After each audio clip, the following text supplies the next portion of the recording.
So drive your tears and say, and no woman no cry. No woman no cry. Dear little darling, don't shed no tears, no woman no cry.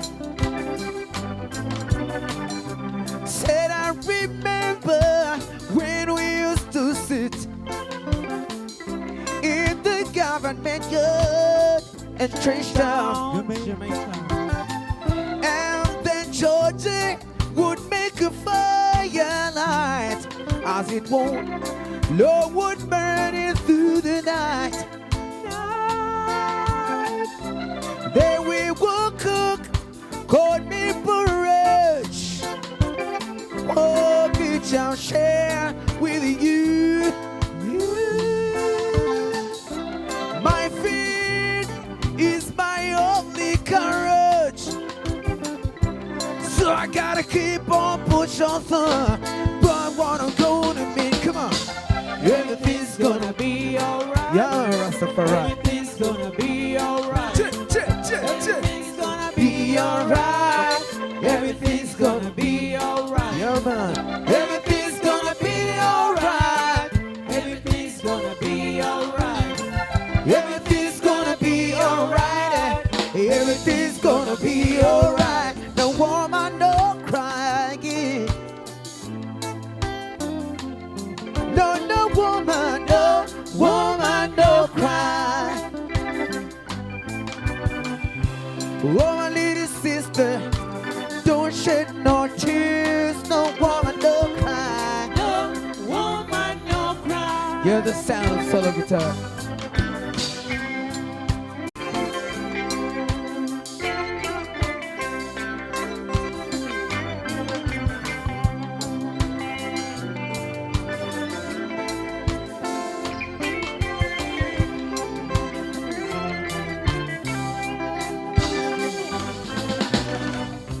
Said I remember when we used to sit in the government yard and trench down. Well, I always have been the hypocrite, as it won't make it with the good people we met. Good friend we have, a good friend we've lost along the way. In this great future, you can't forget your past. So drive your tears and say, no woman, no cry. No woman, no cry. No, woman. No, cry. No woman, no cry. Yeah. Little darling, don't shed no tears. No woman, no cry. And sister, don't shed no tears. No woman, no cry. oh, sweet darling, don't shed no tears. Oh no, woman, no woman, no cry.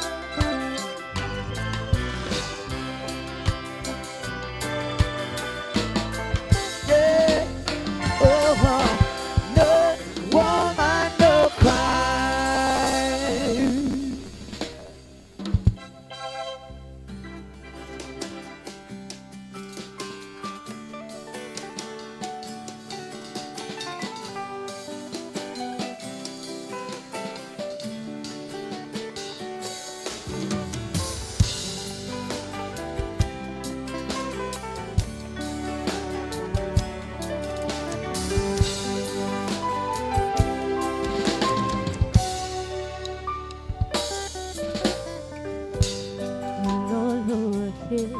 do the love. Lord, you are here, do the love. Lord, you are here, do the love. No one sees it. Lord, you are here, do the love. Lord, you are here, do the love. Lord, you are here, do the love. No one sees it. Sous les oiembe zintakwethu, sous les oiembe zintakwethu, sous les oiembe zintakwethu, no single.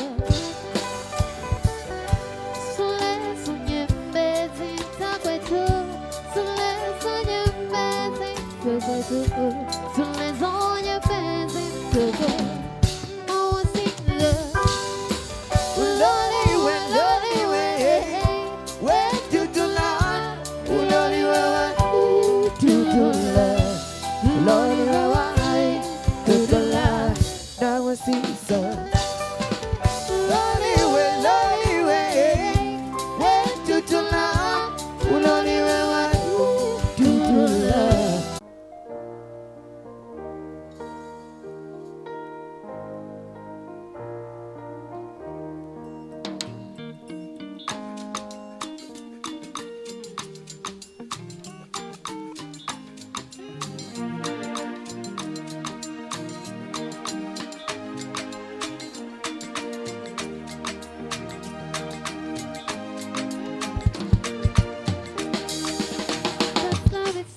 I can't wait to see you. You are the trial I've been waiting for. So you know how much I really need you. And I pray for the day I can finally get you. You know, say every day I pray for you. In my heart, someday the Bible prays for you. There's so much I've been do.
Mtasema mtachoka hatoki. Nampenda mpenzi wangu katu simwachi. Mtasema mtachoka hatoki. Nataka kunitia shawasha, fitina zenu wazipandi wala zishuki.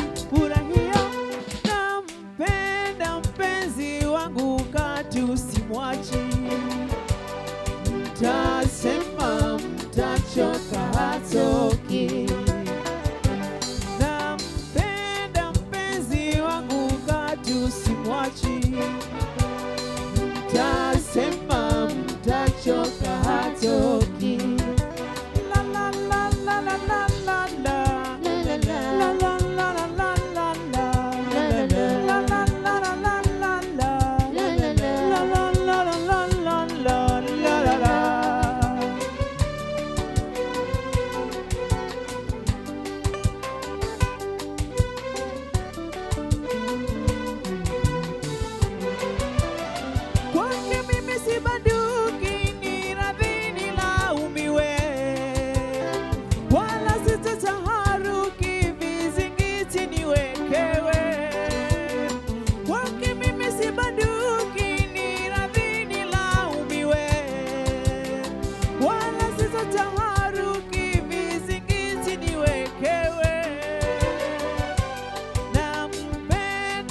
simwachi. Mtasema mtachoka hatoki.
tukasema iwan.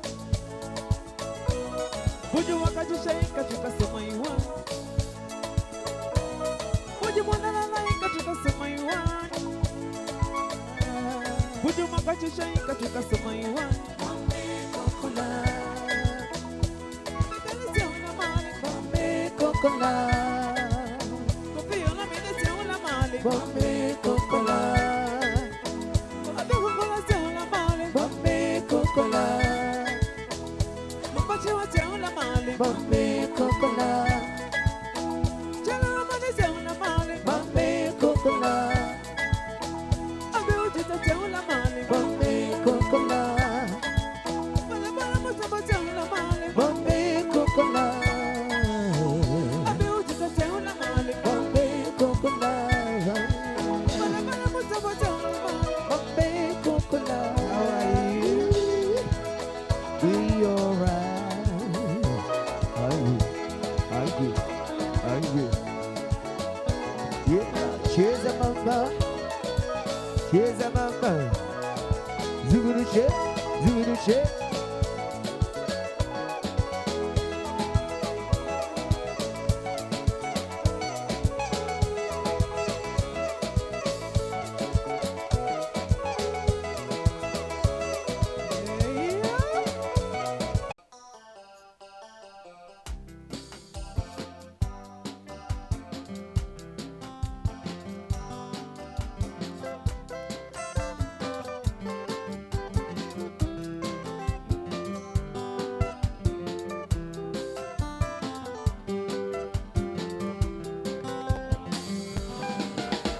Napenda nipate na huu nafasi nipate kusema nawe kidogo mama rohoni naumia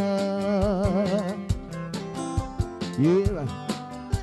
Napenda nipate na huu nafasi nipate kusema nawe kidogo mama mwenzio naumia.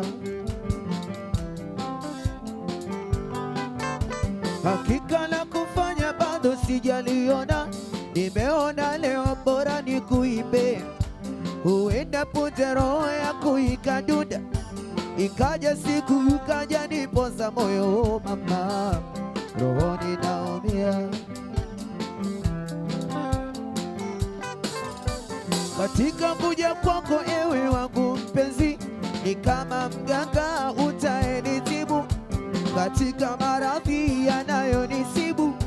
Hakuna wengine ila ni wewe, penzi uje ima, rohoni naumia.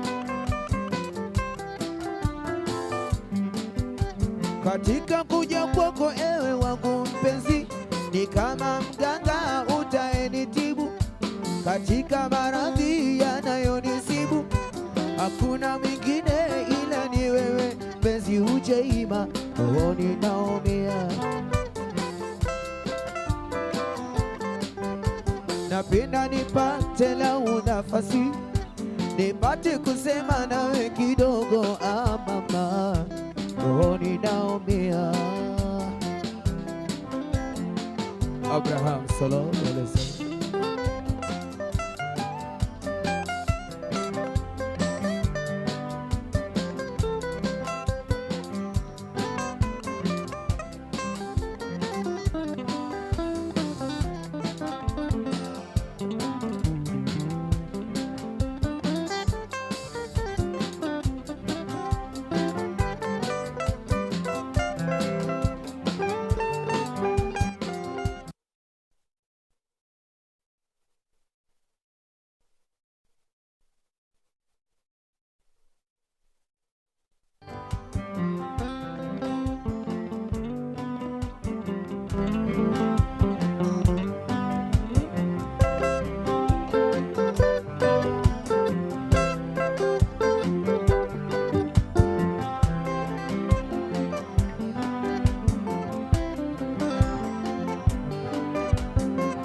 Yes, yes. Karibuni, karibuni, karibuni, karibuni, karibuni, karibuni, karibuni, karibuni, karibuni, karibuni.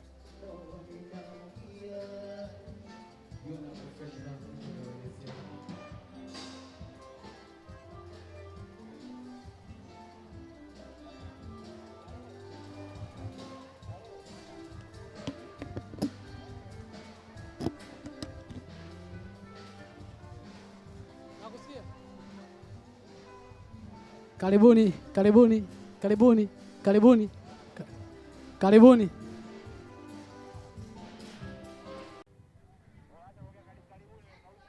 Unanisikia sasa? Niko nje, nataka niwakabidhi watu maiki.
Pawe pana equality kwenye kupewa nafasi za uongozi, nafasi za juu.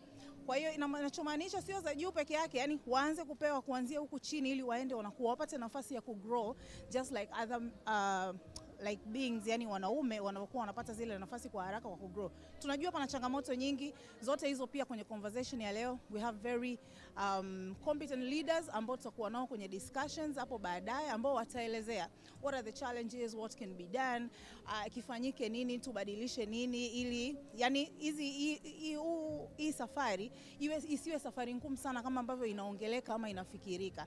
Lakini pia patakuwa pana awards kwa makampuni ambayo tayari yanafanya vizuri in terms of kuwa na policies ambazo zinaruhusu ama zina room ya kuwapa wanawake hizi nafasi. But also patakuwa pana awards kwa ajili ya makampuni ambayo tayari yana ratio ambayo ni friendly, kwamba inaonekana there is equality ya gender kwenye hizi nafasi. Kwa hiyo yote hayo na mengine mengi, usiache kuendelea kuangalia YouTube channel yetu ya Mwananchi Communications Limited kwa ajili ya kufollow tukio hili mpaka mwisho. Nani ameshinda, nini kinafanyika, nini tunashauriana, ama wazungumzaji watashauri zaidi nini kinafanyika, na yote hayo yote mazuri yanapatikana leo hapa. Hujachelewa sana, you can still come on board ama ukajoin online. Kwa ambaye tayari uko online, usiache kutufollow. Tuko the Superdome Masaki na mambo tayari yanaendelea. Karibuni sana. Asante sana Vivian. Vivian amefafanua kwa ukubwa kabisa. Mambo ni moto. Kuna vitu vingi huko. Ulikuwa unajua kuna mambo ya award. Kuna awards zitatolewa hapa. Tuzo kwenye makampuni tofauti tofauti. Kwa hiyo mambo ni moto. Kama alivyosema Vivian, usiache kuendelea kutufuatilia. Kama hujasubscribe kwenye YouTube channel yetu, please fanya hivyo, lakini pia tufollow kwenye mitandao yetu yote ya kijamii, Facebook, Instagram pamoja na Twitter. Vivi, mimi nikuache kwa sababu najua una mambo mengi sana siku ya leo. Na mambo ni muda ndio umeshafika. Muda sio mrefu tunaenda kuanza event yetu. Kwa mimi nikuache uende, mimi na Lela tuendelea kupiga story hapa. Haya. Njema. Niambie Lela. Mambo ni mazuri na mambo ni barabara, unaweza kusema hivyo. Tumemsikia Vivian akiwa anaelezea nini kampuni ya Mwananchi Communications Limited imekilenga haswa katika programu hii ama project hii ya Raising Women. Na haijaanza leo. Haijaanza leo, huu ni mwaka wa 3. Hii ni initiative ya 3 yani. Na maana kama mtoto amezaliwa, miaka 3 nao. Amekaa, miaka 3 anatembea. Yani kashafanya kile kitu mtoto. Na wale ambao wanapelekaga watoto shule wakiwa wadogo tayari ameshaanza kwenda shule. Na tumeona matunda. Unaona mpaka unaona mtu anafanya mwaka wa kwanza, mwaka wa pili, mwaka wa 3. That means ni kitu ambacho kina impact kubwa sana kwenye jamii. Na tumekuwa tukipokea maoni tofauti baada ya kumaliza event kama leo. Tukimaliza, I'm sure watakuja watu wengine, tunapata comment kwenye mitandao ya kijamii wakielezea ni kwa kiasi gani ambako wananufaika na hii initiatives za namna hii za kuempower wanawake. Kwa hiyo hopefully na leo pia itakuwa kwa nzuri. Kama ulivyomsikia Vivi amesema kutakuwa na watu ambao mbalimbali watakaozungumza, tutajifunza huko vitu vingi sana, so endelea kutufuatilia. Ila sasa najua hatutakuwa na hii peke yake. Baadaye tunatuta space. Nilikuwa naenda huko ana. Umeniwahi. Twende. Kama ana partners alivyotoka kunitambulisha, anaitwa George Lela, ni mwendesha mijadala ya Twitter Space katika Twitter Space ya Mwananchi Communications Limited. Tunakuwepo pale kila siku ya Jumatano kuanzia saa 2 kamili usiku mpaka saa 4 usiku. Tunazita dakika 120 za kuliwezesha taifa. Unajua kauli mbiu yetu tunaliwezesha taifa. Basi siku ya leo, siku ya wanawake duniani, tarehe 8 ya mwezi wa 3, tutakuwa pale kwenye Mwananchi Twitter Space. Na hii ni very special Mwananchi Twitter Space. Ana, tunaanza saa 11. Yani tunaenda saa 12, tunaenda saa 1, saa 2 tutakuwa tumemaliza na session ya hapa Superdome. Lakini saa 2 kamili tunajiunga na ile paneli yetu nyingine. Kwa hiyo mtu wa Twitter Space leo anapata zawadi mara 2. Anapata uhondo wa Superdome, lakini pia anapata uhondo wa Twitter Space. Kumbuka, hii ni Mwananchi Communications Limited. Hii ni Raising Women 2023. Ana partners. Niambie. Unanionaje kwanza? Umenoga, umependeza. Ulikuwa unajua kama tunavaa blue nini? Haya mambo haya sisi tunajua. Alafu mimi Lela sijakuzoea ukiwa unapiga suti namna hii nini. Leo ndo mara ya kwanza nimeshtuka. Nimepigwa na kitu kizito. Kitu kingine ambacho tunaenda kukupatia wewe mtazamaji wa Mwananchi Digital, lakini pia wewe ambaye upo Facebook kwenye Mwananchi News, lakini ambaye upo pia kwenye mitandao yetu mingine ya kijamii, tutakuwa na interview mbalimbali na watu mbalimbali ambao wamegusa nafasi ya mwanamke kwa namna moja ama nyingine. Lakini pia wale wanawake wa shoka ambao leo wanajiamini na kuja katika tukio hili kuja kutupa way forward. Unajua katika uandishi wa habari tunasema way forward, tunaenda wapi baada ya mkwamo huu?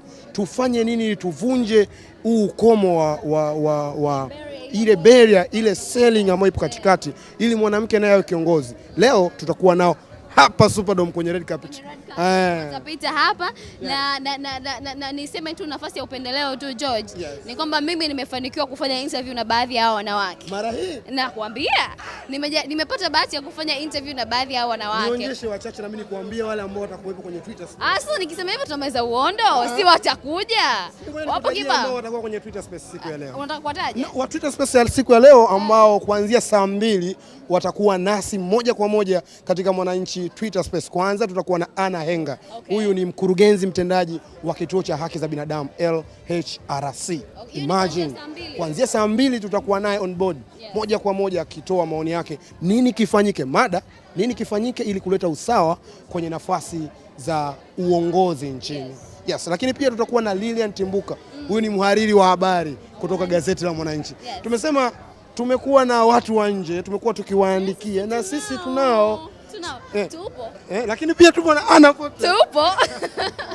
Kama hapo haitoshi, tutakuwa na Ana Kulaya. Huyu ni mkurugenzi mtendaji wa Wildaf. Naye tutakuwa naye akitupa mbinu mbalimbali. Tufanye nini tutoke katika huu mkwamo wa wanawake kuonekana labda pengine hawawezi nafasi za uongozi. Pia tutakuwa na Chelu Matuzia. Huyu ni mkufunzi wa inaitwa Tanzania Women in News. Yeye ni mkufunzi, atakuwa hapa. Lakini pia tutakuwa na Dr. Rose Ruben. Huyu ni mkurugenzi mtendaji wa TAMWA. Yes. Utakuwa na kina nani kwenye panel ya leo hapa Superdome? Mimi nitakuwa na watu wengi watakuwepo, lakini kwenye panelist ambao watazungumza pale mbele, baada ya watu wote wakishaingia tukishaanza shughuli yetu, tutakuwa na panelist 4. Lakini ambaye ataenda ku-moderate na kuongoza mjadala mzima pale ni John Ulanga, wote tunamfahamu, ndio ambaye ata-moderate pale mbele. Lakini pia tutakuwa na hao nilikwambia watakuwa nimemwona Abdul Majid Msukeni. Yes, huyo ni mmoja kati ya panelist ambao watazungumza pale mbele. Na maana kwamba sitaki kumaliza utamu George. Wapo wengi. Kwa hiyo tutakuwa na Nsekela atakuwa pale. Huyo ni managing director wa CRDB Bank ambao pia ni mmoja kati ya sponsors wetu wakubwa sana ambao wamefanikisha shughuli yetu ya leo. Tena natakiwa niwataje na sponsors kabisa, tutakiwa tuwataje, tuwape shout out kwa sababu wametuwezesha sisi. Makofi ya kutosha sana kwa CRDB kwa sababu kwa shughuli hii tusingeweza kufanya sisi peke yetu. Tunao sponsors wengi sana. Hii shughuli imeandaliwa na Mwananchi Communications Limited kwa kushirikiana na Bill and Melinda's Bill Gates Foundation, lakini tunao sponsors ambao ni pamoja na GGM. Wao ni sponsors wetu. Tunao NBC Bank, tunao UBX, tunao NMB Bank, tunao Eco Bank, tunao KPMG, lakini pia wapo Women Fund Tanzania Trust, nao ni miongoni mwa watu tunao wengi. Lakini Clouds Media pia nao. Yes, tuko wengi sana wadau ambao wamejitokeza kuja kusupport event yetu ya leo, ni wengi sana. Kwa hiyo tunatoa shukrani zenu za dhati kwa kutuamini, kwa kuamini kwamba tunaweza kufanya kitu kikubwa, na wamekuwa na sisi kuanzia safari hii imeanza. Sio leo, tuko nao kuanzia mwanzo. Yes. Ana, natamani nimwambie kitu mtazamaji wa Mwananchi Digital. Siku ya leo hapa ukifika Superdome Masaki, kuanzia nje katika ile parking kabisa, utaona jinsi palivyopendeza. Pamependeza nembo mbalimbali za Mwananchi Communications Limited, lakini pia na hawa wadhamini ambao Ana Partners ametoka kukutajia. Lakini pia mtazamaji, hapo nje pamejaa wageni mbalimbali. Na wageni wenyewe wamenoga. Wamependeza. Na tutapata nafasi ya kuwa nao hapa baadaye. Lakini pia sasa hivi hapa nje yenyewe katika ukumbi ambao tupo kwenye red carpet, wanapita wageni mbalimbali, na tunatamani tumpate angalau mmoja aweze kutujuza amekuja hapa, anatamani apate kitu gani, asikie kitu gani, lakini pia nini kimemleta. Na kumbuka hii ni tarehe 8 mwezi wa 3 2023, ni Mwananchi ambayo inafanya Raising Woman kupitia gazeti lake la The Citizen. Ni kwa miaka 3 mfululizo tumekuwa tukifanya shughuli hii. Lengo ni moja tu, kuwawezesha wanawake, na ikiwa kauli mbiu ya mwaka huu ni wanawake wanaweza katika uongozi. Kumbuka tupo hapa live Mwananchi Digital, lakini pia tutakuwa moja kwa moja kwenye Twitter Space kuanzia pale ambapo mjadala utaenda kuanza hapo nje. Bila kusahau tutakuwa pia katika mitandao yetu ya kijamii, Facebook, Twitter tutakuwa tunapata na live updates. Hapa ni Superdome Masaki. Tumewaka kweli kweli. Wanawake wamependeza, wadau mbalimbali wamependeza. Lengo kubwa ni kutomwacha mwanamke nyuma. Mimi ni George Lela kutoka Mwananchi Communications Limited. Nipo na mwenzangu Ana Potnas. Muda si mrefu tutaenda kuwa na washiriki mbalimbali ambao watakuwa wanapita hapa red carpet na kuweza kukupa yale ambayo yanaendelea. Lengo kubwa ni kuona tu ni kwa jinsi gani tunamwezesha mwanamke ambaye kwa muda mrefu pengine kutokana na dhana mbalimbali ameonekana hawezi, kitu ambacho Mwananchi Communications Limited tunasema hapana. Kumbuka tumeanza mchakato huu miezi kadhaa nyuma. Tumekuwa tukitoa interview mbalimbali, story mbalimbali ambazo zinahusu wanawake, nini wamekuwa wakifanya, nini wanafanya, lakini hasa wale ambao wameleta impact au wameleta athari chanya kwenye jamii, wameweza kusaidia kwa namna moja ama nyingine, au story zao, simulizi za maisha yao zinaenda kugusa maisha ya mwanamke mwingine. Lengo ni kumfanya mwanamke ambaye yupo chini aone kwamba anaweza. Lakini kumbuka, nimekukumbusha tutakuwa na mjadala baadaye kuanzia saa 2 kamili usiku Mwananchi Twitter Space, tukiangazia nini kifanyike ili kuweza kuleta usawa wa kijinsia kwenye nafasi za uongozi nchini. Ikumbukwe tu mpaka sasa awamu ya 6 nchi ya Tanzania inaongozwa na Rais Samia Suluhu Hassan, rais mwanamke ambaye pia ameonyesha ni kwa jinsi gani ameleta usawa. Tunaona nani anaweza kuwa rais, sio lazima mwanaume kama ambavyo watu wengi wamekuwa wakidhania, au mila na desturi mbalimbali zimekuwa zikimvuta mtoto wa kike nyuma. Kwa hiyo basi Raising Woman 2023 inakuja kumwinua mwanamke, atuambie, aone yeye ni na sehemu, yeye ni mmoja kati ya wenye nafasi ya kuwa viongozi. Tutakuwa na watu mbalimbali siku ya leo. Nimetoka kukujuza, Ana ametoka kukujuza wadau mbalimbali ambao wanakuwa leo. Moja kwa moja hapa red carpet tunaye mgeni red carpet, tunaye mgeni atajitambulisha yeye ni nani, ametoka wapi, lakini pia anategemea nini. Karibu brother. Anategemea nini kutoka Mwananchi sasa katika hii initiative ya Raising Woman? Karibu brother. Asante sana. Yes, labda ungejitambulisha, unaitwa nani, unatokea wapi na sauti. We are a large corporate. We find it that it's part of our corporate social responsibility kuonesha kabisa kwamba na sisi pia tuko pamoja na kina mama na tunaungana nao siku hii ya leo. Na labda katika upande wa kuwawezesha wanawake, Geita Gold Mine ni moja kati ya kampuni kubwa, taasisi kubwa Tanzania. Nyie wenyewe kwa upande wenu mmefanya njia gani au steps gani ambazo mnaona kabisa hapa mwanamke tunamnyanyua? Asante sana. Kwanza nianze kwa pindi tu tulipoombwa kudhamini hatukusita, na hii ni mara ya 3 tangia mchakato mzima ulivyoanza wa jukwaa hili la Rising Woman la Citizen. Lakini pili pia utakuja kujifunza baadaye kwamba siku ya leo ikiwa ni siku ya kina mama, kampuni yetu pia ina thubutu kusema kwamba angalau na sisi pia tunaye mwanamama kwenye management ya kampuni yetu, tukiwa tumepata mdada mmoja ambaye yuko kwenye finance department anaitwa Tatu Tibashengwa ambaye atakuja baadaye, lakini yeye leo hii amekuwa appointed kama manager kwenye idara yetu ya finance. Kwa hiyo ni jambo ambalo tunalifurahia na jambo pia ambalo tunatamani kwamba na kampuni nyingine ziendelee pia kutufuata. Shukrani sana brother, na tunategemea tukuone hapo baadaye huko ndani na kwa mawazo mbalimbali.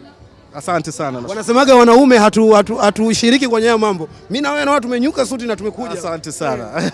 Tunaona ni step, ni jambo letu hili. Shukrani sana brother.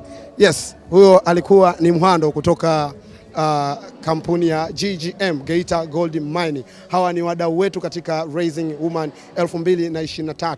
Unaona ni kwa jinsi gani ambavyo anayatoa mafanikio yaliyofanyika. Moja ya mafanikio kubwa ambalo Geita Gold Mine wamelifanya ni kuweza kumleta mwanamke katika nafasi za management positions, mwanamke, na hiyo wanajivunia, lakini yeye mwenyewe ni mwanaume na anafurahi kuwa hapa. Ana niambie, nimeona unapiga story na mtu kutoka GGM. Yeah, GGM. Mhando ameniambia kwamba wao wana enjoy, wana bosi mwanamke. Yes. Na kati ya kitu ambacho tumekifanya wiki iliyopita, tulifanya makala kuhusiana na wanaume ambao wanachukuliaje kuwa na bosi mwanamke. Wengi wanaonekana hawana uelewa, lakini Mhando anasema it's very good na wanafanya kazi vizuri. Nimekumbuka nakumbuka hiyo makala na ilikuwa hoja tofauti, sitaki kuizungumzia muda huu. Lakini nimepata pia mwanadada hapa ambaye amejoin kwenye siku hii muhimu ya wanawake. Tuko naye hapa Superdome. Habari? Salama. Unaweza kujitambulisha kwa majina yako, unaitwa nani na umetokea wapi? Okay, naitwa Josephine Douglas na natokea UNDP. Okay. Niambie kwa nini umekuja hapa leo? Kwa sababu mimi ni mwanamke and ninapenda kusikia zaidi jinsi gani sisi kama Tanzania nao tumeamka kwenye issue ya kumempower mwanamke kwenye sekta mbalimbali. Na naona muamsho ni mkubwa na niko tayari kusupport the drive, mapambano kusupport mapambano kwa sababu ni mmoja wa wanawake ambao nahisi kwamba nimepata opportunity ya kuwa empowered, ndio maana niko hapa. So I really need to see other women also empowered na vijana wa kike as well. Unaweza kuzungumzia nini kuhusiana na initiative kama hizi ambazo zinaandaliwa kama hii ya Rising Women Initiative kwa ajili ya kusupport wanawake na kuangalia wanawake wanapanda kwenye nafasi za uongozi? What do you have to say about this? This is actually a very good platform. This is what we needed. I think tulikuwa tunakosa sehemu ya sisi kuongea matatizo yetu, challenges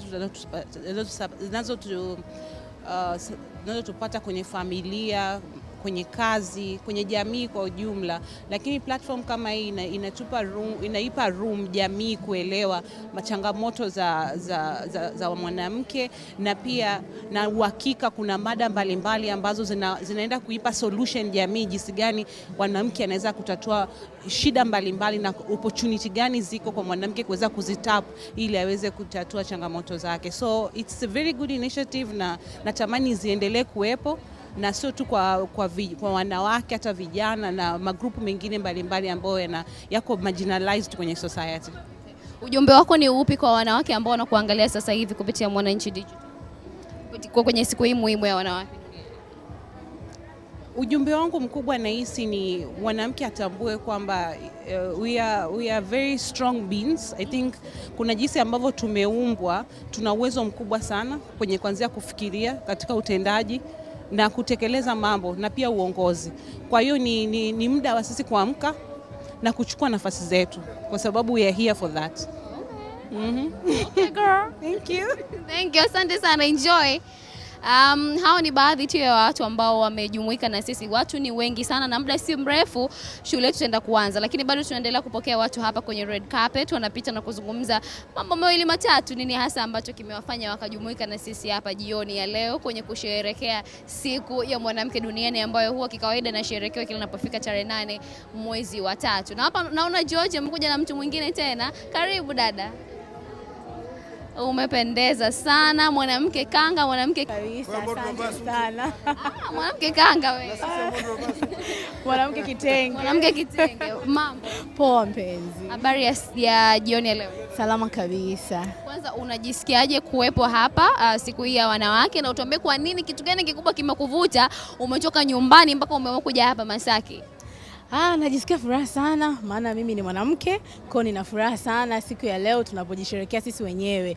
Sijatokea nyumbani by the way, nimetokea ofisini na tulipata opportunity ya kushiriki hii event. Kwa ninaamini siku ya leo tutaendelea bado kuangalia yale ambao sisi kama wanawake, naona kama theme inavyosema kwamba ni women in leadership, kwa tutajua zaidi kwamba wanawake katika jamii tunapaswa kuongoza, hatupasi kudharauliwa. Na ukiangalia basically sasa hivi tuko katika kipindi cha kiteknolojia ambao inaendelea kwamba mwanamke anapewa priority kama kusoma, kama wale wa vijijini wanakuwa empowered katika elimu zao. Kwa hiyo ninaamini kwamba tutaona mengi, nitajifunza mengi. Mimi na timu yangu ambao tumetokea kwenye kampuni binafsi tunaamini kwamba katika hichi kitu cha leo kuna kitu tutakiona kwa habari ya wanawake. Okay. George, unachochocha kumuuliza mwanadada? Yes, kwanza sijajua bado anatokea kampuni gani? George, natokea kampuni inaitwa Black International. Black International. Yeah. Okay. Na tumekuwa tukizungumzia miaka yote, unajua sherehe ya wanawake sasa international haiazimishwi, haijaanza juzi kuazimishwa, tangu miaka hiyo, na kila mwaka tumeona tukishangilia kwa kuvaa vitenge wanawake ofisini, tunaweka sare, tunafanya hivi. Lakini Black mmefanya nini sasa ili kumleta huyu mwanamke chini aje juu, tukiachana kuisherehekea kama tulivyozoea? Okay. Kwanza kabisa sisi kama kampuni yetu ya Black, ukiangalia Black wafanya kazi 10% kubwa wafanyakazi wa BRAC ni wanawake. Kuanzia mabranchi yetu, tuna mabranchi zaidi ya 166 mikoa yote ya Tanzania. Percentage kubwa wafanyakazi wetu sisi ni wanawake. Kwa hiyo tumejaribu kuempower wanawake, tumejaribu kuajiri wanawake wengi sana.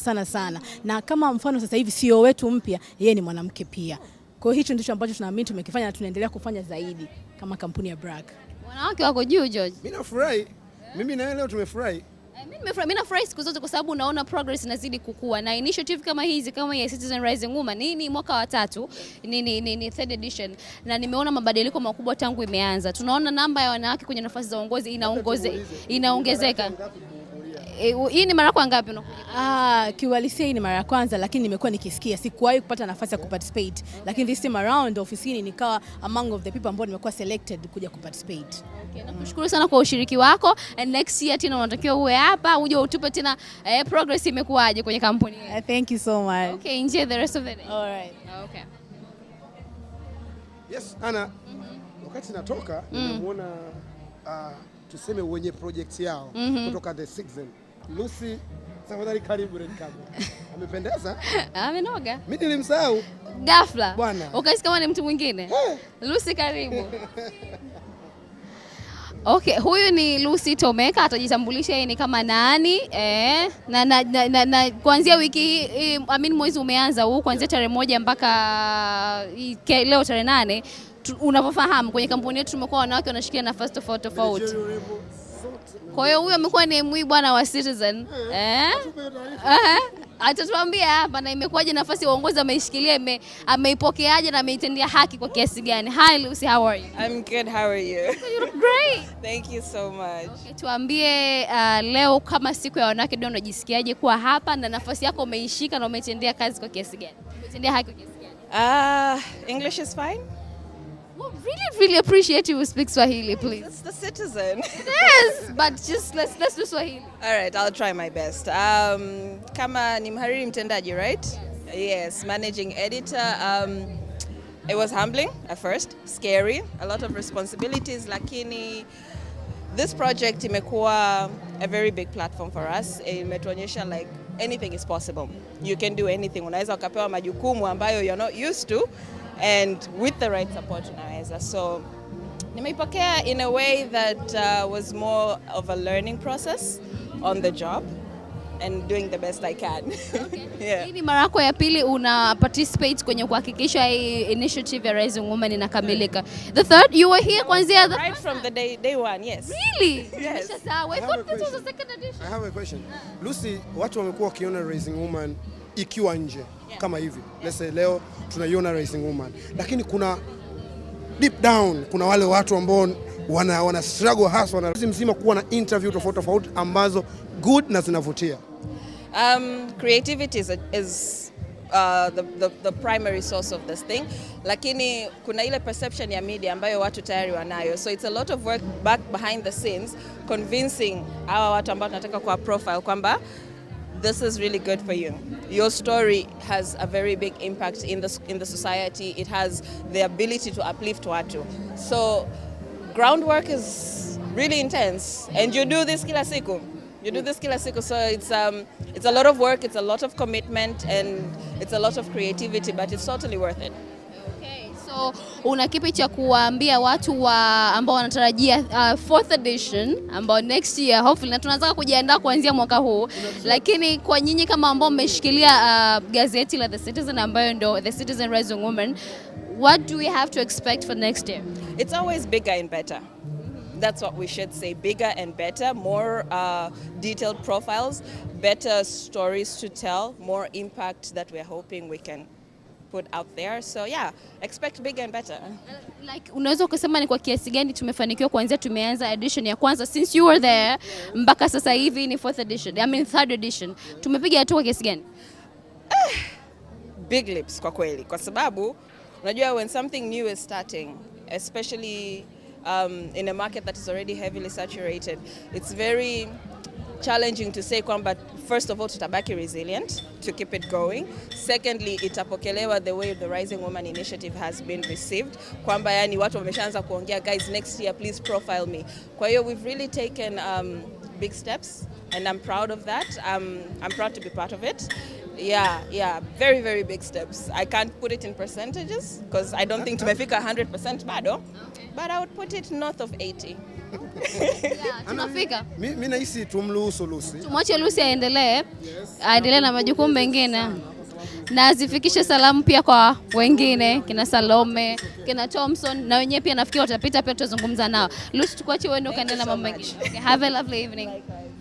Okay, so hao ni baadhi pia ya watu ambao wanaendelea kupita hapa. Nikukumbushe tu kwamba event hii ama initiative hii imeandaliwa na Mwananchi kwa udhamini wa Bill and Melinda Bill Gates Foundations, lakini pia kuna wadhamini tofauti ambao wamejitokeza kuwa na sisi. Ikiwemo pale tunaona kuna Women Fund Tanzania Trust, kuna NBC Bank, kuna KPMG, wako Eco Bank, Clouds Media nao wapo, nikiga upande huu unawaona wako CRDB Bank, Anglo Gold Ashanti pia wapo, NMB, UBX, tunao wadhamini kadha wa kadha ambao wamejumuika na sisi kuhakikisha hili linakamilika. Niwashukuru sana na msituache tuendelee kuwa pamoja kwa sababu huu bado, yani safari bado ni ndefu.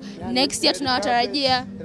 Ana, nilikuwa nimetoka nje kuangalia watu wa kuzungumza nao. Kitu ambacho nimekikuta so big ana ukitoka nje pamefurika. Watu wapo katika foleni ya kuweza kuingia ndani. Ama kwa uhakika Mwananchi Communications Limited kupitia the Citizen Raising Woman imefana. Mimi naweza kusema hivyo kabla mjadala haujaanza. Kwa nini? Tunaona direct impact ambazo zipo. Lakini pia kwa yule mtu ambaye anajumuika na sisi sasa hivi, hakuwepo na sisi kuanzia mwanzo kwa sababu we are live, unaweza kumwambia nini kuhusiana na event yetu baadaye, I mean Twitter space yetu ambao wewe ndo una host, mwenye shughuli yako. Watarajia nini? Kwa sababu uko huku na wakati watu wanatarajia kwamba baadaye kuna Twitter space. Tuambie. Kwanza wasihofu mtazamaji wa Mwananchi Digital, lakini pia wewe mdau wa Mwananchi Twitter Space. Tupo hapa moja kwa moja live kutoka Superdome Masaki, lakini tutakuwa live Twitter Space, very special Twitter Space ambayo itaanza mara tu baada ya mdahalo ama mijadala hii hapa kuanza. Tutaungana moja kwa moja mada tukiwa tunaenda kuangazia nini kifanyike ili kuleta usawa wa kijinsia kwenye ngazi za uongozi nchini. Shida ni usawa wa kijinsia tu, kwamba kama nyie mpo 50 na sisi tupo 50. Na tutakuwa na watu mashuhuri mbalimbali, tutakuwa na kina Lilian Timbuka kutoka Ana Henga, na tutakuwa na Chelu, tuko na watu wengi sana, so much and so more ambao wataenda kutupa way forward. Lakini pia tutapata kusikia nini kifanyike katika mjadala kama huo ambao utaendeshwa hapa na John Ulanga hapa Superdome, ambapo moja kati ya washiriki wake ni Abdulmajid Nsekela, mkurugenzi mtendaji wa CRDB. Lakini pia tumeona GGM tayari wameshafika hapa Superdome na tumepata kuongea na mwakilishi wao. Ana, unajisikiaje kwanza ukiona? Mimi najisikia faraja kwa sababu mimi nilikuwepo hapa kuanzia inaanza first edition mwaka juzi. I was here, the struggle kama alivyosema Lucy, it was not easy mpaka tuko hapa leo. I am so proud kwa kuona kwamba kila siku zinavyozidi kwenda inakuwa nzuri na bora zaidi. Kwa hiyo tuna expect mambo mazuri zaidi jioni ya leo. Leo kwa nini tuko hapa? Ukumbi ni mkubwa sana uko ndani. And I'm sure watu wataka kuona kinachoendelea. Tuko hapa kwa sababu kadri siku zinavyozidi kwenda watu wanazidi kuongezeka. Leo tuna watu zaidi ya 600 watakuwa hapa jioni ya leo. Kwa hiyo mambo ni mengi na ni mazito. Na nikukumbushe tu mwaka jana nikukumbushe tu mwaka jana tulikuwa na watu 300, lakini mwaka huu tunaenda kutegemea kuwa na watu 600. Ni watu wengi sana. So, mimi nafikiri nini? Tuende ndani, tuangalie hali iko vipi, watu ni kwa kiasi gani wameshafika huko ndani, burudani inaendeleaje wakati tunasubiri event yetu iweze kuanza. Alafu tutarudi tena hapa kwenye red carpet kwa ajili ya kuja kupata mahojiano na watu 2 watatu kuhusiana na siku hii muhimu ya wanawake. We'll be right back.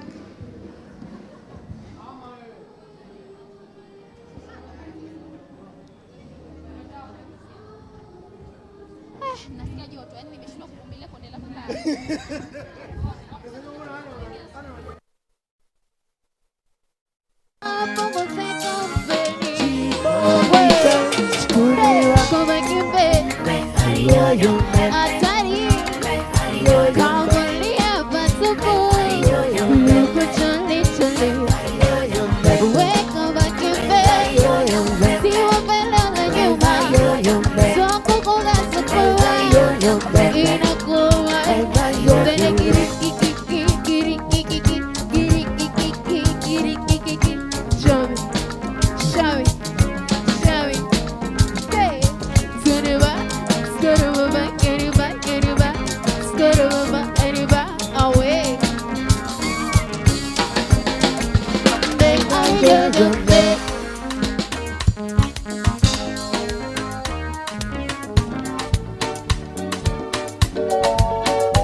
Nimepatikana mambo ya ajabu. Niona madhumuni yako, nimeshawitambua. Siwe makaka, oh oh oh.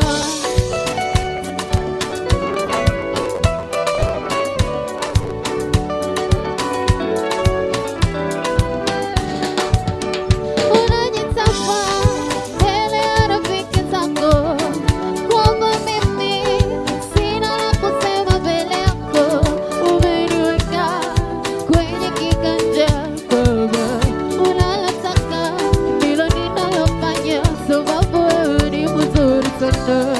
Siwezi kupata mwingine kama wewe. Siwe makaka, unajidanganya.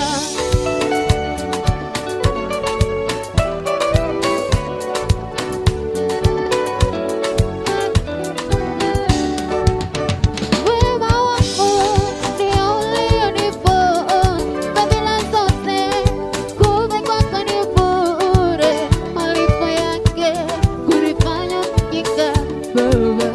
Hayo yote ni makosa yangu, lakini sasa nimejifunza kutokana na makosa. Najiepusha nawe baba.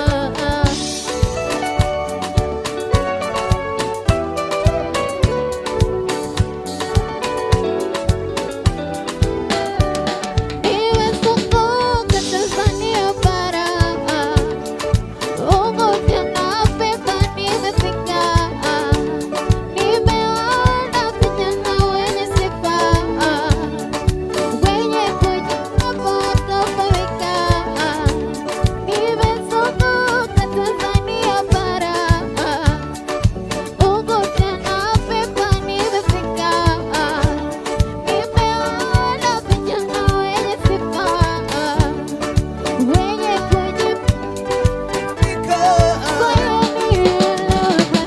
Baba ishi na sura,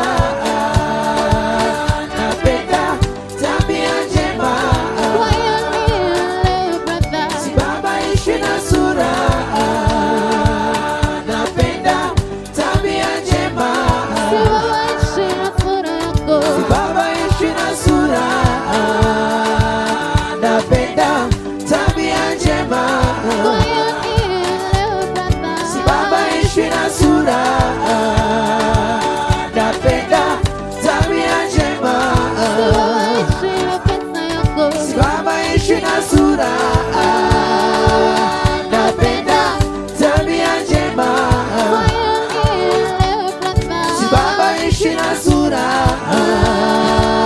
napenda tabia njema. Baba ishi na sura, napenda tabia njema.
One love, one heart. Let's get together and feel alright. Hear the children crying. One love. Hear the children crying. One heart. Say, give thanks and praise to the Lord, and I will feel alright. Say it, let's get together and feel alright. Whoa, whoa, whoa, whoa. Let them pass out there. Tertiary mark. One love. There is one question I really love to ask. One heart. Is there a place for the hopeless sinners who has brought to mankind just to save his all believers? One love. What about a one heart? One heart. What about let's get together and feel alright? As it was in the beginning, one love. So shall it be in the one end. Alright. Give thanks and praise to the Lord, and I feel alright. Take it, let's get together and feel alright. One more thing. Let's get together to fight this holy Armageddon. One love. So if the man can, there will be no doom. Hello, hello, hello, hello, hello, hello, hello, hello, hello, hello, hello, hello.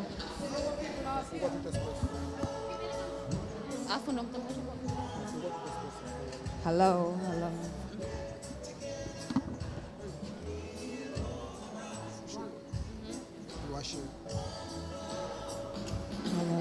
Yes.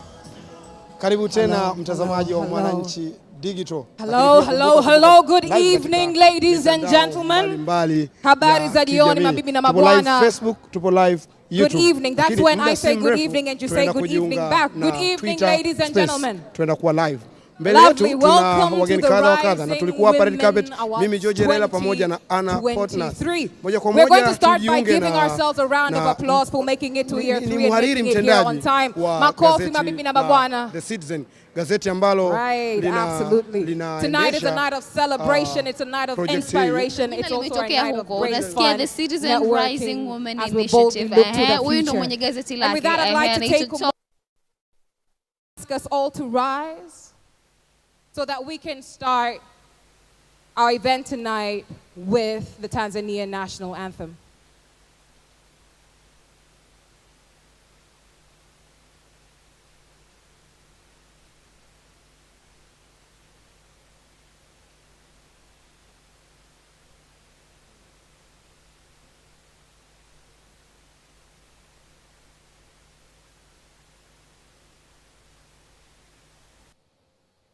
So as the control room prepares to play the national anthem, for those who know it, you can reflect on the words in the national anthem.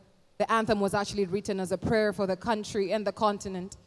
And sometimes we sing it just in passing, but truly it has a heavy meaning and a heavy weight behind it. So as the control room prepares to play the national anthem, we shall do that reflection. However, if you need us to sing it, tupo vizuri.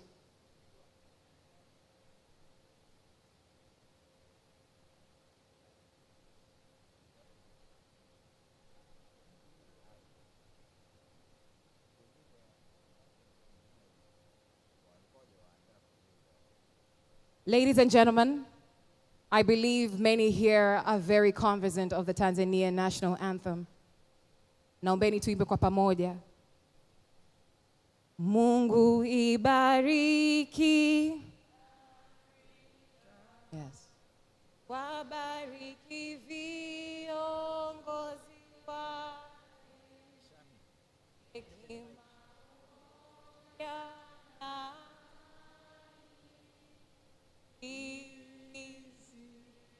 ingao zetu Afrika na watu wake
A massive round of applause to that national anthem and to yourselves.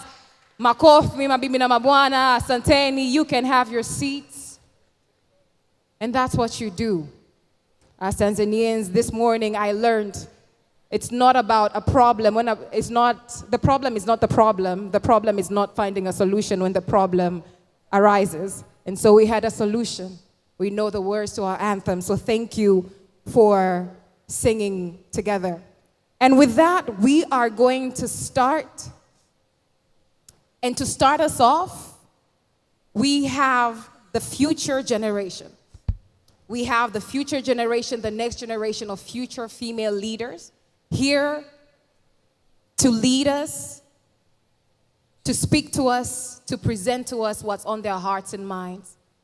Ladies and gentlemen, nitawaomba, I'm going to ask you to give the amazing, beautiful, and bright minds of Tusime Primary School from Tabata Segerea a massive round of applause as they make their way to the stage. These are the future Samirs. They are the future heads of corporate banks. They're the future heads of the development sector. Karibuni sana, ladies and gentlemen, kabla mjaanza, I'm going to ask you to give another round of applause that was not as enthusiastic as we need to be for the next generation. We need to do better. Asanteni sana and karibuni.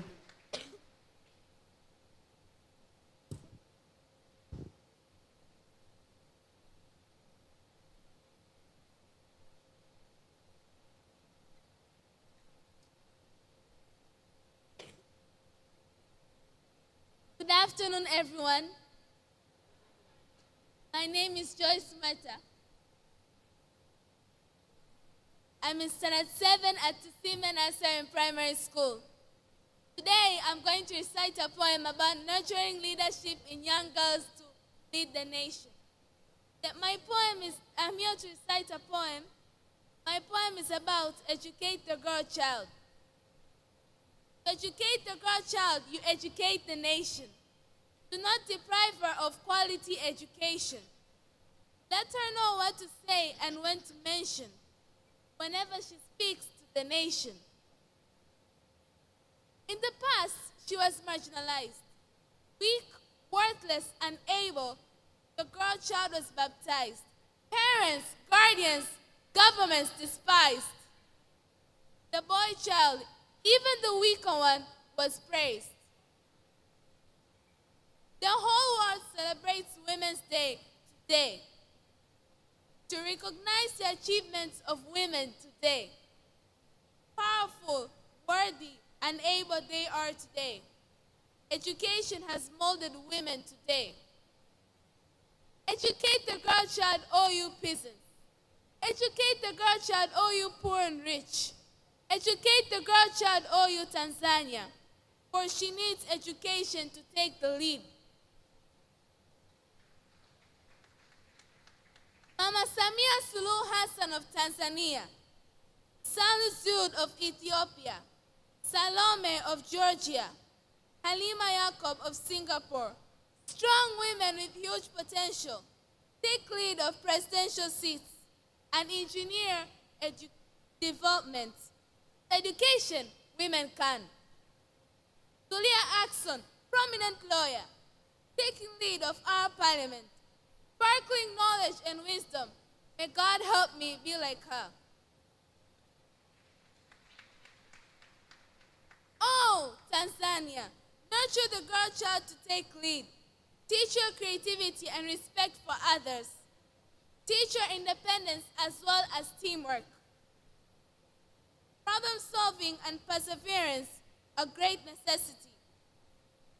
All teachers of today, teach through positive reinforcement. Stop harassment at school. Encourage the girl child to take the lead. Fellow girls, embrace education. Develop skills along with knowledge. Reading, writing, and numeracy are must for life. Endows her with self-confidence. The newspaper in education knocks at the door, reaching the classroom and the social life. Develop your literacy skills, oh you poor girl. Education empowers the girl child. Education really nurtures young girls to take the lead. Thank you.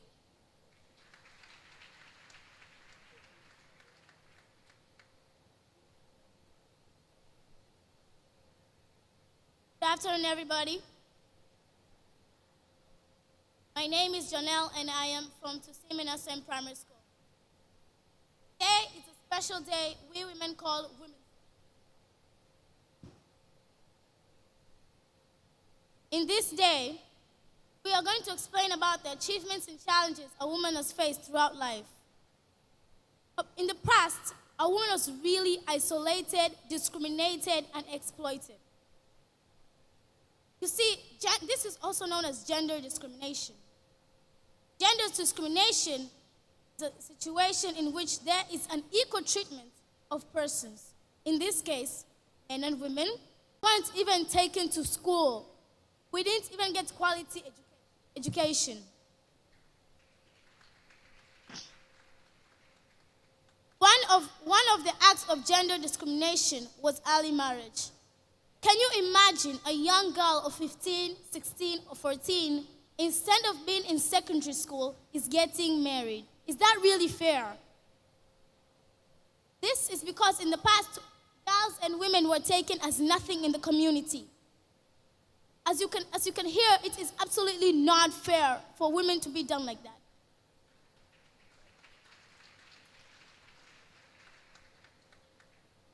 Examples of gender discrimination in common cases in the society and state institutions. A woman can want to be a pilot, a president, a prime minister, a speaker, but she is not employed simply because she is a woman. Can you actually believe that? A woman isn't becoming a president because she is a woman. That is absolutely not fair. Women being denied equal access to education, employment opportunities. Women being denied education or employment opportunities. A girl wasn't able to even know how to read or write because that girl had to stay at home and watch as the boy child went to school. That is not fair. But as time went on, a woman started developing strength. She fought for her rights. And now, as you can see, the best example is Mama Samia Suluhu Hassan of the United Republic of Tanzania. She is fighting for other children's human rights. You can see the way she has the sense of patriotism for her country. We even have Tulia Axon, Halima Yacob of Singapore, Salome of Georgia, Sahez Yud of Ethiopia. Have you seen this? Women are now speakers, ambassadors. There are even pilots, doctors, surgeons. Here as we speak, there might be a woman right now saving another person's life. And to think in the past we were that much discriminated. No education, nothing. We were useless. But now we have changed the world into a betterment. And I believe as young girl child, when we grow up, we can do something to change the world. We can, you see, you might not believe this, but even us girl child can find the cure to corona. It's possible. We can find the cure to AIDS. We can solve every problem in earth. Because we are strong and we have the ability. We should not give up.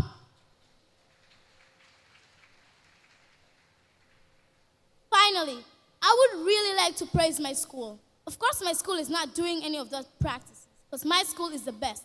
To see him in nursery and primary school. This school offers the best services. We have good food, good uniform, and good access. The teachers are the best. Please, let me remind this to all girl child and women. Don't give up. Stand up for your rights, because I know when you grow up one day, you'll do something to change the earth. Thank you.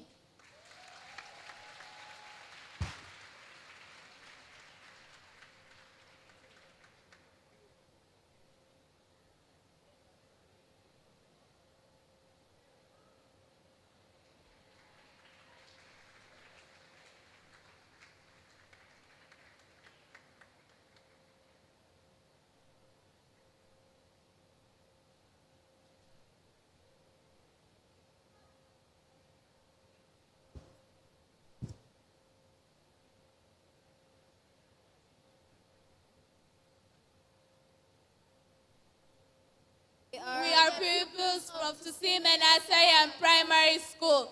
Thank you.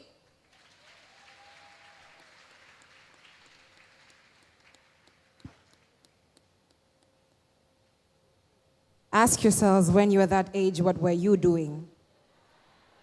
Be honest. Be honest. Red day, awote. We know.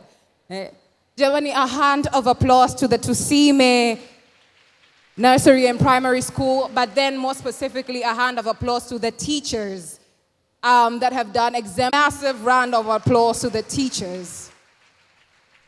And with us here today are the headmaster from Tusime, Mr. Emanuele Tinkamayire, teacher Evelyn Benedict, teacher Hashim Makuza, as well as teacher Consolata Festo. Thank you for your hard work. We honor you, we acknowledge you, and recognize you. Thank you very much. To all the girls at Tusime, as well as the boys, tuwambie tumewasikia. And we are also encouraged. Somebody has learned public speaking from the young girls here. And with that, I'm going to call to the stage a beautiful and smart young woman from MCL, Mwananchi Communications Limited, Detricia Pamba. Karibu. Karibu, Detricia. And Detricia has a few things to share with us right now before I come back. Thank you very much.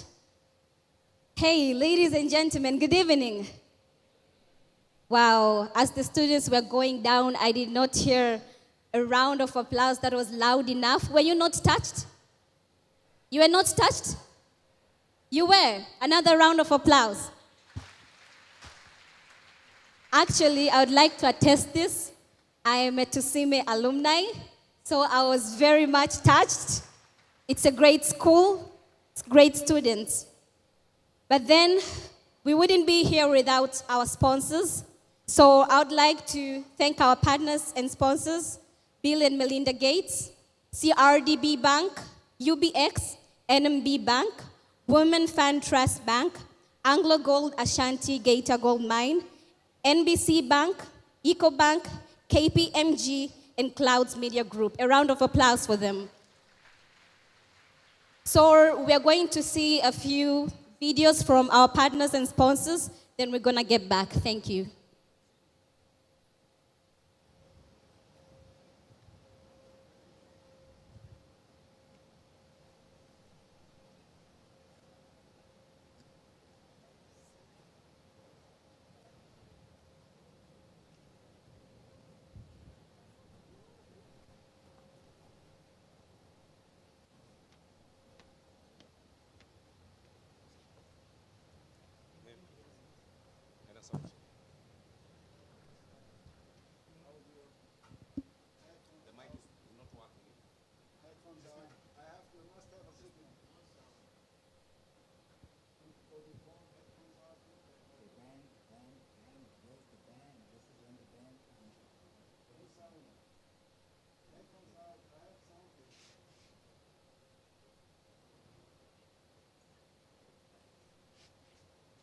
So this is the test round without sound. For those who are wondering, tuna test tu site yenu kwamba tuweze kuona tangazo vizuri, lakini there is sound and there's a story behind each and every single one of the videos. We are facing a bit of a technical challenge right now with the sound. But we shall come back, re-air the videos, and we'll get to hear the stories behind them. I can imagine kule nyuma tunapata changamoto kidogo. So maybe we can pause them for now as we're trying to figure out how to ensure the sound. Let's pause them for now, and as we try to figure out how to ensure the sound comes out. Na pia sio kwamba tulikosea, wengine mtakuwa mnasema jamani hawakujaribu sound. Tulikuwa tuna test tu kama mpo, kama mnaangalia. This was part of the plan. Now moving on, jamani mpo. I want to ask a quick question as we quickly proceed. What is the theme for International Women's Day 2023? What is the theme for International Women's Day 2023? Anybody can shout it out. What is our theme? Breaking the glass ceiling? That is our theme for Rising Women Awards 2023. 100% breaking the glass ceiling. The great thing is this year, as like every year, the Rising Women Award is taking place on the International Women's Day, where we are celebrating the incredible work that's been done by women across gender equality forward. And this year's theme for the International Women's Day is embracing equity. But our theme for Rising Women Awards 2023 is rightly so, breaking the glass ceiling, advancing women in leadership. Kabla hatujaendelea, ningependa tu recognize the presence of a few guests that we have with us today. And as we recognize the presence of these guests, I'm going to ask that you give them a massive round of applause. Wa kwanza kabisa ni chief guest. This is none other than the UN Women Country Representative, Ms. Horden Adu. With her, we have the Mwananchi Communications Limited board member, who is representing the board chair, Ms. Angela Mdolwa. With her, we have none other than the Mwananchi Communications Limited MD, the infamous Bakari Machumu. And with that, we'd also like to recognize the partners and the sponsors who have worked with Mwananchi Communications Limited to ensure that this prestigious event is happening today. Patricia mentioned them all, so I won't repeat it here, but then I just want you to give yourselves a round of applause as well. I'd like to also recognize all the CEOs, the directors, and the general head, and in general, the heads of companies who are with us here today.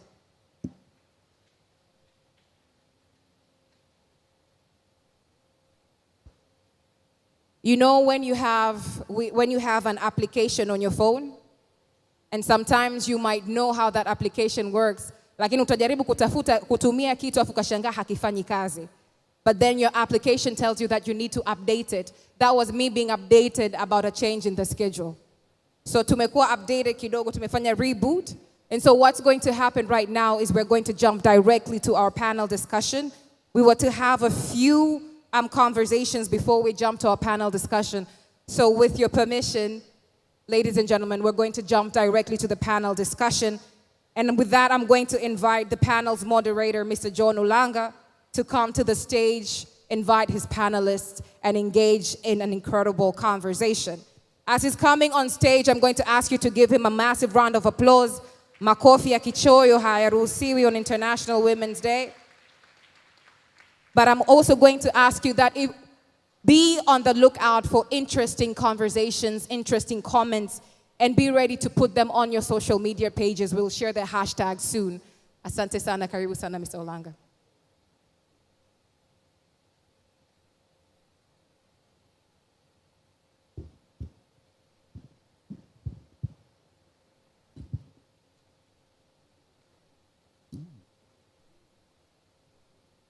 Good evening. Good evening, ladies and gentlemen. Oh, good evening, ladies and gentlemen. You know how awkward it is to be requested to moderate a panel discussion on an International Women's Day while you're a man. So Bakari, when he called me and asked me to do that, I said, why me? Why are you asking a man to moderate a panel discussion on an International Women's Day? He gave me not so convincing reason, to be honest. But I think in order to address the whole discussion around rising women, and if you look at that logo there, and actually for the first time I've looked at it critically, there's actually a woman and a man on that side. It means we have to work together if we really want to address the awkwardness that also exists in such conversations. So it has been not an easy task for me to accept. I'm kind of trembling. You probably might not notice that so much. But I also accepted also to show women that sometimes you also have to accept awkward assignments for things to move forward. So tonight, I'm going to have an interesting conversation. And when Abdulmajid kind of delayed, I thought he jumped off the panel because he's the only other man in the panel. So when we were delayed, I was like, maybe Naya amekimbia this awkwardness of being a panel discussant on an International Women's Day. So I'm going to have 3-4 discussants tonight. And the whole conversation is about what type of partnerships can we create, what type of discussions need to go on, what type of challenges need to be identified and resolved for the women of today and tomorrow to occupy the rightful place in the society, in leadership, be it business leadership, political leadership, societal leadership in general. So let me invite the panelists. The first one, my sister Christine Musisi. Christine is a champion of gender equality. I think you know her very well. Officially, her full-time job is the resident representative for United Nations Development Program. She's a sister from just across the border from Uganda, and she'll give her perspective on a subject that I will challenge her to give. My brother, Abdulmajid Sekela, the managing director of CRDB, needs no further introduction, but also as an individual, he's a strong believer of gender equality and the value that gender equality and gender equity brings in corporate leadership. Georgia Mutagayo, the country liaison manager for Trigger Gold or Barrick Gold. We are sitting somewhere in a holding room, and I think with her, we had a lot of conversations probably that ought to have happened in the panel already. She'll also add a very interesting perspective. The last member of the panel is Jacqueline Oiso. Jacqueline Oiso, Managing Director of MultiChoice Tanzania. It is through her that you are enjoying the football, the movies, the series, and everything. But as a leader, I think she also has a very good perspective on the value of diversity in leadership, etc. Thanks, Jacqueline. Now, as the girls from Tusime were talking and doing their poem, Christine whispered, why do we need a panel after all those messages that you are getting from the girls? And I agree, we probably do not need a panel. So we'll have a very short conversation. Vivian, I'm not sure if we have microphones for the panelists or we'll only have to pass this one. I don't see microphones on the, oh, they are all wired. Oh, perfect, you're all wired. Georgia, you're also wired. So let me sit.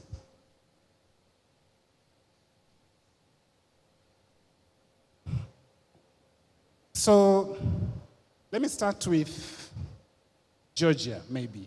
and because you're sitting at the end. Probably just your reflections on the challenges that women in leadership are facing, especially the unique challenges that only women are facing, issues around probably stereotyping, and issues of that sort. What type of challenges that do you think perception, attitude, self-limiting type of attitude? So just give us like a feel of what are those challenges, but also a step further of what do you think needs to be done to address some of those challenges or all of those challenges. Georgia. 2-3 minutes, 4, not so long. The microphones are working. Can you test? You need to probably switch something on somewhere.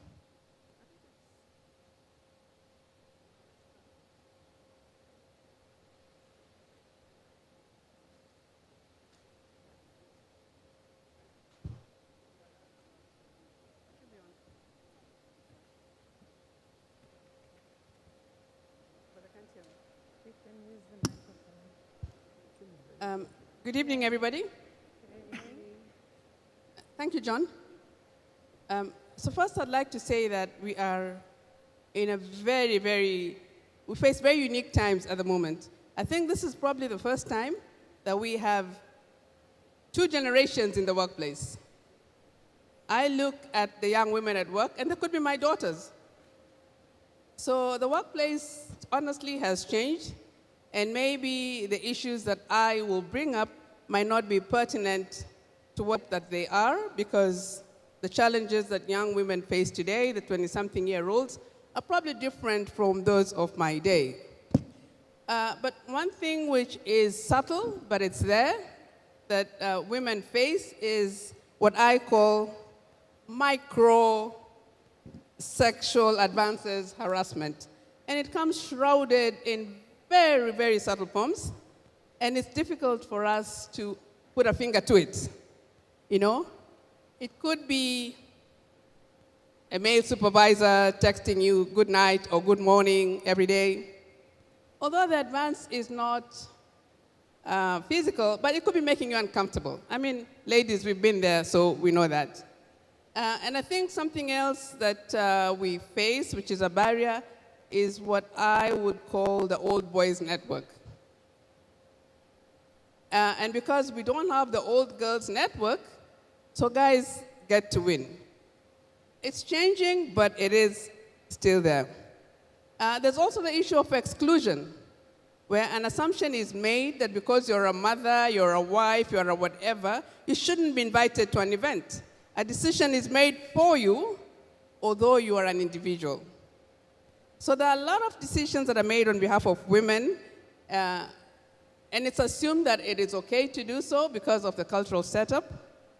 There's also women leaders, my generation, older, younger, who are not owning their success, who are positioned as being perfect, you know, as everything about being married.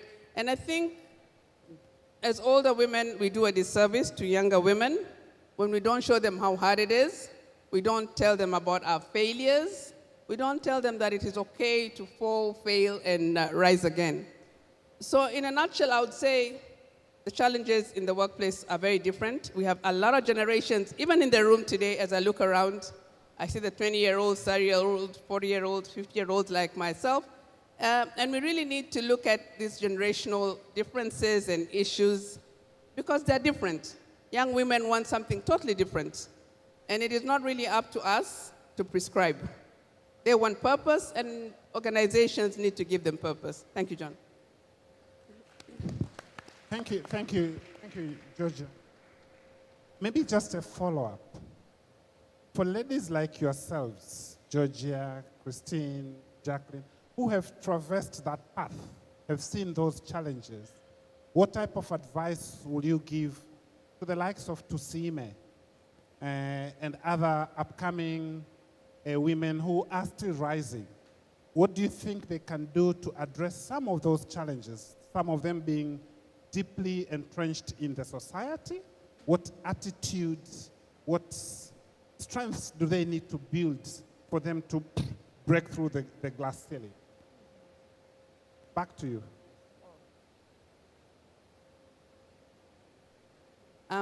First, like the young girl said, you need to be yourself.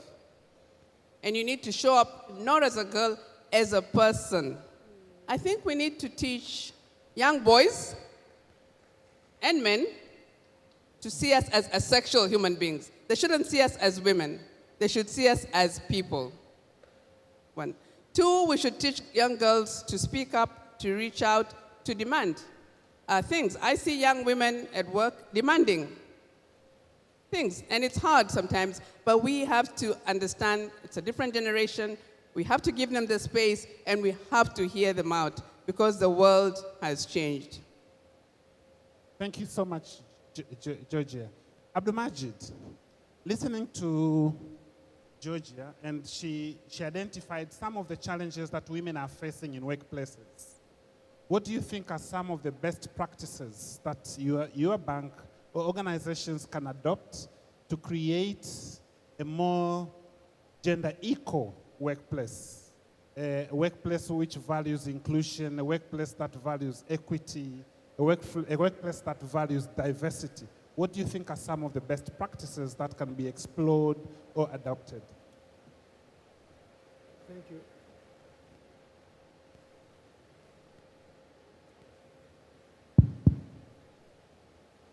Thank you very much, and once again, good evening, everyone. I think the question you are raising, in reflection of what she has just said, I would like to link together with the theme of today, vis-a-vis the global theme, I think, which speaks about embracing equity. In any workplace or any place, we have to understand that even though we are equal, but there are differences. And the question is, what kind of difference do we see in an organizations? At any particular organizations, we are creating gender equality. We are putting all the mechanisms and policies, but we need to identify the gaps which surround women within the organizations.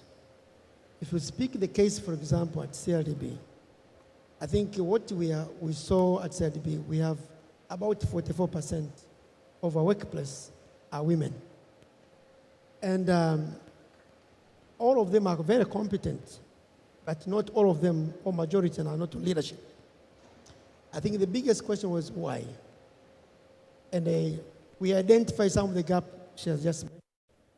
But as an organization, deliberately, we say that we need to create a conducive environment which creates an opportunity to all.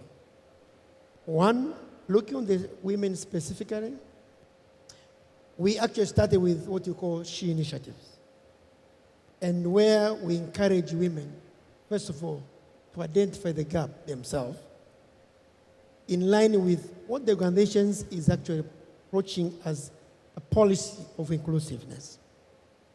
Within the She Initiatives, we created so many programs because we understand, in terms of competence, they are competent. Education, they are educated. But the question is why? I think apart from what I just mentioned, there are so many gaps. Some are political. I think we understand that organizations. So you need to understand how do we navigate those group of women to the leadership level. We have to create capabilities in terms of enablers.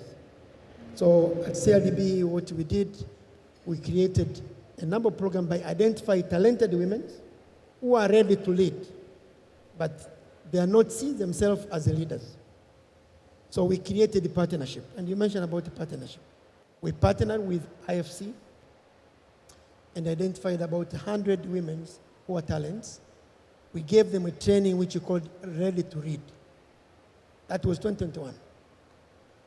And the result we saw from 2021 actually gave us energy to create even double the number in 2022, where we created the same program for 200 women.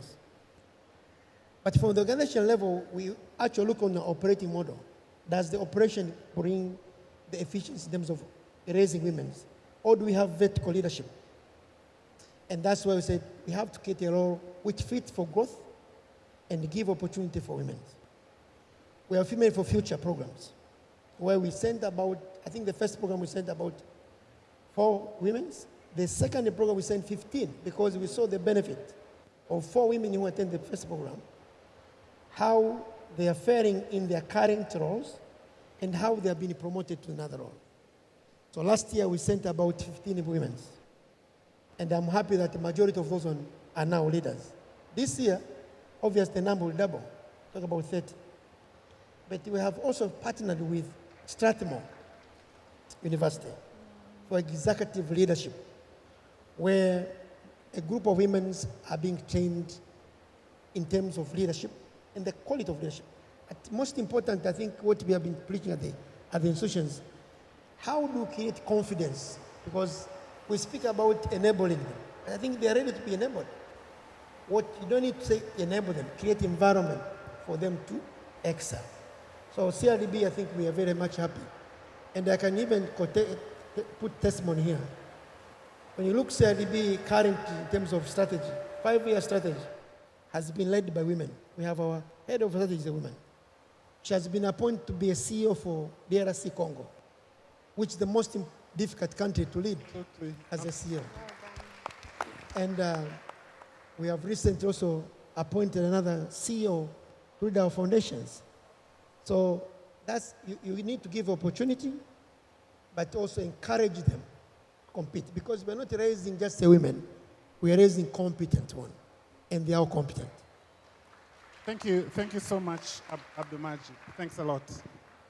And I think we need to amplify those stories a lot more for other organizations to emulate. Christine, I have not told you this, but I've either worked with or engaged with so many of UNDP resident reps over the last 20 years or so. I've not seen any one resident rep who is more committed to the cause of women leadership or women in leadership than you. So much so. Listening to what Abdulmajid was saying, also what Georgia was saying before, can you explore, and I know in every place where there's a conversation around women leadership, promoting women, you are there. Whether you are invited or not invited, you are there, Christine. What do you think could be some of the strategies that organizations, companies can explore in promoting women in leadership? Some of specific interventions that you think you have seen working. Of course, some of them have been touched by Abdulmajid, but just give you a reflection on some of those. Karibu. Thank you. Thank you very much, John. And first of all, happy Women's Day.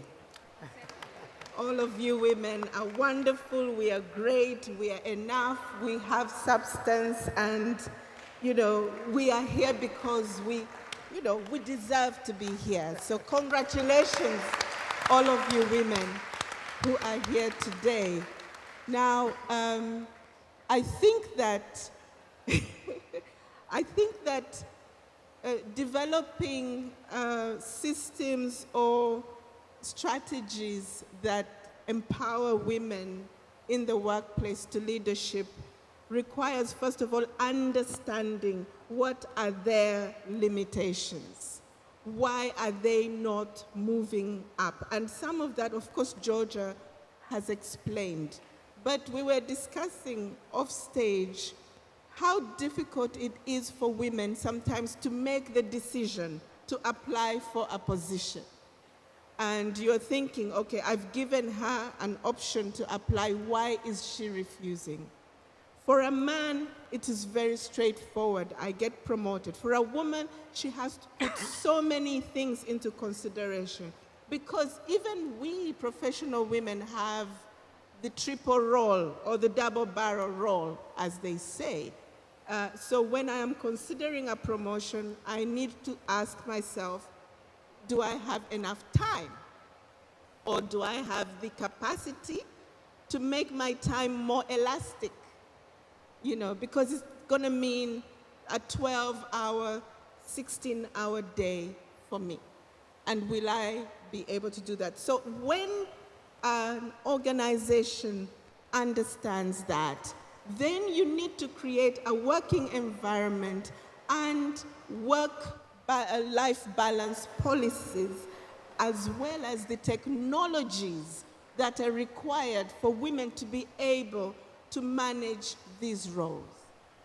The other important thing is to innovate, to find ways of changing the division of labor. Because if I have to do my household chores using a broom, using hand washing clothes, it will be difficult sometimes to bring the men on board in that. But if you mechanize, if you mechanize systems of chores, mechanize agriculture, there are certain elements that men tend to take on more. So you need to look at the structural interventions that will help to reduce the burden on women. Of course, my friend from CRDB has mentioned the importance of mentorship.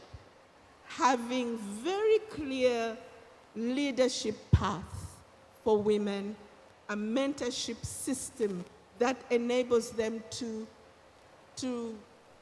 increase their confidence, because women have the capacity, but sometimes we have limiting self-perceptions that keep us doubting, the imposter syndrome that keeps us doubting, can I really go for this? So you do need that mentorship system to support women. The other thing, we were talking about unconscious bias. It's very important that your organization fully understands what are the issues, how do we behave in ways that discourage women? How do we change this? Because if you are unaware that there are certain issues, for example, as a woman, if I decide to be assertive, I will be called aggressive, Cruella de Vil, you know? If I express my opinion energetically, I will be called emotional, right? Am I speaking sense to you? Yeah. These are, and then you are in a boardroom. I know you told me not to generalize on this one, because we had a conversation outside. You see, he's and you know, you're in the boardroom, you give a very good contribution to the conversation, and they move the microphone to the next person, a man, and he says the same thing differently, and they say, whoa, that's a good idea. So we need to find ways of training not just men, but also women to understand what are those things that discourage a woman, because that has happened to me several times. And being a woman, I've gone home and thought and thought and thought, why did they do that when I could have been doing something different? So I think that organizations are already doing several things, but I would like to also challenge especially the young women to seek the mentorship. And when you seek the mentorship, make it your responsibility. I have had many people come to me, Christine, I need you to mentor me. And I say, great, I will. I usually don't refuse. But I also demand a lot from you. I give you a first meeting, and I give you homework. I say, come back to me in 2 weeks with A, B, C, and D, and they go away very enthused. 2 weeks pass, nothing. 3 weeks pass, nothing. Then we meet in a function. Oh, you know, you're so busy. Did you contact me? it is your responsibility to manage that relationship, okay? And for mentors, I think because you asked me about an organizational setting, if you have mentors in the organization, it's very important that you also train them to manage this mentorship properly, to have the right boundaries, especially boundaries are needed sometimes because we may find ourselves in situations of accusations and also overstepping, the space that is permitted. So there are many, many things. But looking more at a larger, wider level, it's so important that the country you are operating in has the right legislation. And congratulations to the government, to the UN agencies. I think UN Women was leading us UN agencies in supporting the new Marriage Act, which has not yet been addressed in Parliament, but it is really addressing the issue that the young lady here was talking about, early marriage. Those laws really determine whether women have a chance to rise up. Legislation, investment decisions have an important role to play. So many things. I could go on and on, but my sister Jackie will be missing her time. Thank you so much, Christine. You could feel her passion, and that's why whenever there is that discussion, she's always there. Now, before I go to Jacqueline, Latricia, I'm not sure if there's a microphone. I would like to invite, after Jacqueline, I'll invite if there's question or comments. Brevity is important. Sometimes less is more. This is the opportunity to just give brief comments or questions to the panelists. But as they're organizing for the microphone, and I'm told your hand here, I mean, this one is working. I'm told now it's working. Somebody was whispering to me. Okay. Can you just kind of reflect with us the importance of diversity in leadership and what value it adds in corporate performance, and what do you think needs to be done to really enhance, promote, and ensure diversity in corporate leadership? Exactly. But also, I'll ask you the second question. Go for that. Thank you very question. much, John. I'm not sure if this is... No, you can use it's not, eh? Hello. Thank you very much, John. I appreciate. But before I start, I also have to wish you Happy Women's Day to all the women in the room. Yeah, the importance of diversity at work. That is a very critical and I would say an ongoing agenda. It's an endless agenda in our boardrooms. Even my team can attest to that. And why do I think that it's important? Because personally, being a leader from the banking industry and now in the media and entertainment industry, it never ends regardless of the industry you're working in. But the key thing is that whenever there's a woman at the boardroom or at any table making a decision, it's a very critical point when a woman speaks. And of course, before you get into the boardroom, it also has to be by merit and not just by filling the quota. That has to come first. It has to be by merit.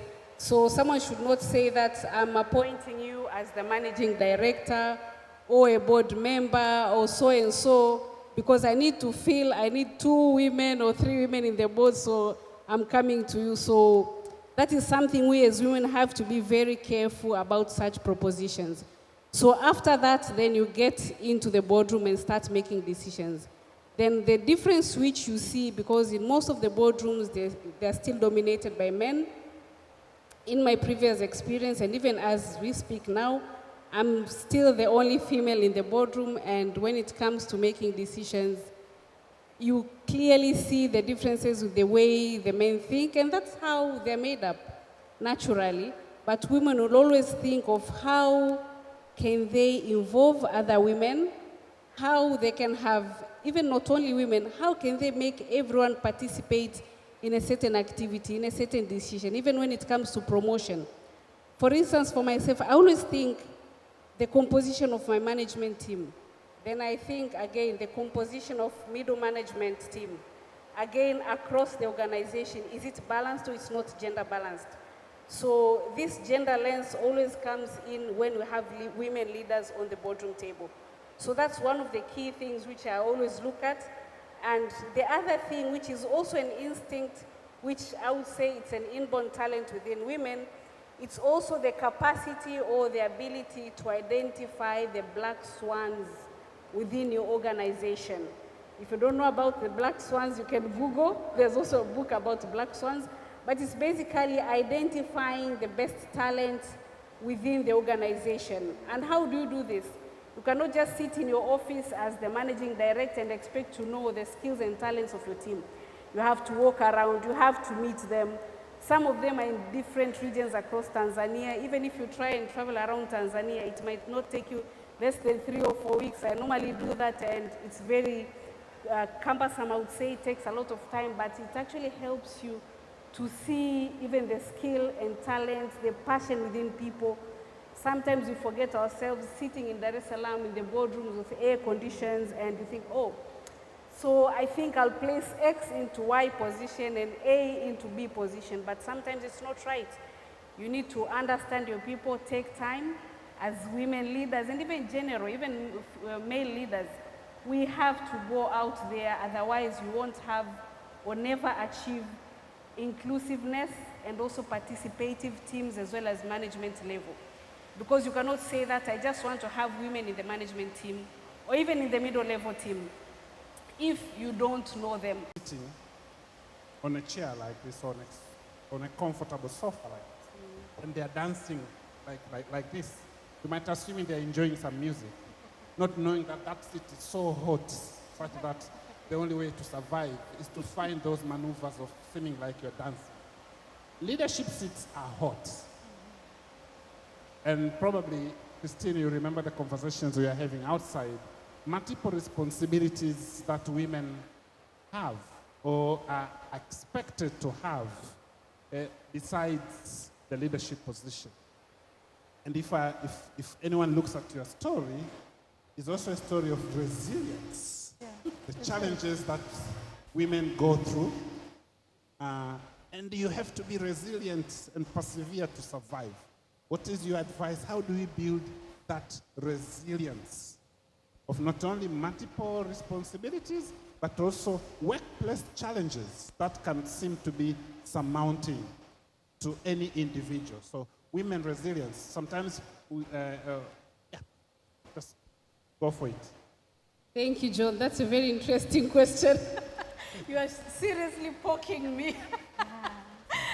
Yeah, and I think John is going straight to a very critical point here. I actually managed a bank which was actually taken over through statutory management by the central bank. It was not easy.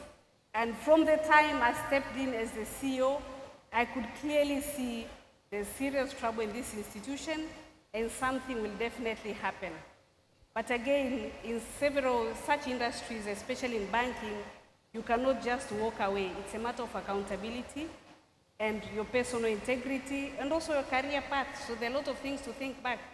Because I remember at that very time, a lot of my friends called me. They told me, Jacqueline, just resign, walk away. I said, no, I can't walk away. So there are several things which you have to look at. And I would say that you said about resilience. Yes, resilience is very, very necessary, regardless of the situation which you meet. Because one thing I had to learn at that particular time, initially it was very stressful, very extremely, not very, but extremely, extremely frustrating. And it reached a point that sometimes you meet people and they start saying, you've not paid my money, you've not paid my deposit, and so forth. But eventually, I actually learned through this experience that you need, even if you're a leader and the seat is extremely hot, but you need to separate yourself from the institution. You are a human being at the end of the day, even if you're a leader, but you are a human being. So at the end of the day, when you leave from the office, you have to separate yourself from the institution. despite that you're carrying the reputation of the institution, but sometimes back in your mind, you always have to remember that you'll always remain as John, a Bakari, a Jacqueline, and whatever, and the institution will hold its name. What you need to make sure is that whatever you're doing, your reputation or the reputation of the institution is not compromised, but you have to split, you have to switch off. So I learned to switch off. So when I come from the office, I know even if people call me, I will never stop taking calls. I will take the calls, but I'll tell them, I'm sorry, it's out of working hours, I'll revert back to you tomorrow. Or I'll give them some sort of an interim response, but still you have to switch off because you have a life. And if you continue taking those things back to your home in the evening, then the only story you'll be discussing with your spouse and your kids, with your family members and anyone will just be about the stress which you're facing at work, which is really very, very unfair to your family members. It is unfair. That is something you always have to understand because you are actually pushing on the stress to them. And sometimes with men, they can be sitting in their suits, but they're not very strong in their hearts. So sometimes you might be saying something and you've learned how to absorb it, but you might be telling your spouse or any other people around you, and they won't sleep for the rest of the week or the month. And that is how I learned. And even to this day, that's how I've learned. I have my time and I have my work time, which I have to split and plan accordingly. Thank you, John. Thank you so much, Jacqueline. Christine, you didn't know this story, probably. But if you look at her leadership journey, the fact that she's still sitting here, no heart attack, no stroke, no depression, and she's still smiling, she really deserves the round of applause that she got. Congratulations. Thank you. Are there questions before I throw another question? I thought that Diana.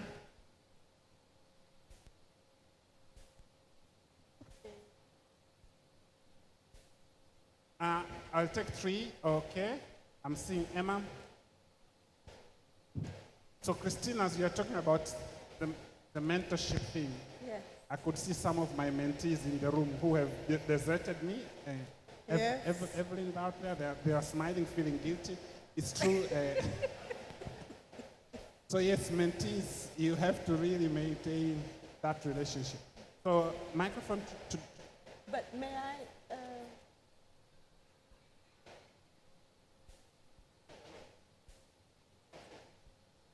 Diane, short question or comment. And then, okay, I'm seeing three hands. Is there any hand in the back that I have not seen? Okay, there's a gentleman at the back. Diane, go ahead. Yes, thank you so much. Very insightful discussion and great comments, Georgia, Christine. Thank you. So I wanted to contribute just a few things. It's not questions per se, but just reflections. And as I was seeing the girls here present, it really reminds me of... Dan, not everybody knows you. Yes, you're a brand, but not everybody recognizes that brand, especially those sitting in the back. Go ahead, introduce yourself. Okay, thank you, John. Thank you so much. I am called Diana Ninsima, and I'm currently the Country Director for Digital Opportunity Trust, or DOT, here in Tanzania. Thank you.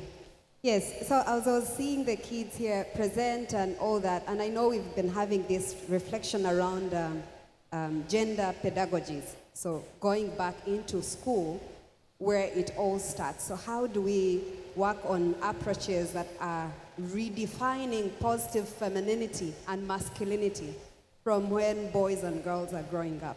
Because this thing that happens right now is basically when a house is already built and you're beginning to do wiring when you should have started with wiring before you even do the roofing.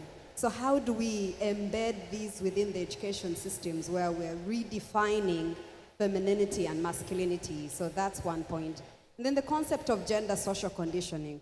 While it might be, there that women are not, there's this opportunity. Why isn't she taking it? It's because of how she was socially constructed. And most of these have been so ingrained in our patterns that we now cannot separate them from ourselves and our being.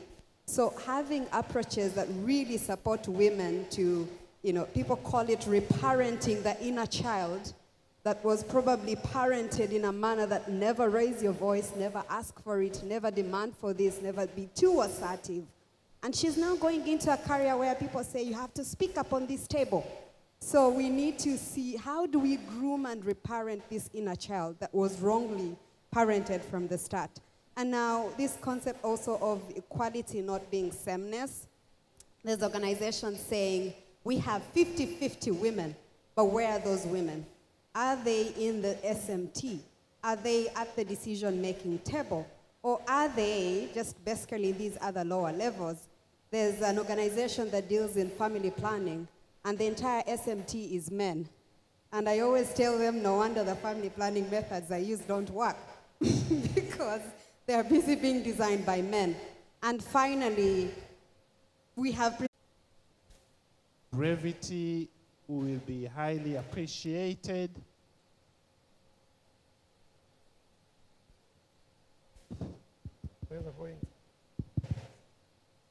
Thank you, John. My name is Emma Kawawa from the Tanzania Women CEOs Roundtable. I'll throw the question to the floor, underscoring what they've already spoke before. I don't know who's going to answer, but it goes across. As all of you have spoken, leadership is something which is either inborn or acquired. But to engrave or to embrace the leadership, you need some training, capacity building, exposures, and everything. I think Christine will agree to that. But as we are in this generation now, which is mixed, as Georgia said earlier, the younger, the middle class, and the old school, where I come from. The way we were brought up in the old school was very different because there was a lot of bringing up, meaning behavior, trainings, and all this were there. Now we have a big group of youth, I'm talking about women now, who are very well trained, but unfortunately, they miss the leadership skills. And unfortunately, I'm talking about the decision makers now. Here is a lady working in the office who is very well trained. She is competent, and the mindset and the world is different. They are looking at her as Anna, as Juliet, as whatever. Very young, very good presentable, but she has contents. But because she presents herself as an aggressive woman, very confident, that's where the challenges come. I think you understand what I'm talking about. So how are you going to work it? Because you're meeting an old school who's sitting there as a general manager, and here's a young girl who is very well trained and knows what she's talking about, focused, knows her job, trying to tell the general manager or the MD or the CEO, this is the way we work, you see? And she believes in this.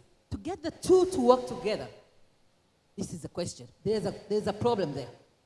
It is always I'm talking about the corporate world where I live, where I work, it is always something to talk about personalities, about who you are, how you dress. They look into other things, and they don't look at what you have in mind. How can we change that mindset?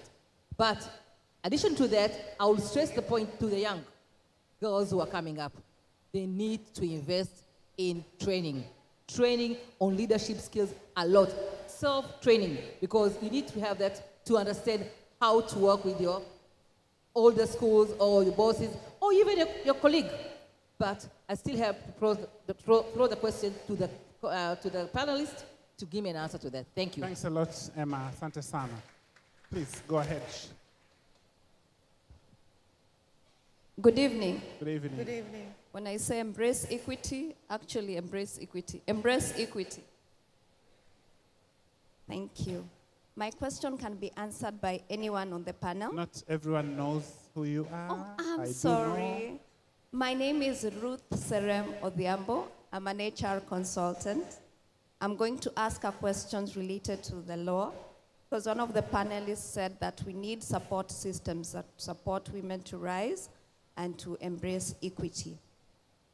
So my question is about the Employment and Labor Relations Act of 2004, subpart D on leave. I'm interested in two sections, 33 and 34, and they're on maternity and paternity.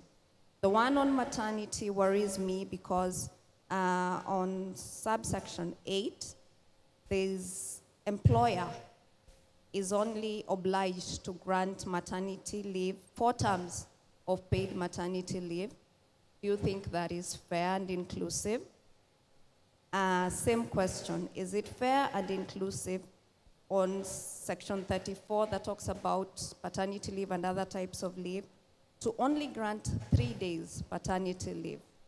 Does that embrace equity and reflect inclusion at the workplace? And is there something we can do about it? Wow. Thank you. Thank you. I wish you luck in responding to that question. There was a hand from a gentleman at the back somewhere. Oh. Gentlewoman, maybe? Oh, okay, sorry. I saw I think it's you. Hi, panelists. First, my name is Isabella from Barrick Gold, and I just want to start by thanking you all for taking the time to do this. As a young professional up and coming in the corporate world, events like this really do matter to us, so I want to thank you again. My question actually is for the males on the stage. I wanted to know,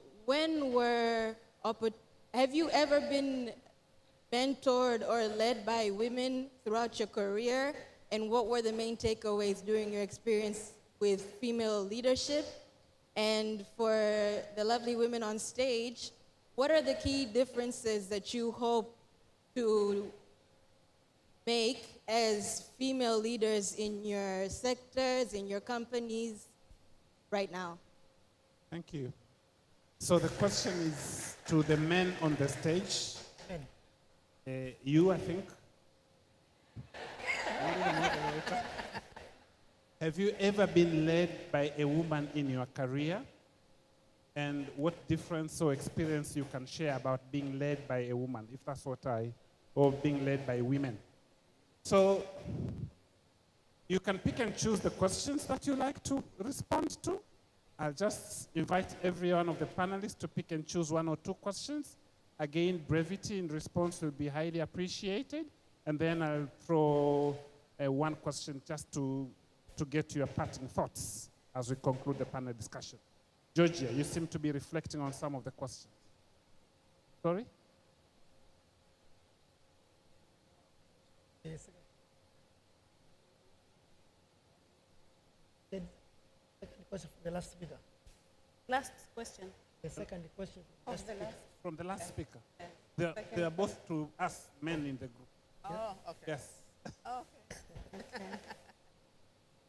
So, Georgia, any questions that you like to reflect on from what you have heard from the audience?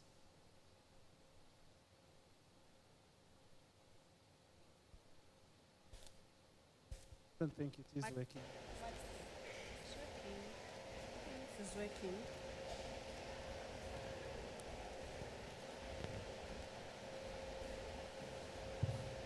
So I'd like to respond to 2. One is the one about maternity leave, and if there's equity there. But I think if I look across the room, there are a lot of organizations in Tanzania that offer above what is in the law. I know Vodacom does 16 weeks. I know TBL is doing working days and not calendar days. So baby steps have been made when it comes to maternity leave. I'll leave the paternity leave question to the men. And then the question from my sister there about young people and change.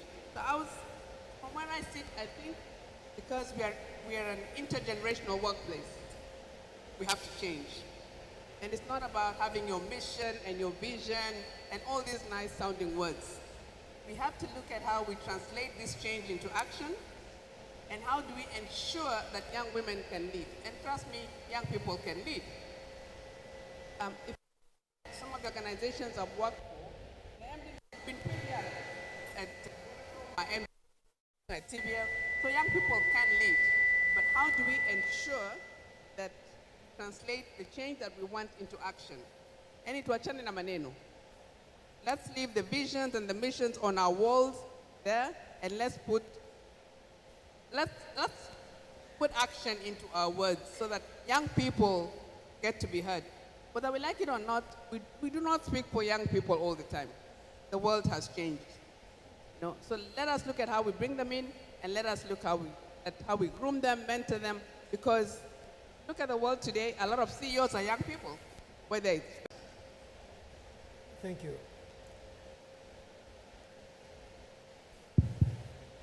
I'll probably start with the last questions, where there was a question whether in my career, or was there a time when I was mentored or led by a lady woman?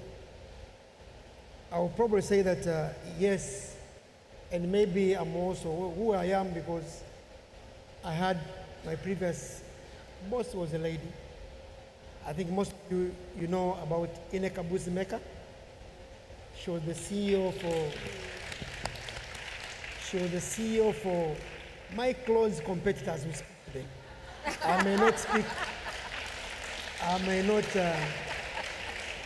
may not mention the name, but I think you understand the meaning.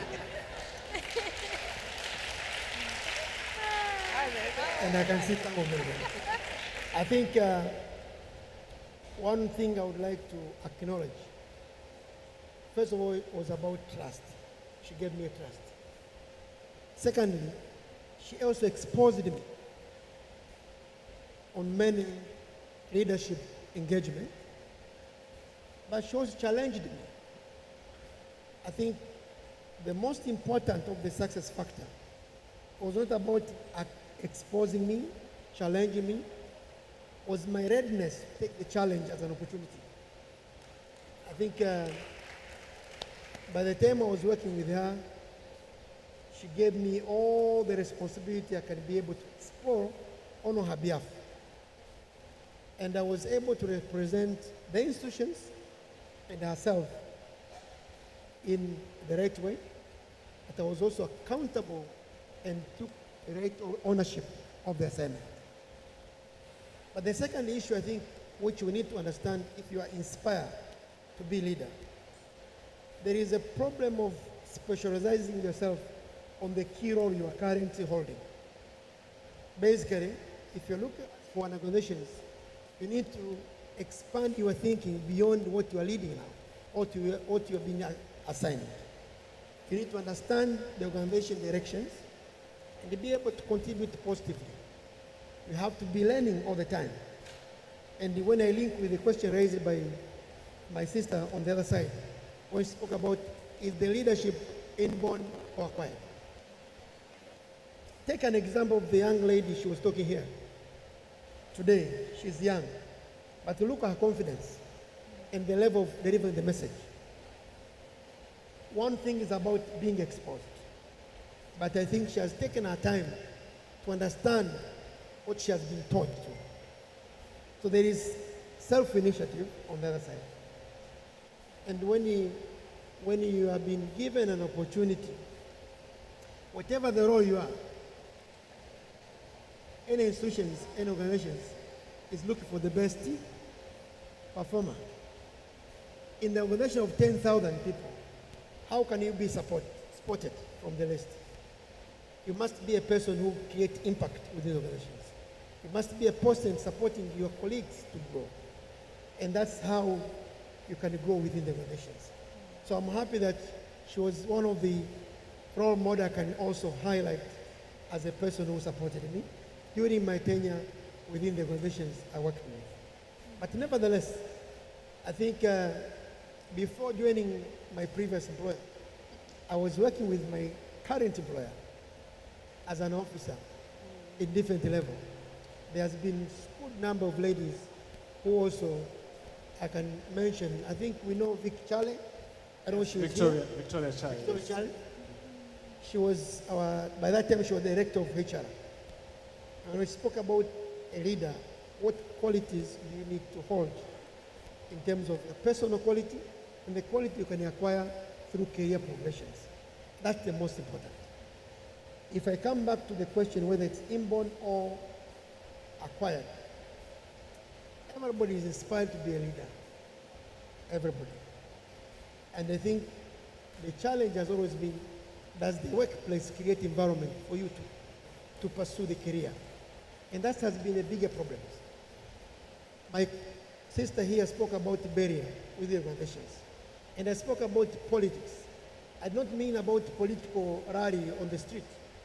Each organization has political institutions, which are actually some physical barrier from whoever is a supervisor, manager, or responsible to raise the people within the organizations.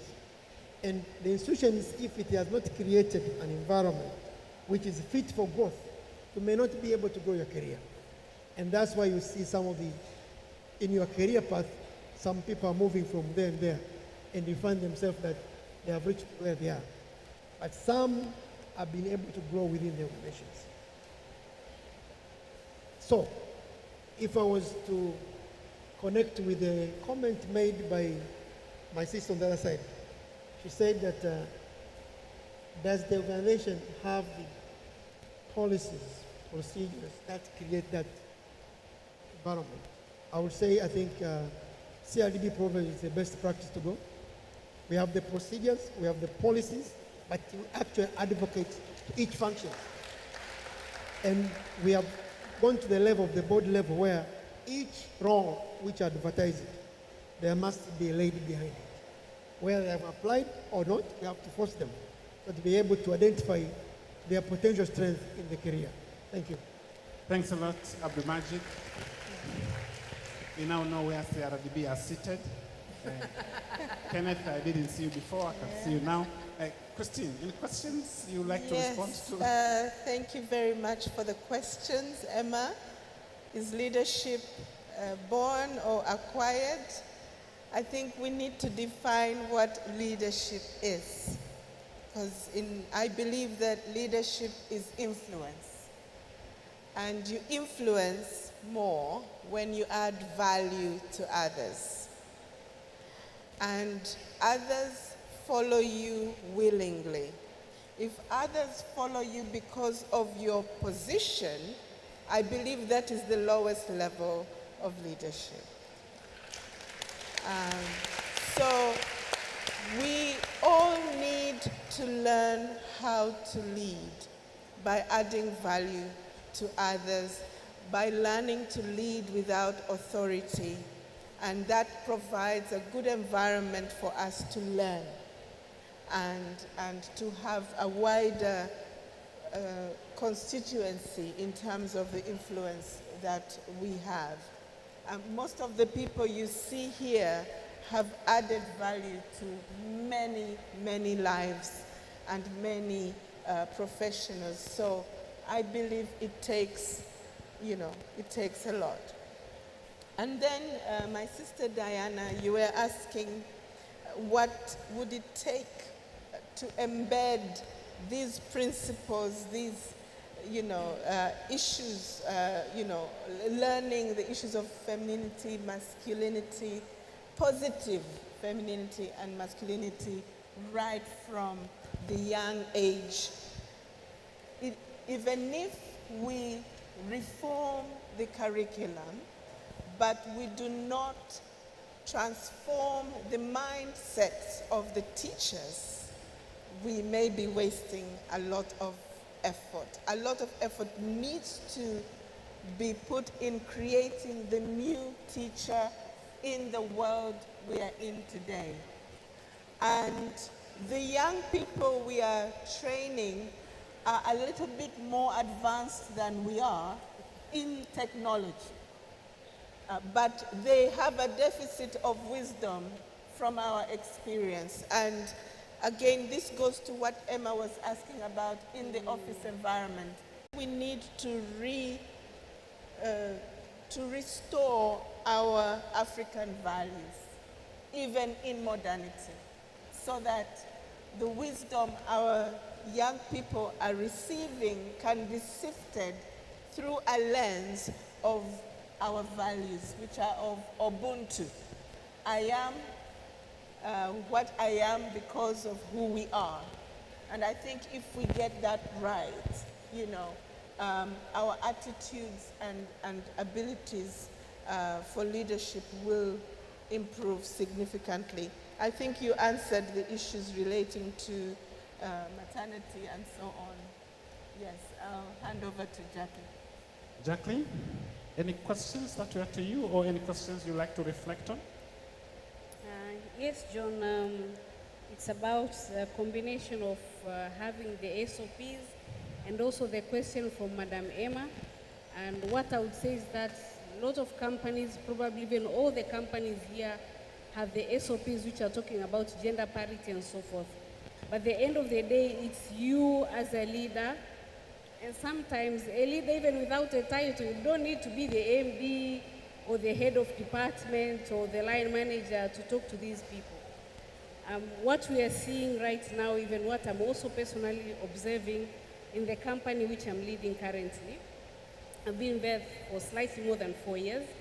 And what I'm observing is that there's a very big difference in which the way we behave, I would say Generation Z, and now we've skipped to the millennials and now we're talking about Generation X. The way we behave is very, very different. That is a fact which we cannot run away from it.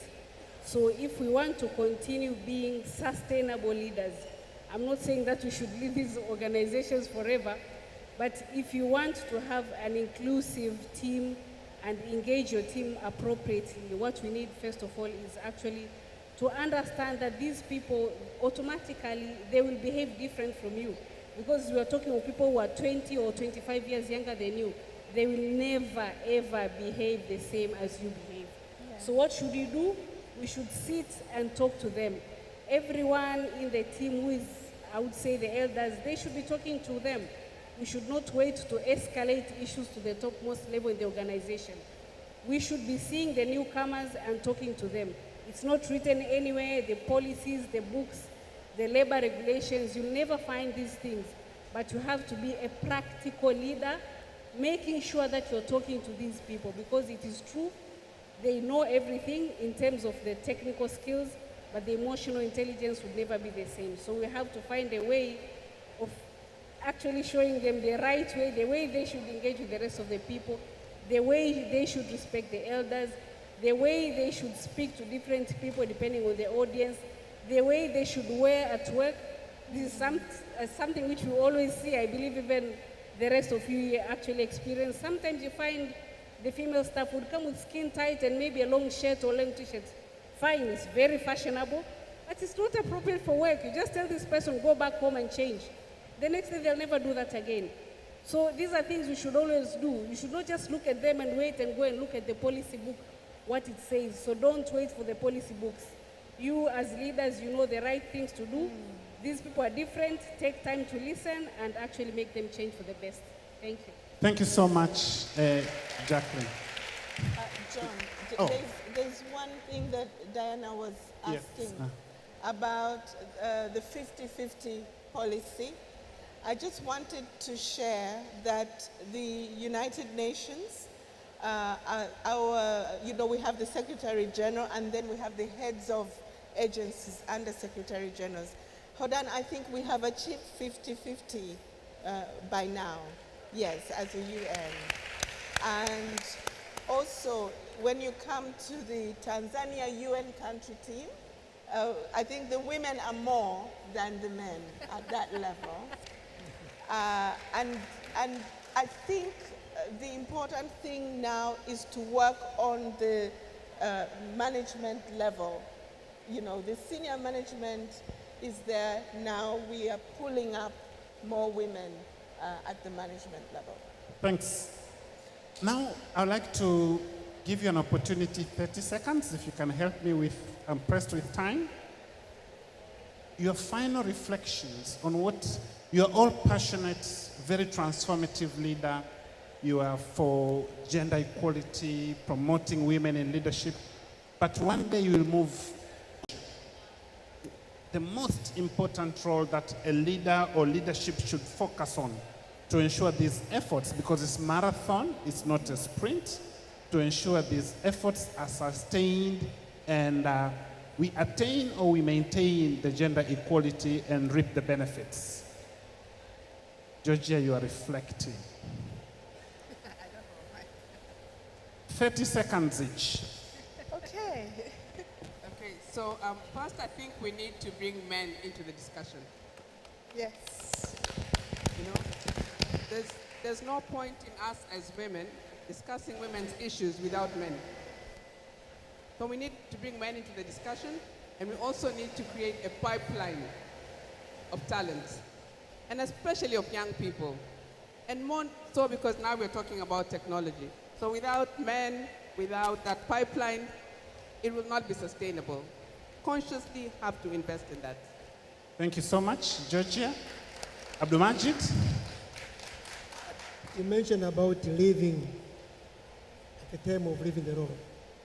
I think when you speak about gender equality and embracing equity, and the time you are not in the organizations, I think for me the most important is creating the system that embrace equality and inclusiveness. And let it be the culture of that particular institutions. The time you are not there, it will still be a system, the policies, and everyone within the organizations will believe in the culture of embracing equity. Beautiful. My last comment, as I leave the stage, I think for Tanzania, especially women's, I think the time is now. There is no the difficult role you can have in any role other than the president's role. So if our president, Her Excellency, she's able to run this country perfectly, visionary, why are we discussing the challenge? I think let us now learn from those leaders who already show the example. Thank you. Thank you so much, Abdulmajid. Thank you. Christine?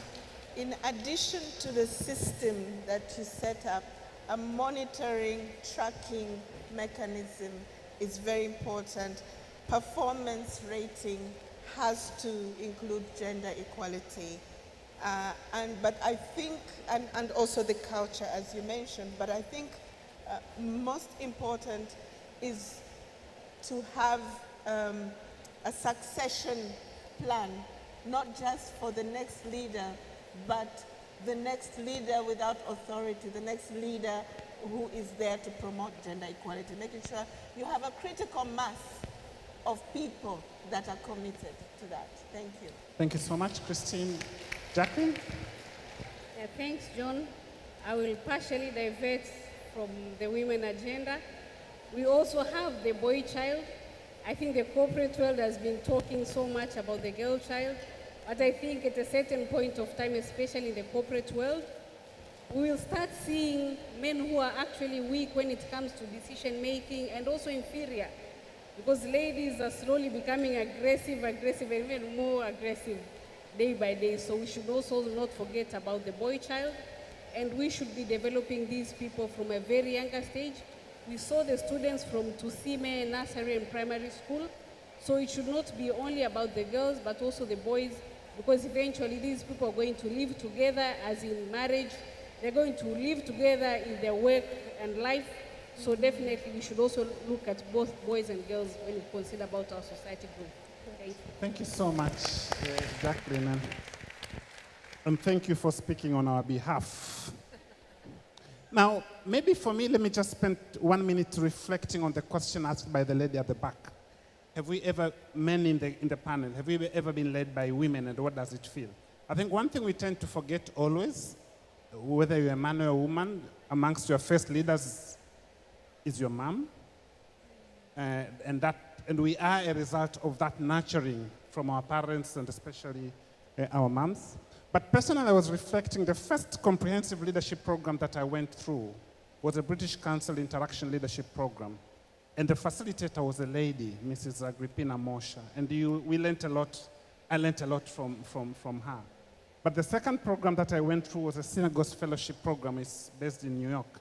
And the founder and the main facilitator was a lady, Peggy Dulani, and we learned a lot from her. But if I look at my corporate journey, and Abdulmajid and Georgia will know, amongst people that has made a lot of impact in our corporate leadership in Tanzania is a lady, Zuhura Muro. And she's actually the one who recruited me in the likes of Mwananchi Communication Board, the KCB Bank. And you get not only the mentorship, but also you get that motherly nurturing. You know, for us, we can mentor, but you're a bit harsh, husband. You know, just like, but you get that motherly, and sometimes that's why the mentees are running away sometimes, because of that, you see. But you get that motherly nurturing from women leaders. Currently, I sit in the executive committee of the CEO Roundtable apprenticeship program. And the committee is chaired by a lady, Brenda Msangi. And you get that motherly, ladyish type of growing. But what is this saying? That for us to succeed, men need women and women need men. So the importance of working together, the importance of having this type of conversations, and not men talking to themselves. Actually, International Men's Day, we don't even talk amongst ourselves. But even on International Women's Day, I think we are now, Mwananchi is breaking that barrier of saying it's a day of women talking or whining amongst themselves. So it has been a pleasure sitting with you. I think you all have enjoyed listening to Georgia, Abdulmajid, Christine, and Jacqueline. Thank you very much for the opportunity, and have a good night. Asante. Hello, hello, hello. Another massive round of applause for this impeccable panel. Before you get down, I'm going to ask you to stand right in the middle of the stage so we can take a round of photos. And hopefully you'll stand in a way where that we have gender balance. So we don't have ladies on one side and gentlemen on the other. And also height balance, because Mr. Olanga, kwa kweli, you're heading to the skies. All right, let's move forward.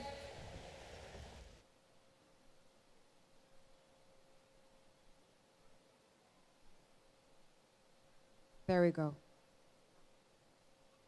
And then let's smile like we're celebrating.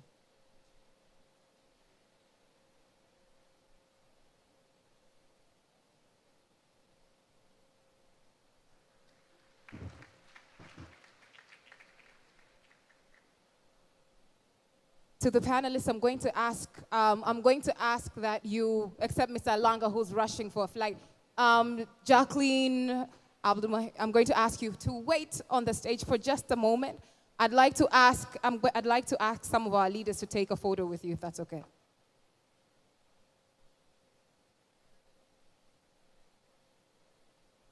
We'd like to take a quick photo.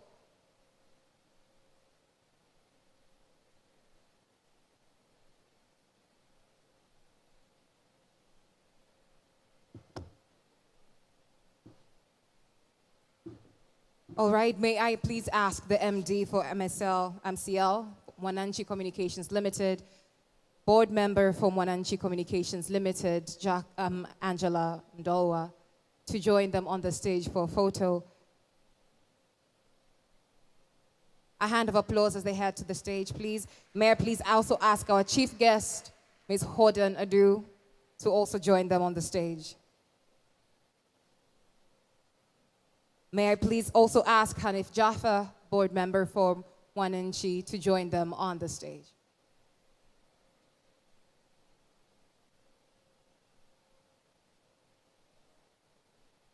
Yes, there we go. Nice.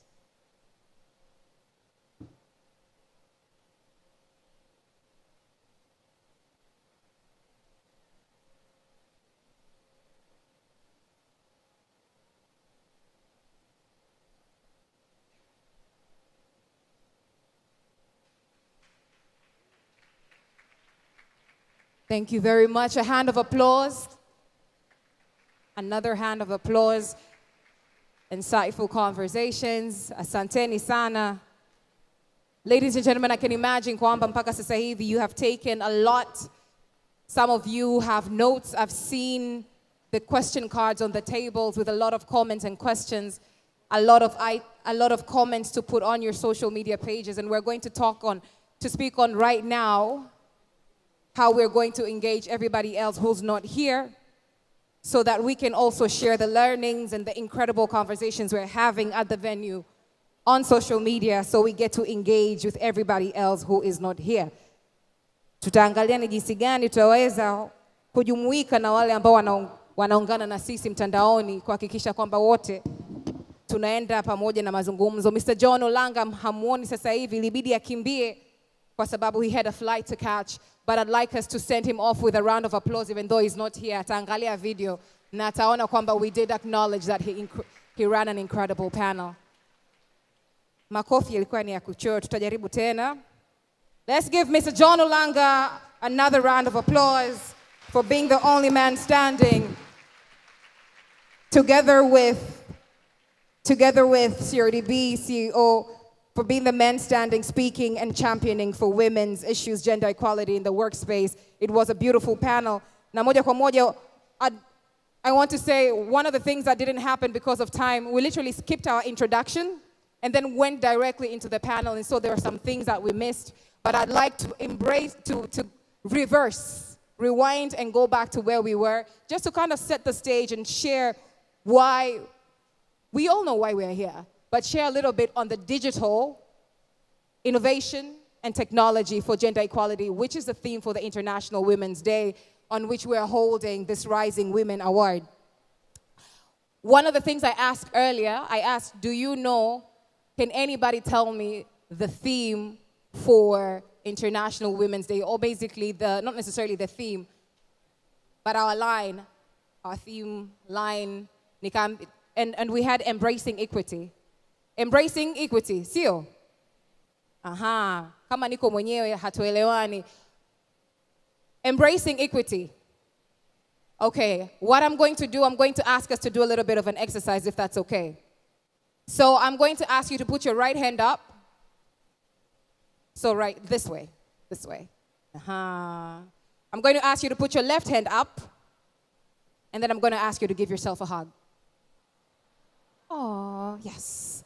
All right, we're going to try that again. We're going to put our right hand up, left hand up, give yourself a hug. Now this time, Yani, you're great students. This time, when we go into the hug, we're all going to say embracing equity. Is that okay? All right, let's try it again. Right hand, left hand. It's like we are not sure. We are not there yet, Tanzanians. What's going on? We shall try again. That was the trailer before the actual play. Let's try it one more time. Let's go. All right. Embracing equity. Now the question is, what does embracing equity mean to you? There are a lot of things that were said on the panel that can touch into that, but given time, I'm not going to address them at this juncture. But I'd like to say a little bit about our theme for the International Women's Day, because a lot is going to be said about the Rising Women's Award.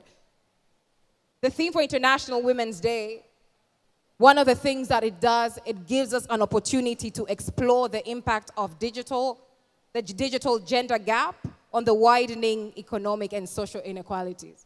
How many people here have a smartphone? Okay, so I'm going to ask, how many people showered this morning? Okay, the hands went higher. Me, I don't understand this. Me as a Tanzanian fighting for development, me, I don't get. What is this? How many people here have a smartphone? There we go, nice. How many people can freely charge their smartphones without thinking twice? Okay, do you have to ask for permission to charge your smartphone?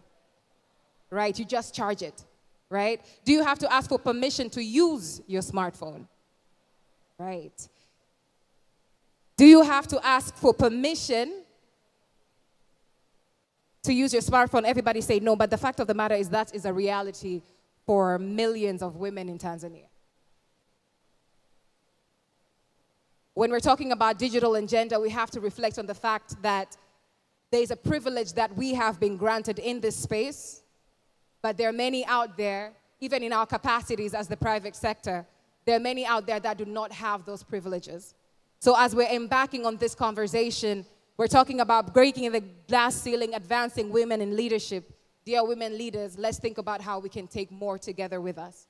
Let's think about how we can explore all the different facilities, all the different opportunities that the digital space can give us, lakini tusijifikirie sisi wenyewe. Let's think about those in the areas, in the rural and remote areas, and most, at hapa Tanzania. How many of us know that there's a measles rubella outbreak in Tanzania right now? A few hands up. Imagine what, I normally say, imagine what a reminder, a reminder on the phone would do to a mother to remind her. Imagine what, and maybe let me explain. The measles rubella outbreak is an outbreak because wazazi, kina mama, na kina baba wamesahau kuwapeleka watoto kupata chanjo ya pili. So measles rubella, for those who are not parents, it's a vaccine that comes in 2 doses. One of the biggest crises we've had is parents have forgotten to take their child to take the second dose, because the first dose you get when your child is 9 months, but the second dose is when your child is 18 months. By the time your child is 18 months, you have already sang happy birthday. You don't even remember that there's clinic. I'll see you. Wengi tunasahau. But imagine what a small reminder, or if it's just a text, it's time to take the baby to the hospital, could do. The digital space gives us a great opportunity to not just to not just open up opportunities for women in the workspace. Gives us great opportunity to explore change and transformation in health and every single sector. And one of the great things that Mwananchi Communications Limited is doing is looking at how to embark in that journey, and it's taking us along with them. So a hand of applause to Mwananchi Communications Limited for what they're doing in that space, and I won't say anything about it because it shall be presented here. So moja kwa moja, we're going to further go into our agenda, but before we even jump into that, I'm going to ask you to take your phone out. Toa simu. Toa simu chako. Toa simu. iPhone 14s, najua nimezionaona. Kuna masimu, kuna magadget ya hatari. Okay, I'm going to ask you to look at the person next to you, especially if it's not somebody you came with. Say good evening. Oh, mambo vipi. Msalimie, get to know them. Kuna watu wengine mmekaa kwenye meza mmenuniana toka mmeingia. Hapo sasa. So I'm going to ask you to take your phone out. The phone that you have, switch it to video. Go to video. Video. Go to video, right? Go to video or to photos, whatever it is. And then I'm going to ask you to take a video with the person sitting next to you. And what you're going to say is, hi, we are at the Rising Women Awards 2023. Let's practice those selfies. Come on. But make sure it's 2 of you in that video. Hello, we are at the Rising Women Awards 2023. Yes, there we go. Network, connect with somebody next to you. Use that phone. There we go, we have a 3 people here. Nice. There we go. Smile, take those photos. And then, what I'm going to do, I'm going to invite my co-host, Detricia, to tell you what you are going to do with those photos on your social media page. But she's also going to give you some excellent news about some professional photos that have been taken of you that you can also post. Detricia, karibu sana. Wow, thank you. So who doesn't like photos? People were asking me about having their pictures, right? So again, technology. Take your smartphones, please. Yet again. On your tables, we have some cards on your tables, and they have a QR code as small as this. Also, and it will have a link to a Telegram, which has all of your official professional pictures, right? That's incredible. That means since you walked in here, there have been professional photographers taking photos of you. So if you want access to those photos, this is not that event ambao mwisho event unauliza napata wapi picha zangu. You get them here. That is what we're doing. Give Mwananchi Communications Limited and the entire team a massive round of applause. That's what I meant by taking us along. Kuanzia mwanzo, you didn't know, but we knew you'd need to post something.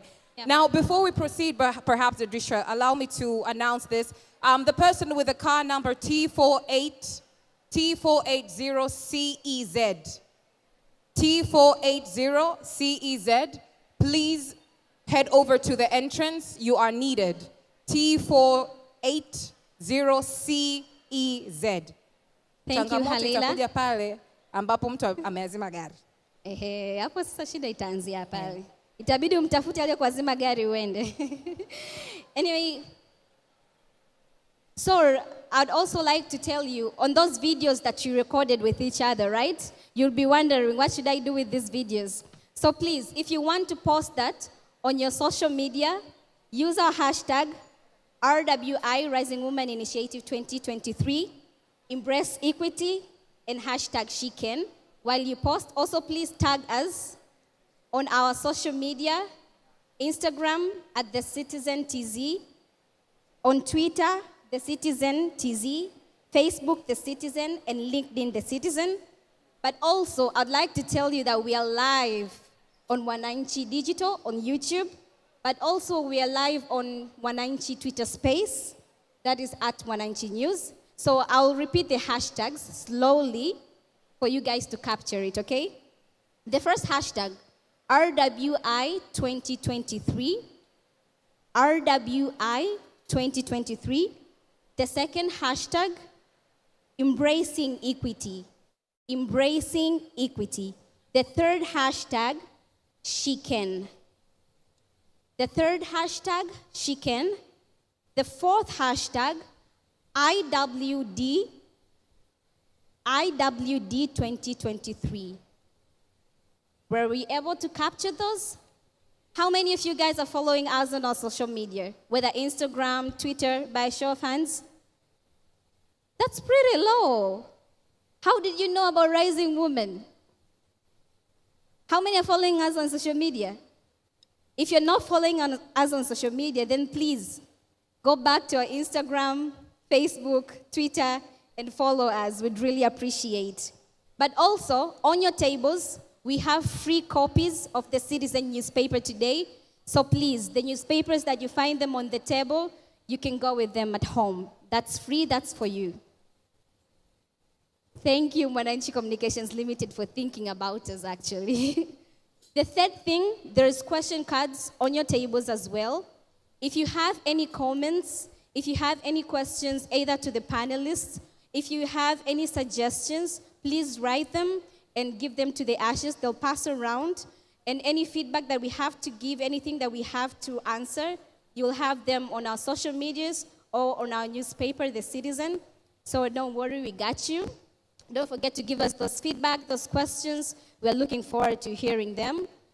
But then another thing, if you need to use the washroom, when you just leave the door and you move down to the stairs and you go back to your left, right behind the burner that you see when you're coming, behind it, there are washrooms. You can find them right there.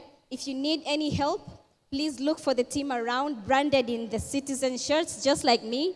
So if somebody is similar, just like me, if you have any question, if you need any help, please go and consult them. Well, I hope you're enjoying your day. Drinks are already now served. And before I speak too much, I wouldn't want to be chatty. I would like to welcome Ms. Angela Mdolwa, who is the board member of Mwananchi Communications Limited, and she's here to represent the MCL board chairman, Mr. Leonard Mususa. Welcome, Ms. Angela. In leadership. That is how we do it at the Rising Women Awards. Karibu sana.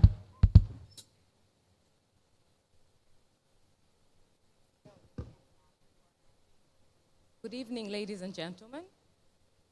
I would like to take this opportunity to welcome all of you to this great event. Thank you for turning up in support of the Citizen Rising Women Initiative. The initiative was an idea that started in a boardroom and has blossomed into a brand that celebrates women's achievements, thereby embedding the identity of the Citizen newspaper as a brand that connects people towards a common good. It is a platform for highlighting the challenges that need to be overcome to achieve equality for women and also share solutions. The Rising Women Initiative's objectives was to inspire, recognize, celebrate, and promote a culture of mentorship among women in leadership and business. In addition to that, the aim is to help low to senior level female leaders to face up to today's challenges by developing women leaders capable of playing leading roles in public and private institutions, as well as contributing to business growth in the changing competitive world. Through our initiative, we will profile 6 women and provide them with an opportunity to share their inspiration stories. And today, we'll give 15 awards to the rising women and women of the future to align with our purpose of inspiring. As we celebrate International Women's Day, let us remember that gender equality is not just a woman's issue, but a human issue. It also requires all of us to work together to create a more inclusive, equitable, and just society. A big thank you to our sponsors and partners for their unwavering support. And now, let me take this opportunity to welcome our guest of honor tonight, the country representative of the UN Women, Ms. Hodan Ado. Welcome.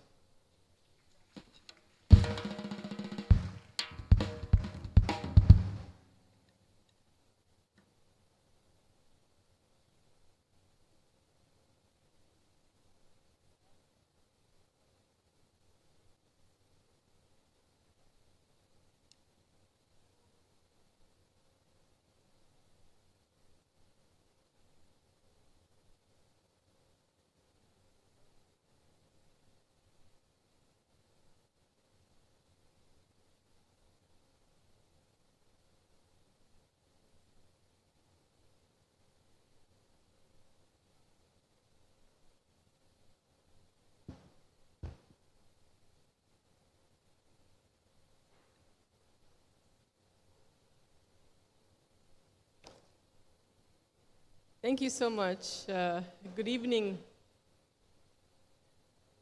Let me recognize, first of all, Mr. Bakari Machuma, the Managing Director of Mwananchi Communications, for his kind invitation.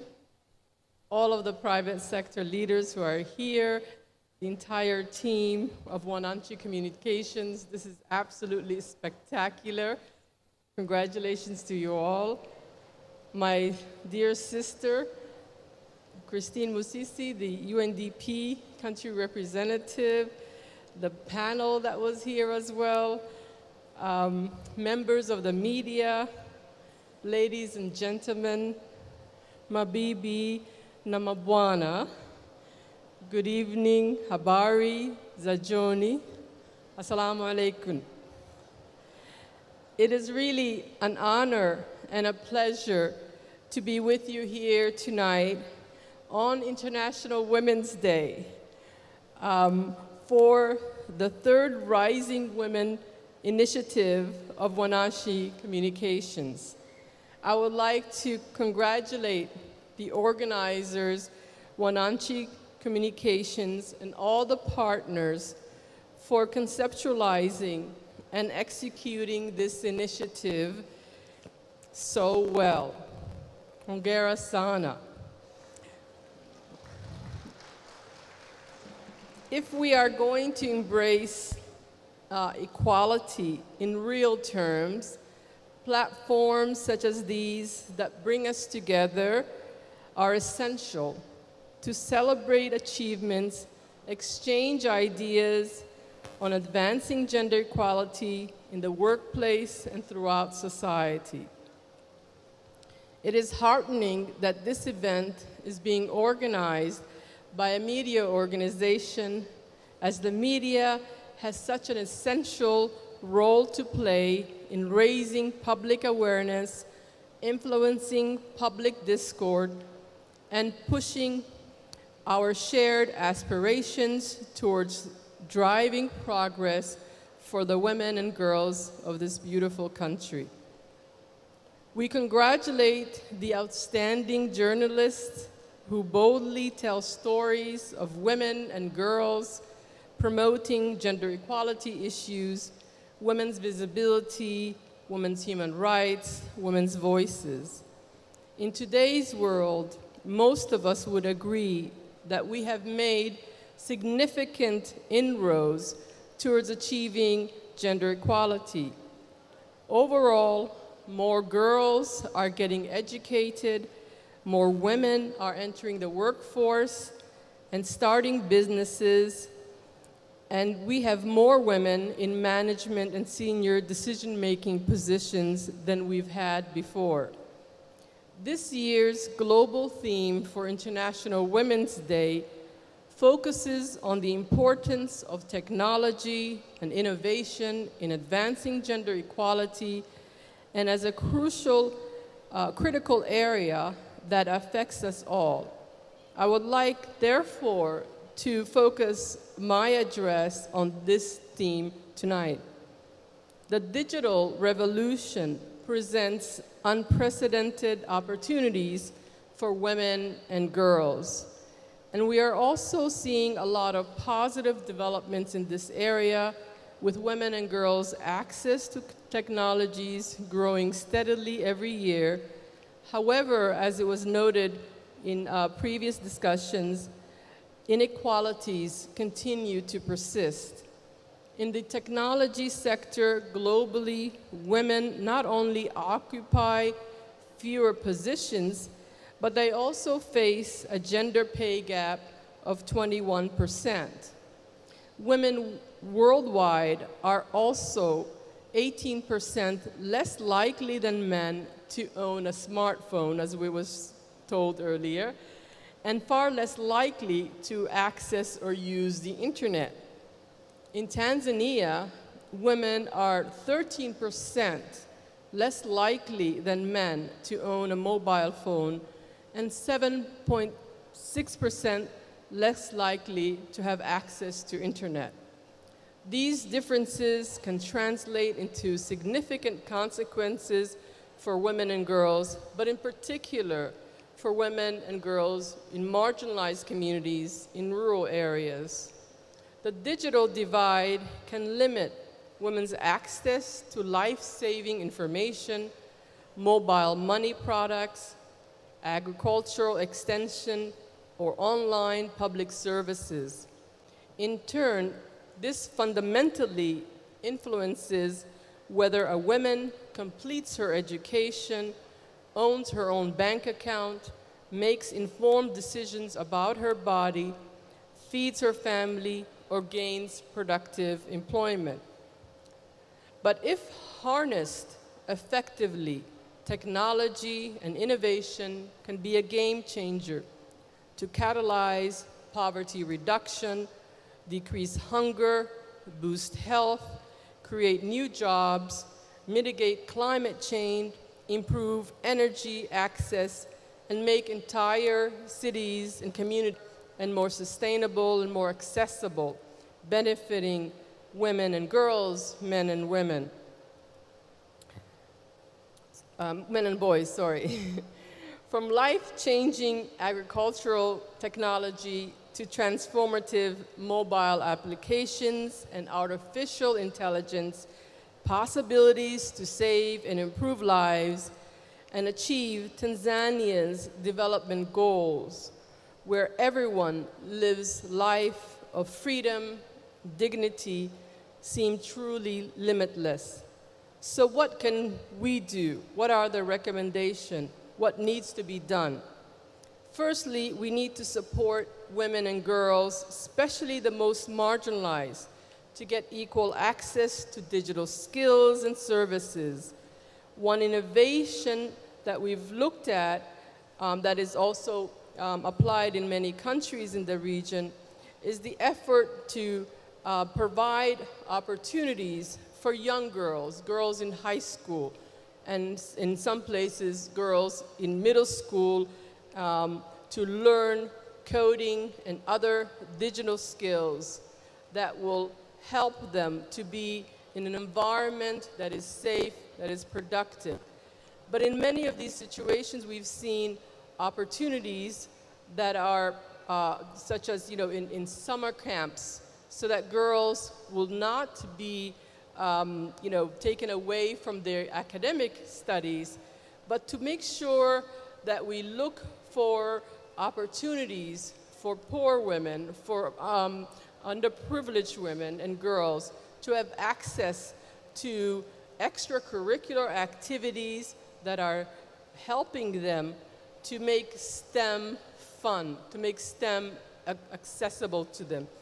And I encourage the many businesses and companies who are here to adopt schools in rural areas to set up these coding camps, summer camps for young girls and young boys as well, so that they have a chance in the technology future that is facing them. We also need to supplement and support our ministries of education, especially at the local and rural level, so that we bring STEM to the underprivileged, to rural girls and boys in schools where they might not have the opportunity to even have a computer as part of their academic curriculum and tools that they should have. So we need to say to our businesses, how are we investing in the future of Tanzanian girls and boys in rural areas so that they have the opportunity to learn and to encourage them to take up math, science, technology, in an environment that is not discriminatory, an environment that is giving them an equal opportunities and access so that girls are not missed out in this important technology that is facing the entire region. So we want Tanzania to be in competition with the countries in the region and to make sure the education system is very much embracing STEMs.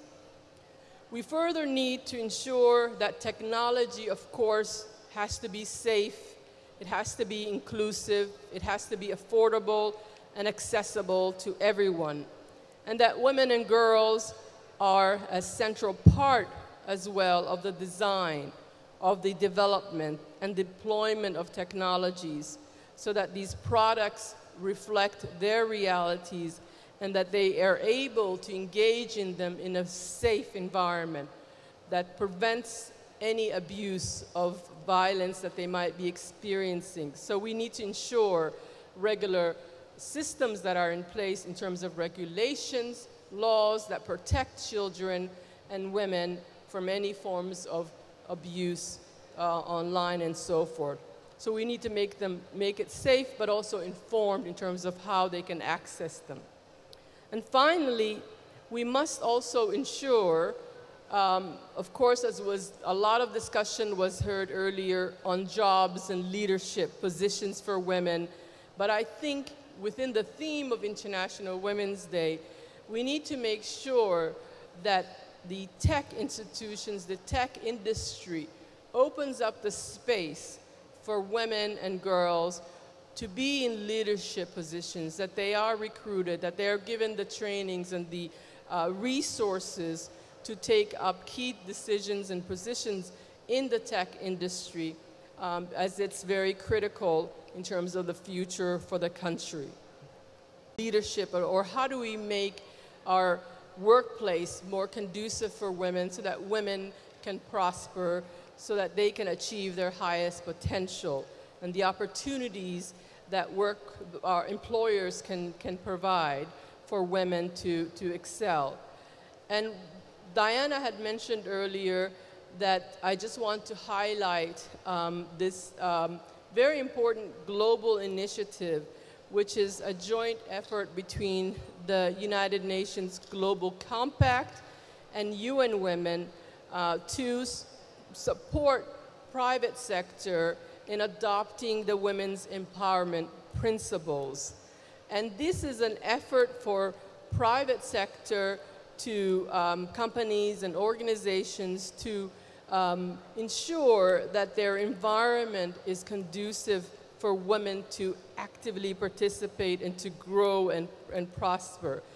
This initiative is based on an analysis that has been done by many years of large companies that are in stock exchanges, but also small companies that have employers as small as 30 or so. But there's some that are huge companies that have adopted these principles. And I'm so happy to see that there's several that are here who are here tonight who have taken up the WEPS principles. And these WEPS principles, just to run through them, is helping businesses to establish high level of leadership for gender equality, and we've had a very good discussion about that. Ensuring that there's diversity in the leadership positions so that we have more women in making decision-making processes, but then that would mean looking at your recruitment policies and how are you encouraging promotions and also giving opportunities when you're, for instance, doing your headhunting. So how do you open up for that diversity and to ensure that there's more women in leadership positions? The other point is that the WEPS is advocating for is equal treatment of women and men at workplaces in terms of not having discriminatory practices and all of those social norms that were discussed earlier that prevent women from feeling comfortable in boardrooms, feeling comfortable even in discussions.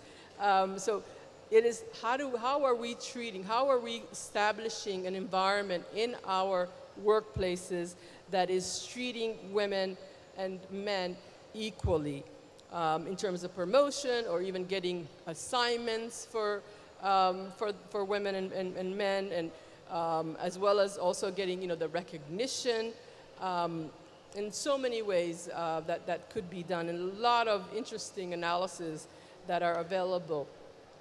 The other, I think, is something that we tend to forget, is to ensure the health, safety, and well-being of all women and men. And this is critical. We need to ensure, there was an issue that was discussed earlier in terms of providing maternal health services, but also simple things as sanitary pads in the toilets for women, providing in some businesses, they've even gone so far as providing a nursing room and so forth, providing sick leave, providing opportunities so that women also decide and say, is this really a safe environment? Is the parking lot, the elevators, do I feel safe as a woman being in a large corporation? Is my safety a priority for the corporation? And is my health and mental well-being as well? And that's something that a lot of the large companies are taking into account. The other, of course, and I think it's very much connected to the leadership, and I think some of the colleagues that were here, opportunities for women in the workplace, for education, for training, and professional development. And it's important to analyze that in terms of over a year, and if you are providing such opportunities to your employers, how many, if you look at it from a sex disaggregated data, how many women have benefited from the education, from the training opportunities, for the professional development that is going to help them to move up the next ladder in the career development. So it's really looking internally, these WEPs, and helping you to criticize where do you need to go and how do you want your organization to go within within this century that we're in, which is so competitive. So are you providing that environment for women who are brilliant and who have so much potential Are you nurturing them? Are you retaining them? Or is your, your business or your corporation, is it perhaps not addressing their needs? So that's something to look at. How are you retaining women and providing the support that they need to remain in the organization and to strengthen their contributions? So another, I think, and this is something I hope to build on a bit more, is on the issue of giving back to the community. Many businesses are providing services. The communities are buying the products that they're selling. But are you, contributing back to the community? And this is something that the WEPS is asking for. How are you, as a business, as a corporation, promoting equality through community initiatives and advocacy? For instance, I was saying earlier, the adoption of schools, that you might adopt a school to develop a coding camp for girls who are, in their summer vacation or winter vacation, as it might be in Tanzania. And how do you make sure that you are contributing to the development of the communities where your businesses are operating?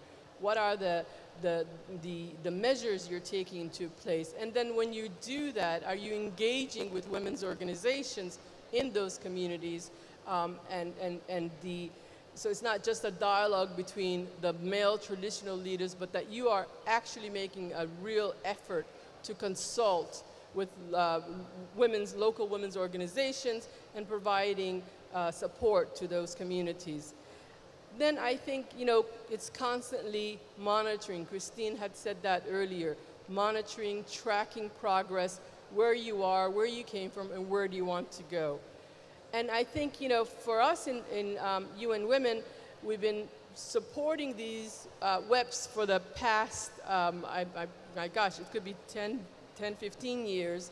And then we've seen over the years, the companies that have adopted these methodologies have not only improved in terms of their productivity and actual resources to their companies, but they have created an environment that is that individuals would want to work.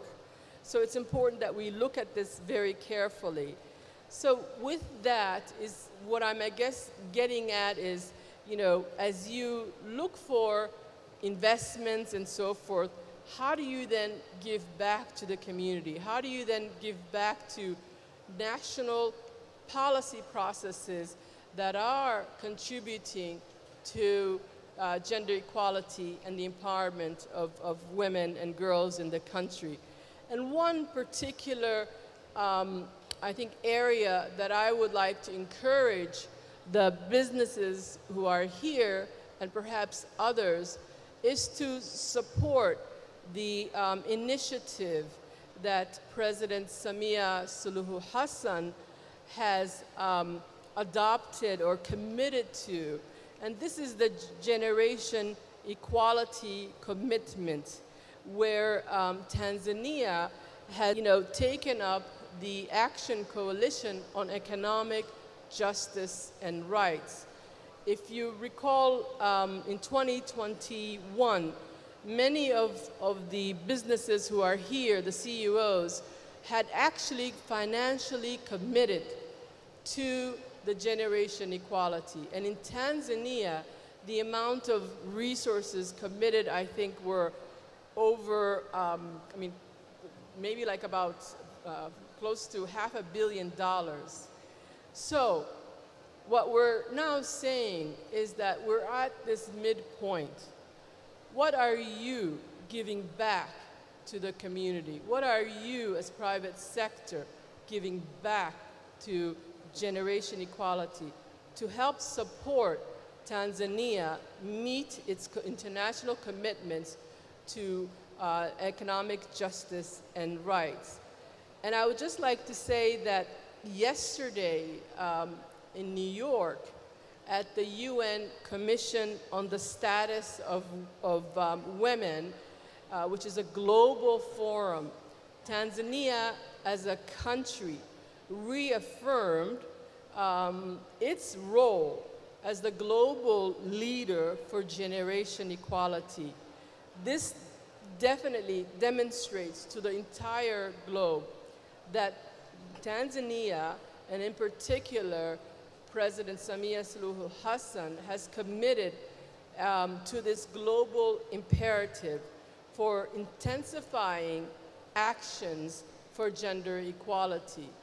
So we will come back to those who have made commitments, and I know Mwananchi Communication has, I know CRDB has, I know NMB Bank has, I know the Mo Doji Corporation has, and there's so many that have. So we need to come back. So when Tanzania is going to be reporting to the global world to say, what have we done? What have we done to support these global commitments for generation equality? And I'm sure Tanzania, as always, will be shining and saying we've done more than we have committed, and we're even going to commit more. And all of those investments are for Tanzanians, for the women, for the girls, for the boys of this country. So it's a real effort, and I encourage all of the businesses who are here to put in their resources towards gender equality. You have to show up. You have to intensify your efforts. And really, you know, we're here to support the country for that. So in order for us to make progress in gender equality and the empowerment of women in the workplace, our commitment and in Tanzania as a country, these concerted actions require not only, as I had said earlier, from the government, but from private sector, from civil society, from the United Nations, but from the whole of society. We are committed as UN Women and the UN here in Tanzania to support the realization of generation equality and that, you know, the realization of equality remains steadfast, and I'm confident by working together, a partnership between government and private sector and civil society will be able to go beyond embracing equality to realizing equality sooner than later. Let me then conclude by emphasizing the need for collective responsibility. Collective responsibility is critical for government, for private sector, corporations, and for all of us to develop bold, gender transformative actions to widen innovation ecosystem, to embed transparency and accountability, not only in the digital technology and expanding digital economies, but also to ensure that we are investing in the human capital of this country. The women and girls demand more accountability and more money, especially at the grassroots level, where they are driving solutions and tackling challenges at the source. We must respond to their call.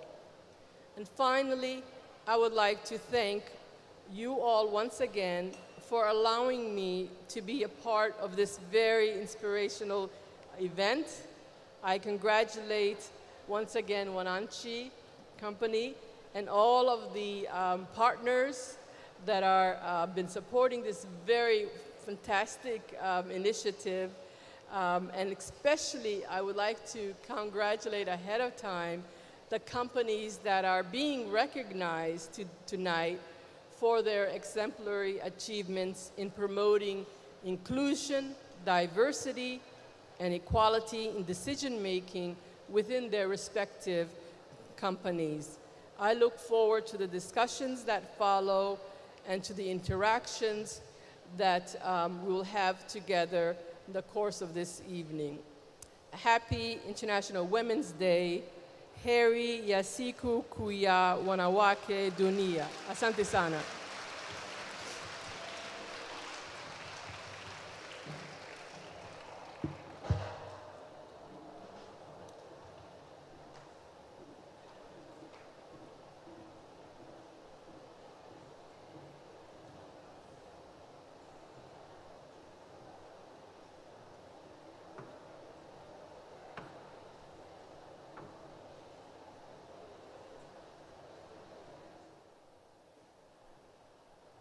Hello, there we go.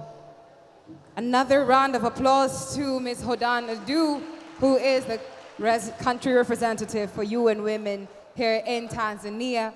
There's a lot that she said. I will not attempt to reiterate anything, but one of the things that I think is going to lead us to the next part, she said that it is important to involve women in the communities, and she talked about communities. And with that, I'd like to invite the next person that we have on stage. Amezungumzia kuhakikisha kwamba wanawake kutoka kwenye jamii story zao pamoja na the unique challenges, changamoto ambazo wanazipitia zinapewa kipaumbele, lakini pia zinakuwa highlighted tunapotengeneza suluhu. Na moja kwa moja kipengele hiki kinachofuata, as you can see, I'm going to speak a lot more Swahili because tunaenda chembani, tunaenda sebleni. We're going to bring to the stage an incredible woman who is a gender activist. We're going to have a conversation for about 5 to 6 minutes. But I'd like to also get you to, I know you might be thinking about the fact that you've heard a lot already, but I'm going to ask you to hit refresh. So I'm going to ask you to do something right now. Those exercises, right? So everyone, can I ask you to just wiggle a little bit? Oh, I see that wiggle. Aye, the lady in pink. You, yes, wiggle. Wiggle a little bit, wiggle a little bit. Just shake it off, shake it off, shake it off, shake it off. All right? Right hand, left hand, embracing equity. 1, 2, 3, let's go. You are cheating. You're cheating. Again, 1, 2, 3. One last time, let Tanzania be heard. 1, 2, 3. Wonderful, wonderful. A hand of applause to yourselves as well. Alafu pia mmependeza sana. You all look incredible. So you kama mmeambiwa, kama the person next to you have not told you you're shining tonight, nimchoyo wa compliments. You're looking amazing. This is what we call beautiful with brains. That's what we have here. So we're going to invite a gender activist, an incredible woman. Her name is Janet Masinza. Mama Janet, uko wapi? Naomba nikuone. Uko wapi? Janet Masinza, and I'm going to ask you to give her an incredible round of applause. Na kuomba uje stejini, utapita upande huu. Tafadhali karibu sana. Ladies and gentlemen, please let's give Mama Janet a heavy round of applause. You'll get to hear a little bit about the amazing work she's doing in the communities that we're talking about need change. Mwananchi Communications made sure that we got to hear a live example of something that's happening in communities, so that we can bring in. Manake most of the time tunaongelea hivi vitu mmekaa kwenye. Unajua ukiongelea hivi vitu, when you speak about these things, sitting in comfortable chairs, it's hard to empathize. But Ms. Janet is going to come here and basically share her story a little bit and share about what she does. Hopefully and surely we're going to get inspired to do things a little bit differently. Naombeni masikio yenu, naombeni niwakaribishe sebleni, manake ndo tunaingia sebleni sasa hivi. I'm going to be mixing languages. For those who do not understand Swahili, please try to find somebody next to you to translate. And we shall move. Hello, hello, yes. Tutachukua kama dakika 5 hapa, dakika 6 kulumbana, kuongea, also kulumbana, kuzungumza, kuteta. Na mamangu, naomba kwanza nikukaribishe, naomba ujitambulishe, waeleze watu wewe ni nani, shughuli zako ni zipi, alafu tutaendelea. Asante.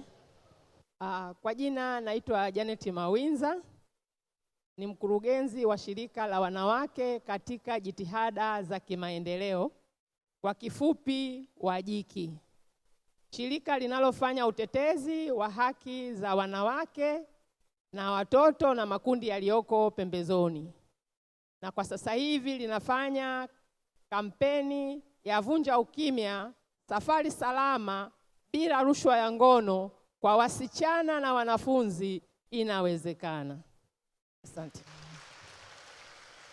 Bila rushwa ya ngono inawezekana. Inawezekana. Naomba tuseme kwa pamoja, bila rushwa ya ngono inawezekana. Mama Jane, naomba tueleze kinagaubaga, ilikuwaje mpaka ukaanza hii kampeni? Ni kitu gani kilikushika mpaka ukaona kuna umuhimu wa wewe kuanzisha hizi shughuli? Kwa sababu issue ya rushwa ya ngono, je, ni wewe umeanzisha? Asante. Kwa kweli hata mimi mwanzoni nilikuwa sifahamu kwamba kama kuna rushwa ya ngono. Nilikuwa naona tu ni ukatili unaoendelea. Lakini baada ya kupata elimu kupitia Women Fund, ambao kwa sasa ndio wanaonifadhili kwenye hii kampeni ya safari salama bila rushwa ya ngono kwa wasichana na wanafunzi inawezekana. Baada ya kupata elimu pale kwao, ndio nikajua kumbe rushwa ya ngono inafanya namna gani na inaweza ikarudisha maendeleo ya jamii au nchi nyuma. Kwa sababu mimi mwenyewe pia nilikuwa ni mfanyakazi, lakini kwa sababu ya rushwa ya ngono, baada ya kukataa, nililazimika kuondolewa kazini. Kwa hiyo hapo ndio nikapata story kwamba kumbe rushwa ya ngono inaweza kuwaumiza watu kwa kiasi gani. Na kwa bahati mbaya zaidi niliondoka kazini mimi pamoja na mume wangu, kwa sababu tulikuwa tunafanya kazi kwenye shirika moja. Kwa hiyo ili yule bwana aendelee kuishi kwa amani, ilikuwa ni lazima niondoke mimi mwenyewe, halafu na mume wangu aondoke. Kwa hiyo nilimponza mpaka mume wangu tukaondoka. Kwa hiyo mimi baada ya kupata ile elimu nikasema hiki kitu bado hakijasikika kwenye jamii, yapasa kukifikisha kwenye jamii. Nikarudi nyuma kwa sababu nilikuwa bado nina vikundi vya wanawake, nikapeleka elimu ya rushwa ya ngono kule mtaani. Baada ya kuwapelekea hii elimu ikaonekana bado wana changamoto na wenyewe pia hawaielewi vizuri. Waliona kwamba rushwa ya ngono ni jambo la kujitakia. Mtu akienda kwanza rushwa ya ngono ni bahati. Kwa hiyo nikaona hapa kumbe swala la rushwa ya ngono litawaumiza wengi. Mimi nimepambana, nimetoka salama, lakini wengine wanaingia na wanapotea huko. Ikabidi nianze kuchukua hatua sasa ya kuanza kupeleka swala rushwa ya ngono kwenye maeneo ya siasa. Kwa hiyo kipindi cha uchaguzi ikabidi niombe fund kutoka Women Fund ya kutaka kupeleka swala zima la rushwa ya ngono kwenye watu ambao wataenda kugombea au watu watakaoenda kufuatilia swala zima la kupiga kura. Kwa sababu ilikuwa mpaka kuweka foleni, ili uweze kupata foleni kwenda kupiga kura, unatakiwa utoe rushwa ya ngono. Ambalo sasa ni tendo ambalo halipendezi. Mimi naenda tu kumchagua mtu ambaye anaenda kuongoza watu wengine wote. Mimi kwa nini nitoe mwili wangu ili mtu mwingine niende tu nifike mahali ambapo napahitaji? Kwa hiyo hapo ndipo nilipoanza kuchukua elimu. Lakini baada ya kuwapa tena elimu wale, nikaona jamii bado haielewi swala rushwa ya ngono ni nini. Nikaomba tena ufadhili kutoka Women Fund, nikaanza kutembea nyumba kwa nyumba, kutafuta na kuelewesha jamii kwa upana kuhusu swala zima la rushwa ya ngono. Tukatembea, tukashirikisha watu wa dini, tukashirikisha dawati la jinsia, tukashirikisha viongozi wa serikali wengine, tukatembea mlango kwa mlango, watu waweze kuvunja ukimya kuhusu swala zima la rushwa ya ngono. Na huko tuliweza kuwaibua wamama ambao walifanyiwa rushwa ya ngono wakienda kupata huduma hospitalini. Wengine wamefukuzwa kazi kama nilivyoondoka mimi kazini. Wengine wamepata rushwa ya ngono wakati wanaenda kuwatafutia kazi watoto wao. Wengine walitakiwa kutoa rushwa ya ngono wakati wanaenda kuwapeleka ndugu zao hospitalini. Pale nikaona hapa kitu bado kinaumiza jamii. Nikasema nahitaji kwenda shuleni. Hapo tukatoka tena tukaenda shuleni, kwa sababu tayari kupitia harakati nilizozianza mwanzoni za kutetea wanawake na watoto, nikaona ipo haja ya kuanzisha klabu za watoto za jinsia shuleni. Kwa hiyo nikaenda kule kwenye klabu nikapeleka swala zima hili la rushwa ya ngono. Baada ya kupeleka swala zima la rushwa ya ngono, watoto mabinti form 3, form 2, form 4 walisema hiki kitu tunachokiongea tunafikiri sisi ni wahanga wakubwa kuhusu swala zima la rushwa ya ngono, kwa sababu sisi kusafiri kwetu kutoka nyumbani kuelekea shuleni na kutoka shuleni kurudi nyumbani, hapa katikati ni shughuli. Lazima uwe na dereva ambaye unawasiliana naye kuhusu masuala ya kingono, wewe ndio utasafiri sawa sawa. Lazima uwe na kondakta ambaye utakuwa na mawasiliano nayo, basi wewe usafiri wako utakuwa wa amani. Lakini kama sio hivyo, basi wewe utasafiri kwa shida. Mimi baada ya kusikia ile sauti na wenzangu tukarudi tukakaa, tukasema ipo haja ya kuona namna tutakatetea hili kundi. Kwa hiyo hapo ndipo nilipoanzisha kampeni ya safari salama bila rushwa ya ngono kwa wasichana na wanafunzi inawezekana, kwa kwenda sasa kwa wanaume. Kwa sababu baada kuifuatilia kote kwenye jamii na mimi mwenyewe na watoto, nikasema ipo haja ya wanaume kuelewa namna ambavyo rushwa ya ngono inaangamiza taifa.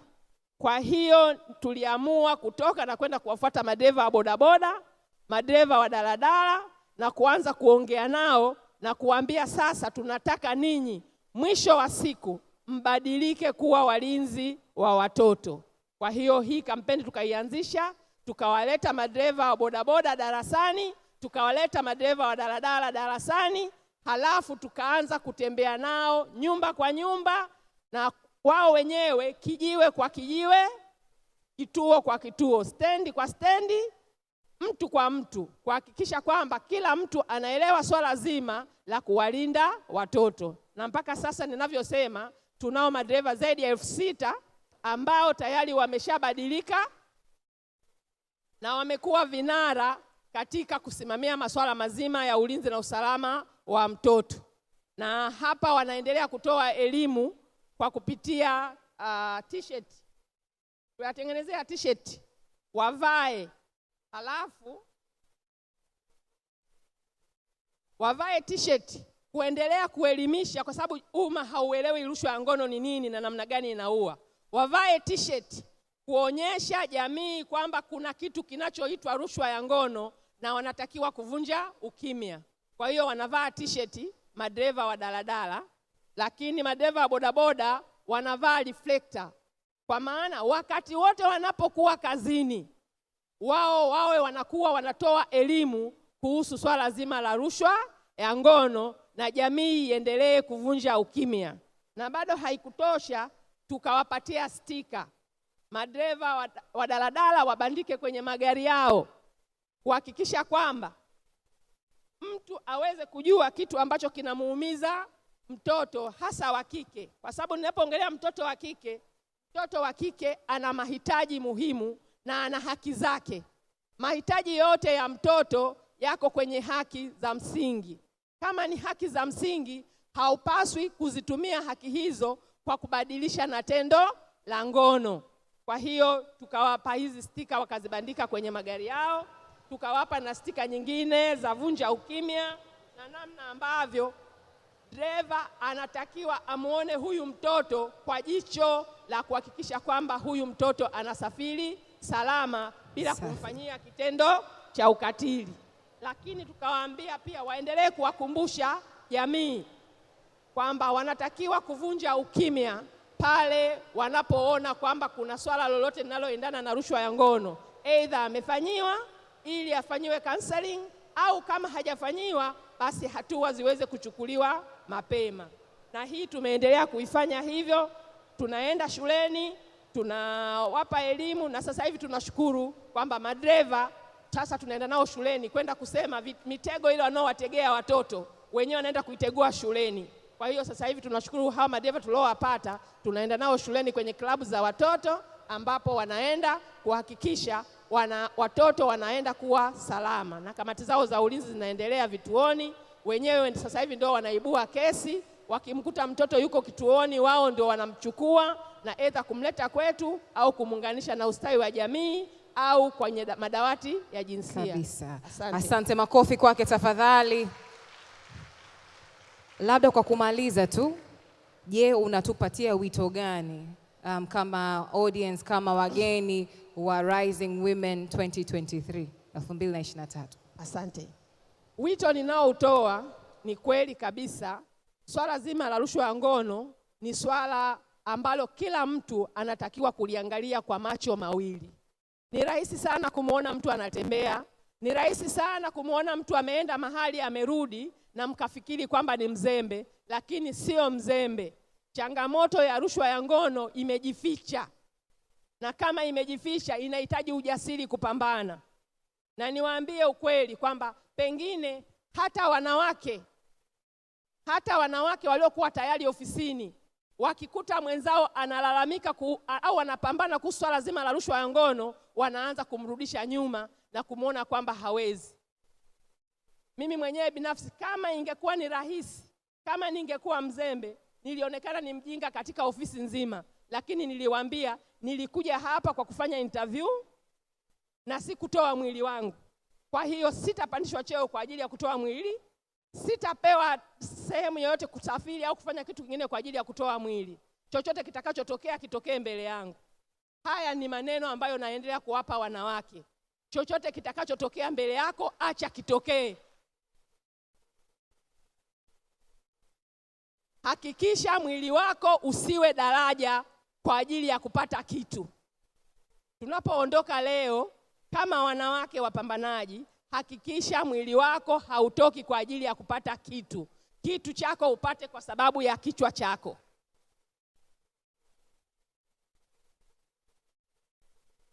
Baada ya hapo, nataka niwakumbushe wenzangu mliokuwa hapo, swala zima hili la mapambano, hasa ulinzi na usalama wa watoto, kwa sababu wao ndio wako hatarini zaidi. Wakitaka elimu, wakitaka usafiri, wakitaka kitu chochote kile wanachokitaka, kwa sababu tunao watoto ambao na kesi tunazo mahakamani waliohitaji tu haki ya kuishi. Haki ya kuishi ni haki ya kila mtu, lakini kwa kuwa hawezi kujitetea, hawezi kuitafuta ile haki mwenyewe, tayari anafanyiwa tendo la ngono ili aweze kuishi pale anapokaa. Kuna watoto ambao tunao sasa hivi kesi zao ziko mahakamani, walikuwa wanahitaji tu kupata elimu, lakini kwa sababu mwenye mamlaka anataka tendo la ngono, amemfanyia tendo la ngono ili yeye aendelee kumpa elimu. Kwa hiyo swala hili limejificha. Kwa hiyo kila mtu anatakiwa achukue hatua makini katika kuhakikisha ulinzi na usalama wa mtoto unakuwa mikononi mwako. Usiseme ulinzi na usalama hasa wa mtoto wa kike ni wa watu wengine au na mtu mwingine. Tutaendelea kuwalaumu kwa sababu baada ya wakishafanywa haya matukio tunapeleka lawama. Amepata mimba, angalia hana akili. Hapana. Tuangalie namna ya kuwasaidia. Kila mtu achukue hatua. Asante. Wenzetu ambao wana nafasi ziko hapa, wapo watu wafanya biashara, yapo mabenki, yapo mashirika mbalimbali ambayo yanatoa ufadhili. Imefika wakati sasa ya kupeleka elimu, ya kutoa ufadhili kwa ajili ya kupeleka elimu ya moja kwa moja. Sisi sasa hivi tunatembea nyumba kwa nyumba, lakini tumeamua kusema kama wanasiasa wanatumia magari makubwa wa kipindi cha siasa, magari makubwa yanatumika. Wafanyabiashara wanatumia magari makubwa kutoa elimu, lakini kufanya utetezi wa haki tunakaa chumbani. Sisi tumetoka nje, sasa tunatumia magari makubwa kutoa elimu kwa jamii. Ili watu waweze kuamka. Asante sana, makofi kwake. Hatuwezi kuacha nyuma, hizo mbinu zote tutazitumia na ni jukumu la wote. Asante sana, makofi kwake tena. Janet Masinzo, asante sana, tunakushukuru kwa kushare, asante sana kwa kutuinspire, pia asante sana kwa kutuchallenge, tuhakikishe kwamba tunaendelea kutetea haki za mtoto, lakini pia haki za msichana, kuhakikisha kwamba rushwa ya ngono haikubaliki. Asante sana, makofi kwake tafadhali.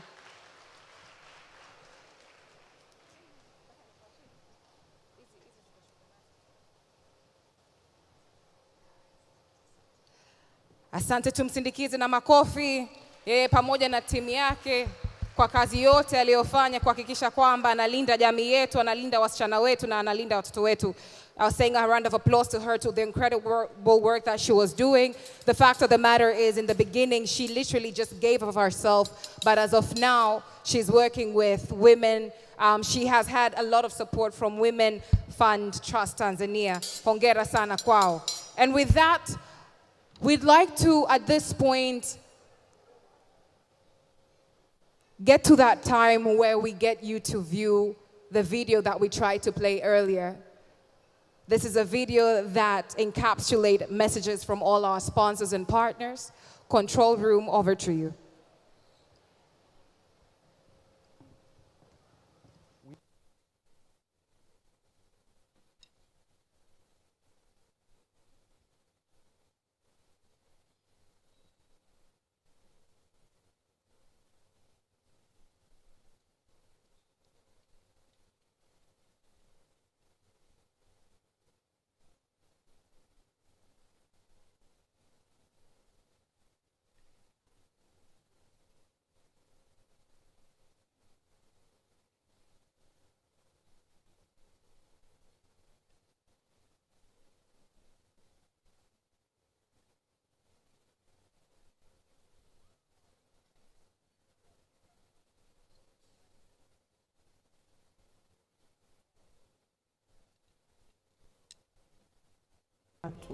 Baada ya kufungua shule yangu, lakini sababu kubwa niliyojiunga na CRDB nilikuwa nahitaji huduma ya mkopo, ambapo CRDB walinipatia.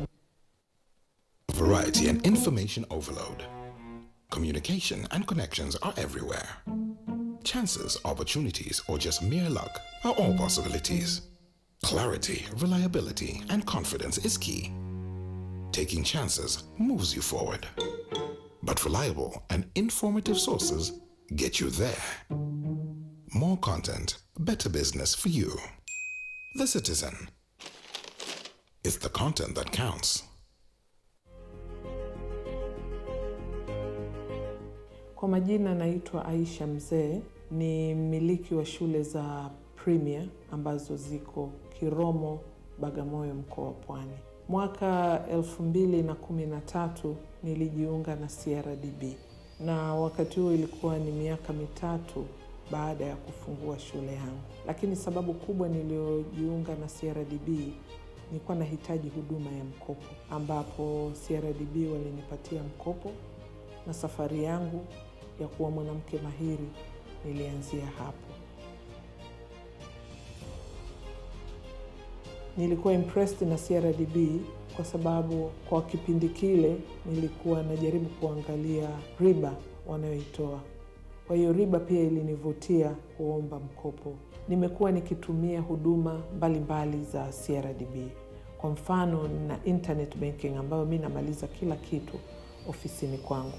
Nimekuwa nikilipa mishahara kwa kupitia benki ya CRDB ni ndani kwa ndani. Lakini vile vile katika ukusanyaji wetu wa ada, tumekuwa tukikusanya kwa kutumia control number ambazo zinakuwa tunazipata kutoka CRDB. Benki ya CRDB imekuwa ikitusaidia sana wanawake katika upande wa teknolojia. Unaweza hata ukatuma pesa zako, ukafanya kila kitu ukiwa uko jikoni, uko mahali popote pale.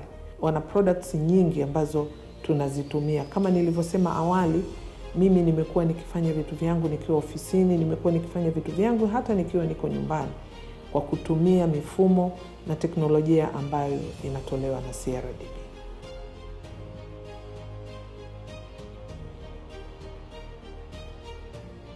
Ujumbe wangu kwa wanawake wenzangu katika kusherehekea siku hii ya wanawake duniani, naomba tu niwaambie kwamba benki ya CRDB imeturahisishia mambo mengi sana ambayo tunaweza kuyafanya wakati tukiwa tunaendelea na shughuli zetu nyingine. Kwa mfano, tunakwenda maofisini, tunakwenda kwenye shughuli zetu nyingine kama mamalishe, kama nini, lakini tunaweza tukatumia sim banking, tunaweza tukatumia internet banking, na tunaweza pia kutumia mifumo mingine ambayo tunaingiza hela ndani kwa ndani bila kuathiri mahali popote. Naomba niwatakie heri katika siku hii ya wanawake duniani.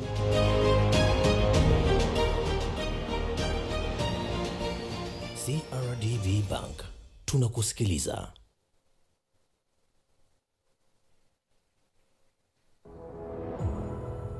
I'm very proud to share with you that NMB has become the first financial institution in Africa to be awarded Workplace Gender Equality Certification using a global assessment methodology, the Economic Dividend for Gender Equality Edge.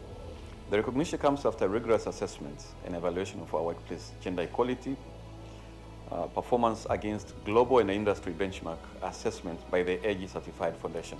The key areas which were reviewed were recruitment and promotion, leadership development and training, equal pay for equal work, organizational culture, and flexible working conditions.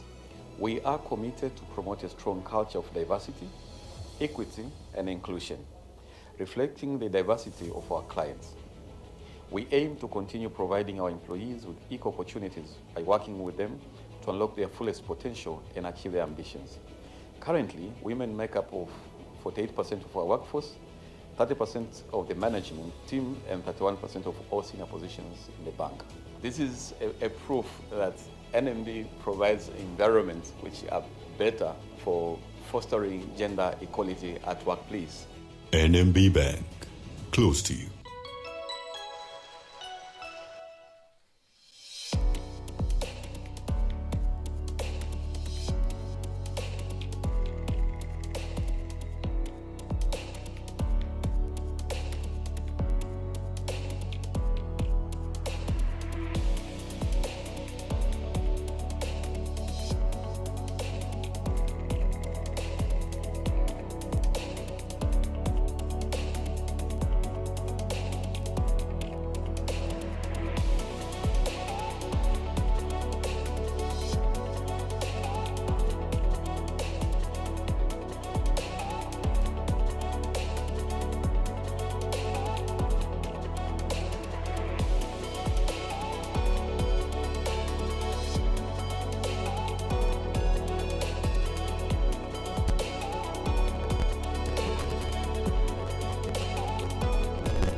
Nitoe tu wito kwa wanawake wote na mabinti kujiamini, kujitoa, kujiheshimu na kukipambania kile wanachokiamini. Mama yetu Mama Samia, nothing is impossible. Opportunities ambazo zipo kwa wanawake kukua pia ni nyingi.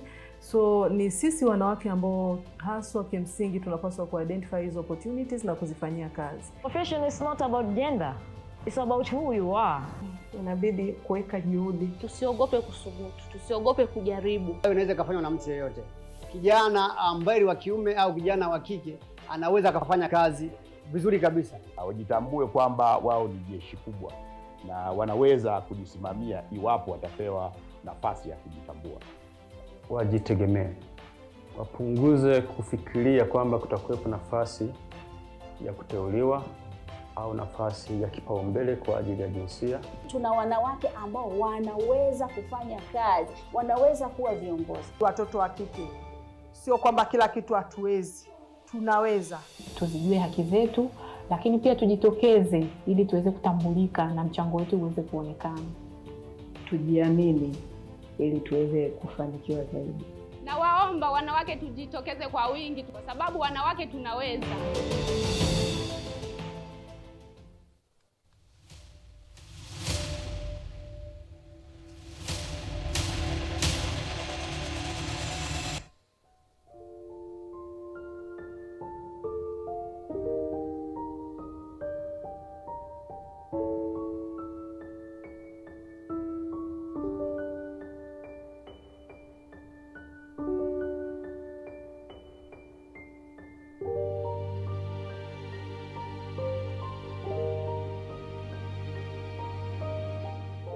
daima karibu nawe.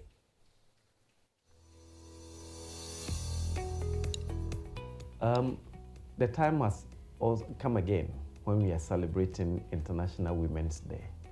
For EcoBank, we believe this is an important day for the bank because of the role women are playing in ensuring that we grow our business from strength to strength. We have joined International Women's Day celebration many, many years ago because we believe that we need to celebrate our women. So as we celebrate International Women's Day, in 33 African markets where EcoBank operates, we make sure that we register our presence in the minds of the nations and institutions and individuals where EcoBank operates and promote the ideas and promote womanhood and promote equality. We operate equal platform environment where we allow women to showcase their strength, their energy, and their innovative skills.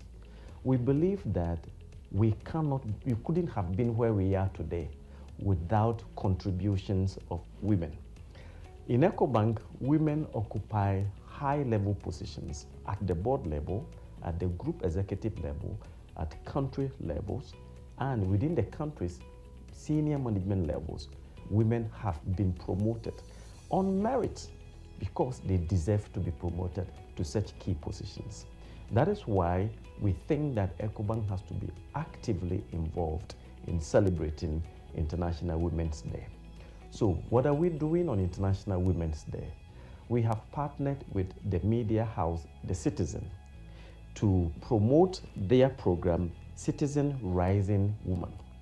And this initiative, on this platform, we will be demonstrating to the women in Tanzania that EcoBank has got products and services that speak to their needs, that speak to their growth.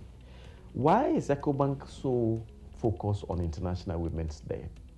We know that the UN has got an initiative, Planet 50/50, that seeks to promote equal opportunities across the world. I'm happy to announce that in EcoBank, in several of our markets, we are already there. In fact, we are already ahead of the Planet 50/50 because in several of our markets, we have more women employees than men. In Tanzania, to be specific, we have almost 50/50 men-women ratio in our business. And this cuts across senior management, middle management, and the lower end of the employees. And women were not promoted to these positions just by favoring them. It's because they deserve to be there and they have worked their ways very, very audaciously to be where they are today. And it is because they are contributing and impacting the bank, the families, the society, and the nation at large. We believe that Planet 50/50 is critical, but also we also believe that equality on technology platform is extremely important. That is why the emphasis for this year is embrace equity with emphasis on innovation, technology for equality. We believe that it is important. The world is going towards the technological world where we will need skills promoted by women, garnered by women, and being driven by women. We believe that this is the year to promote this and to enhance technology in the minds of women. EcoBank has been in existence since 40 years ago, operating in 33 African markets. In West Africa, we operate in all the markets. In Central Africa, we operate in all the markets. In East Africa, in most of the markets, we are present.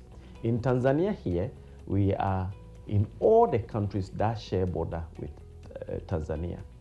And this provides us the opportunity to serve companies, individuals, and all organizations that do cross-border businesses. We believe that the African Continental Free Trade Area that has just been implemented, EcoBank is the strongest partner to promote African economic integration. And that is why we are here, to be able to facilitate this platform. We believe that we cannot achieve the African integration, the African promotion, and the development of Africa without the contribution of women. That is why we think that we should make it as much as possible, provide the grounds, a fertile area for women to showcase their skills. That is why this year's International Women's Day, the focus on womenhood is so important to us. We believe we are pushing the women agenda. We believe we are even ahead of Planet 50/50 innovative ideas by the UN, and we believe that we are heading somewhere great because women are behind us. I thank you so much for your support. Mwananchi Communications Limited, empowering the nation.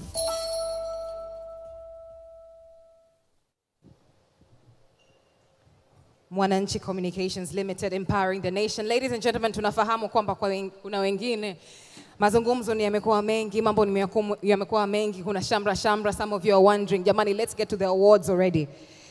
And this is when I'm going to let you know that we're soon getting to the awards. Who's ready to win something?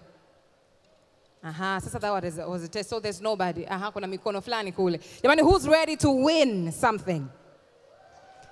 I'm just going to spotlight some companies. If you are here, I'm going to ask you to kind of stand on your table and give us a little shout so we know where you are. Nitapita kwenye listi haraka. So naomba, when I mention the name of your company, give us a little shout and show us that you're here, because we're actually warming up for the awards that are coming up next. Right after the next speaker, who is the MD for MCL, we are literally going to go directly into the awards. Sasa moja kwa moja, PSSF. Shamra hatujaisikia, tutaangalia kama wanaofuata watakuwa na shamra zaidi. PSSF. Johari Rotana. Hapo ITM Tanzania. Standard Chartered. Wacha TADB. Yara. Al Mansour Auto. Davis and Shortlift. Coca-Cola Kwanza.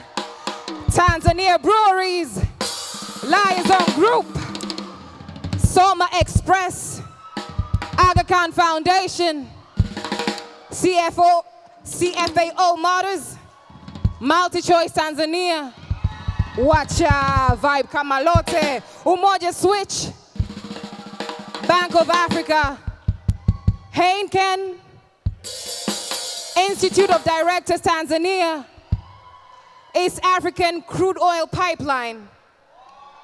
Mwananchi, mjipigie makofi kwa pamoja, all of you. Mjipigie makofi ya nguvu kabisa. Kwa wale ambao mnajua mliwania awards, naombeni mkae mkao wa kuja kwenye stage, because we just don't know. We don't know who's coming up. And with that, without further ado, allow me to do one thing before inviting our MD to the stage. The person with the card with the number T147DTP. T147DTP, please head out. You are blocking somebody. Mwenye gari namba T147DTP, tafadhali nenda nje, gari lako lina block mgeni mwengine. And without further ado, naomba kwa pamoja, together let's give a hand of applause to none other than Mr. Bakari Machum, who is MD for Mwananchi Communications Limited. Makofi ambayo yameshiba kidogo, manake tunajua yeye ndo anaenda kukaribisha maswala ya tuzo. Asante sana Mr. Machum, karibu.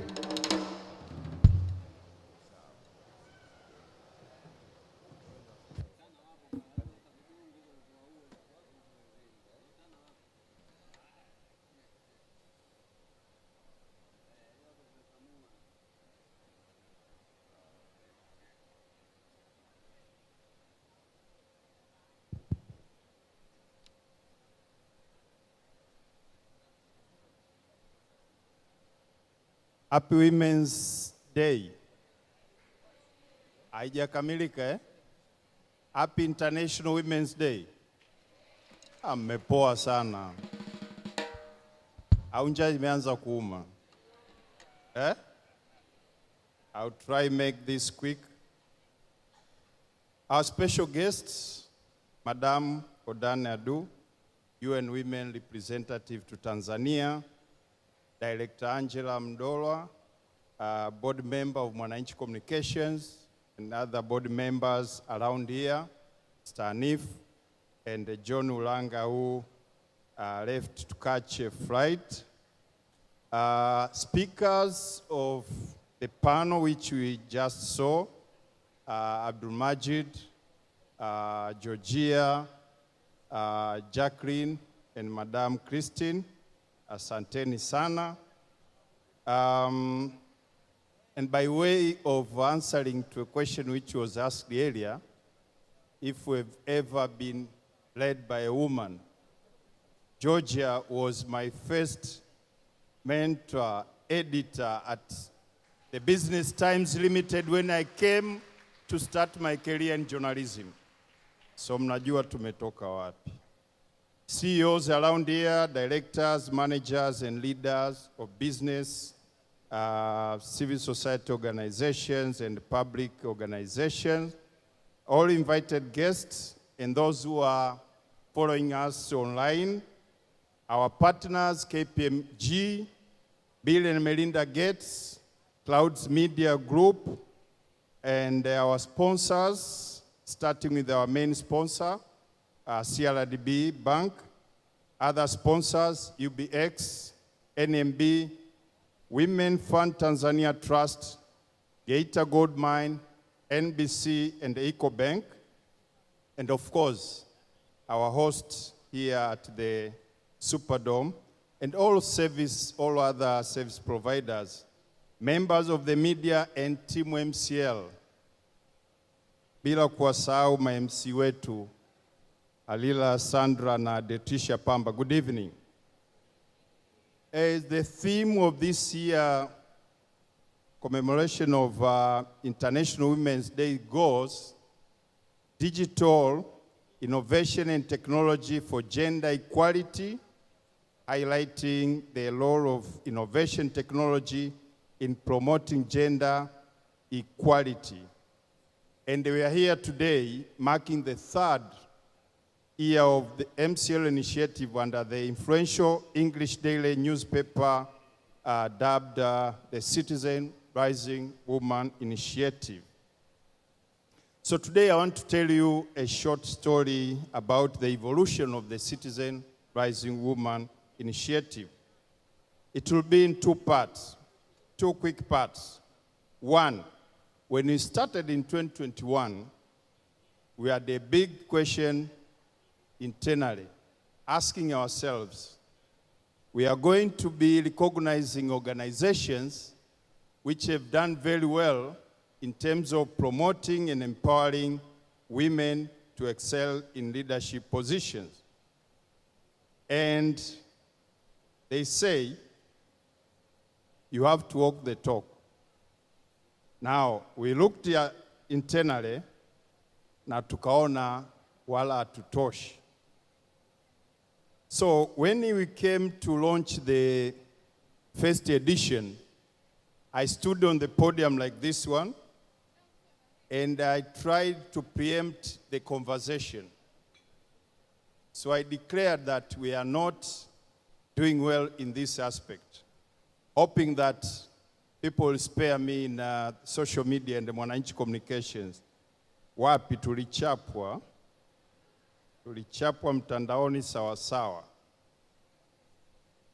So looking back, 3 years later, 2021, we had no woman in our senior management team. We had 27% of women in the middle level of our leadership. And we had women accounted for just 25% of the entire staffing of the organization. That was absolutely not fair. Na hii nataka niseme kwa sauti ya yule binti wa Tusiime anaitwa Jonel Luther, it was not fair. Ila sauti yangu kubwa kuliko yake. But we have evolved. Today, as we speak, we have moved from 0 to 25% in ExCom, meaning senior management team. Pigie makofi, ni hatua. We have moved from 27% in the middle level to 35% hatua. And in terms of staff within the organization, we moved from 25% to 42%. So that's, we are very, very close to 50%. But in terms of promoting gender equality, I think as an organization, we give equal opportunity for all. Whether it's an assignment, whether it's a task, whether it's a leadership position, we don't discriminate because you are a woman or you are a man. And that's why last year we were awarded in the Employer of the Year Awards by the Association of Tanzania Employers as the best company in gender equality in Tanzania, for those who did not know. So I'm proud of the amazing women who are working at Mwananchi Communications, working from gathering, producing, and disseminating content and offering services. And they have also done own initiatives, contributing to the community. For the second year, they've been visiting women in need, and this year, yesterday actually, they went to Mwananchi Hospital where they donated stuff to women. Some of them, I'm told, they were just coming out of labor. But the challenge they were given is, mkawaambie wanaume wa ofisini kwenu na wababa wako huku wana shida, siku ya wababa duniani waje. Kwa hiyo na sisi tutakumbushwa tufanye hivyo. Now, the second part of the evolution of the citizenizing woman, when we started, we are focusing more on corporate. We are focusing more on looking at leadership in position of business and what have you. And we were told 60 plus stories. 60 stories from 60 different women. We awarded them, and in 2022, we did another set of 60 plus stories, counting to 120 different stories. Then we also awarded winners. But last year we introduced another section, and this was awarding or recognizing women in the energy sector. So that was was an evolution. How do we improve from year 1 to year 2 and going to year 3? But still, the focus was still on corporate levels. Now, this year, where is the evolution taking us? 4 things have happened or will happen. 1, we are taking the conversation beyond corporate to reach a child in school. We empower them well. We have started with a few schools. You heard about Tusime, and we want to show you a video of another school, Bablo Johansson, how we have engaged them and how we are going to work with them going forward. Hapa ndio unashika vidole, mafundi mitambo wasikuangushe.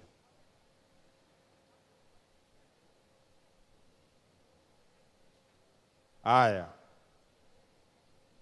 Kamati ya ufundi imekwama. But you would have seen a video of, yeah, there it comes. Mwananchi Communications Limited business flagship brand, The Citizen, in partnership with organizations that envision a better world where gender equity advances opportunities for all, will conduct the 3rd edition of the Citizen Rising Woman Initiative. Running under the theme, Breaking the Glass Ceiling, Advancing Women in Leadership, the initiative's goal is to develop women leaders capable of playing leading roles in public and private institutions and contributing to business growth in a changing and competitive world. In acknowledging the importance of preparing a good foundation for students who are future leaders, we gave an opportunity to Barbara Johansson Model Girls Secondary School to visit our offices and learn numerous things. However, we will not stop there. We have prepared a special magazine for students called Smart World, which officially launches on Tuesday, the 7th of March, 2023. The magazine, which falls under the umbrella of Newspaper in Education, aims to build students' capacities to groom better equipped leaders. Let us embrace equity and build a better future for our children. Asante, makofi hapo nafikiri tulimwalika headmistress wa Barbara Johansson, sijui yupo. Mpigie makofi pale, asante sana.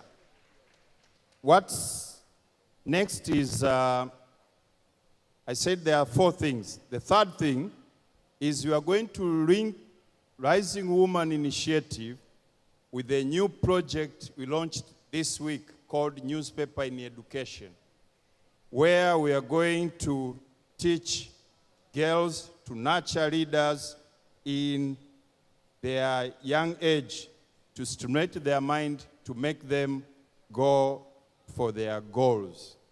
And lastly, the theme for this year goes Digital Innovation and Technology for Gender Equality, highlighting the role of innovative technology in promoting gender equality. We are extending the Rising Woman brand beyond annual events to become an everyday life thing. And this is how we are going to do it. We are going to extend this offering to the online, to the digital space, to give you more value and more engagement. We will do this through collaboration with the local financial and another organization dealing with the leadership solution. The financial we are going to create this solution with is NMB Bank, and with regard to leadership empowerment through coaching and mentorship, we are going to work with the Institute of Directors in Tanzania. It gives me great pleasure to call on stage Doreen Joseph, Chief Risk Officer from NMB, Said Kambi, CEO IODT, and Happiness from Mwananchi Communication, to join me on stage at the video to show what is cooking is being played.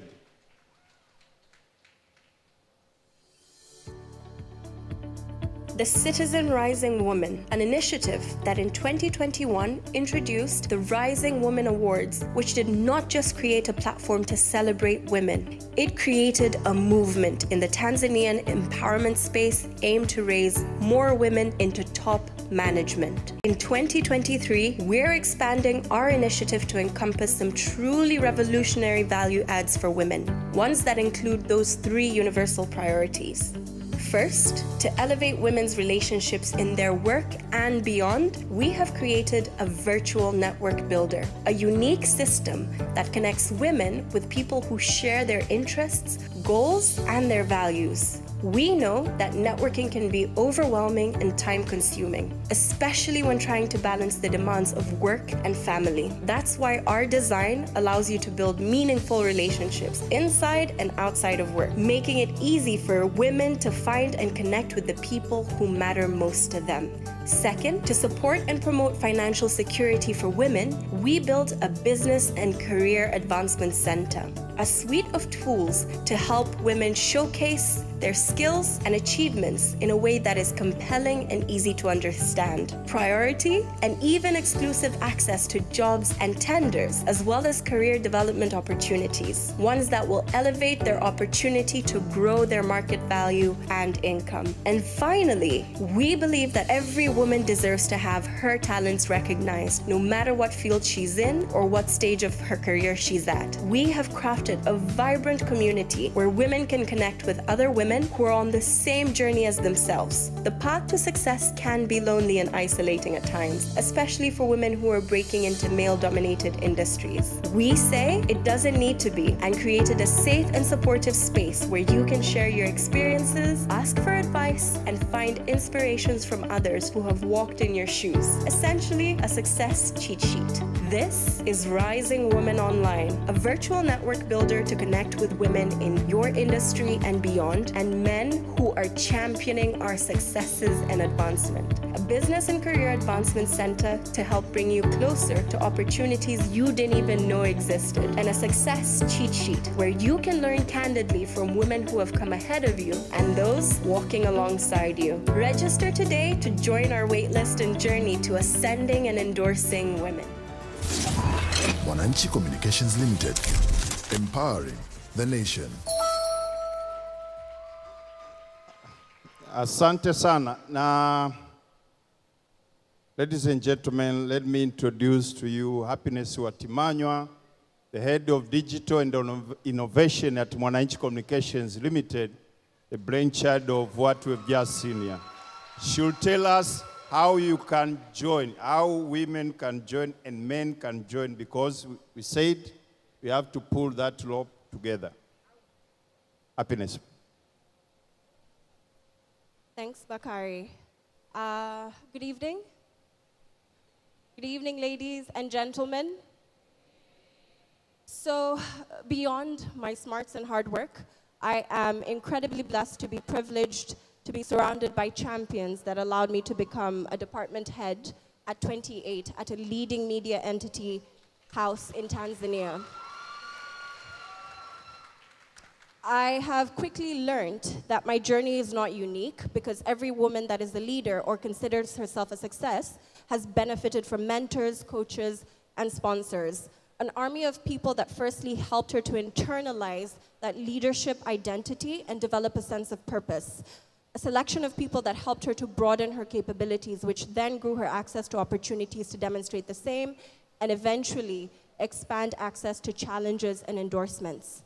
So at least I know this much is true for me, and there's around 5 people in this room that continue to be that. So the question we at Mwananchi Communications have internally been asking ourselves since launching the Rising Women Initiative was how to add values to the journeys of women in employment, looking to ascend the career ladder, and for those who are self-employed, looking to grow and sustain their entrepreneurial practice.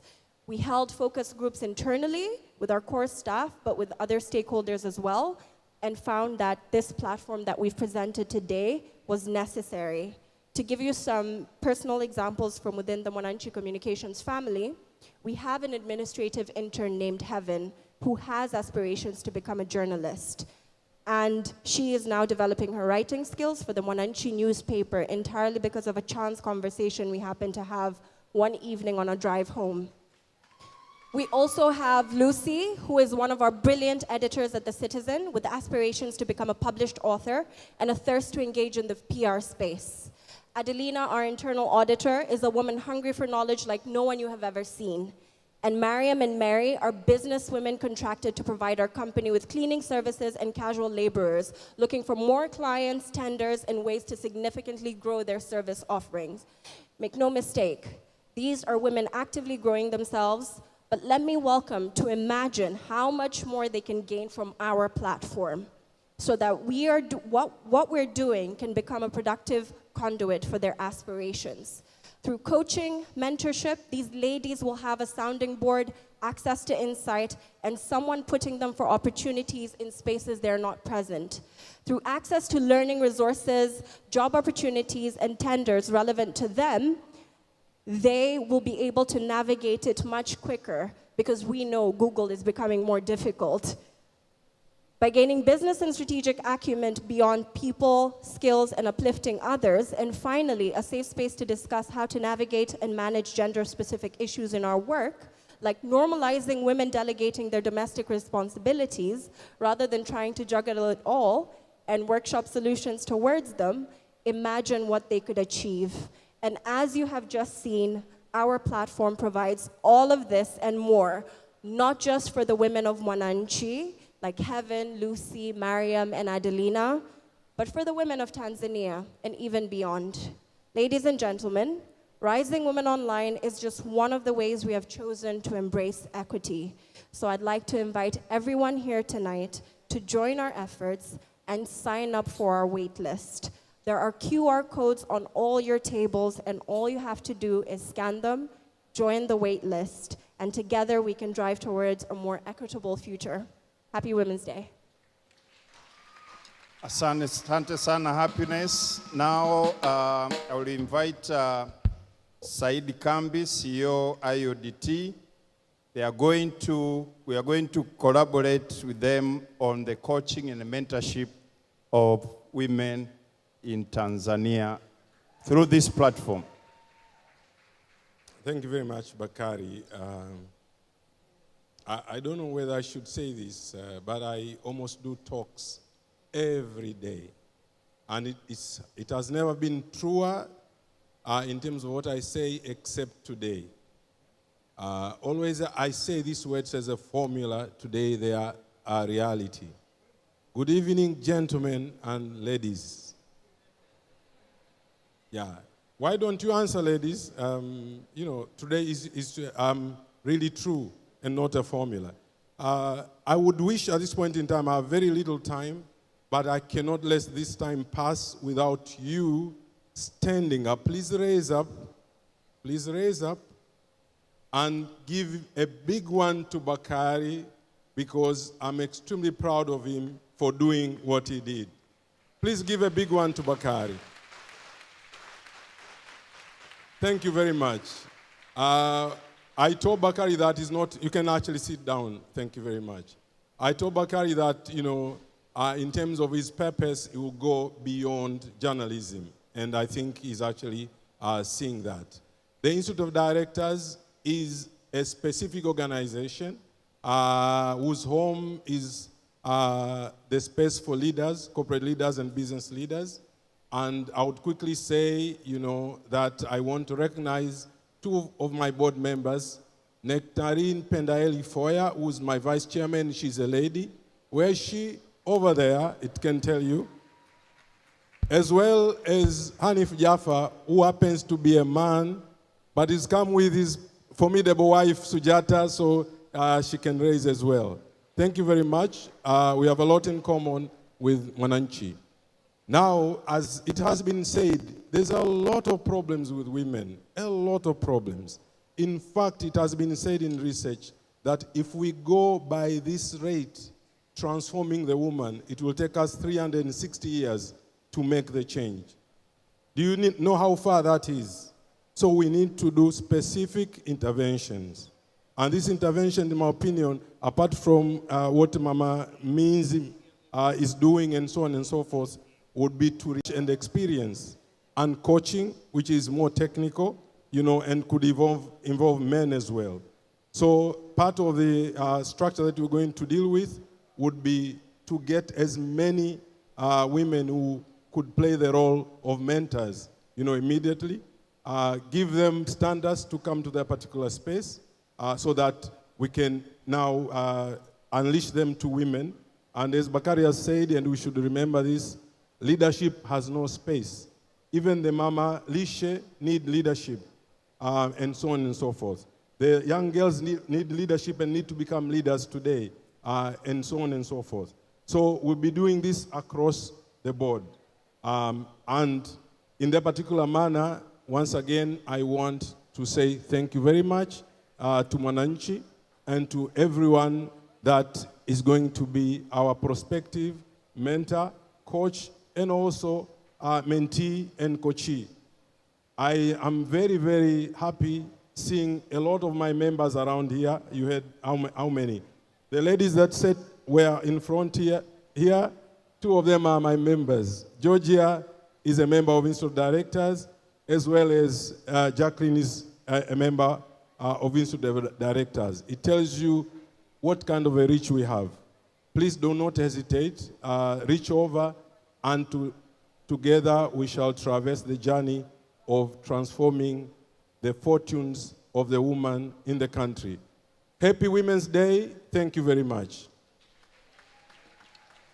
Asante sana Saidi.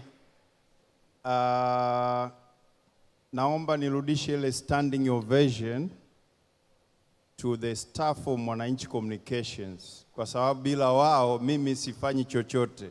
Mimi nakuja tu hapa mbele kuuza sura, wao ndio wanafanya shughuli zote. Pongezi kwa timu ya Mwananchi, Ken, Edson, wote kule ambao they've been putting this together.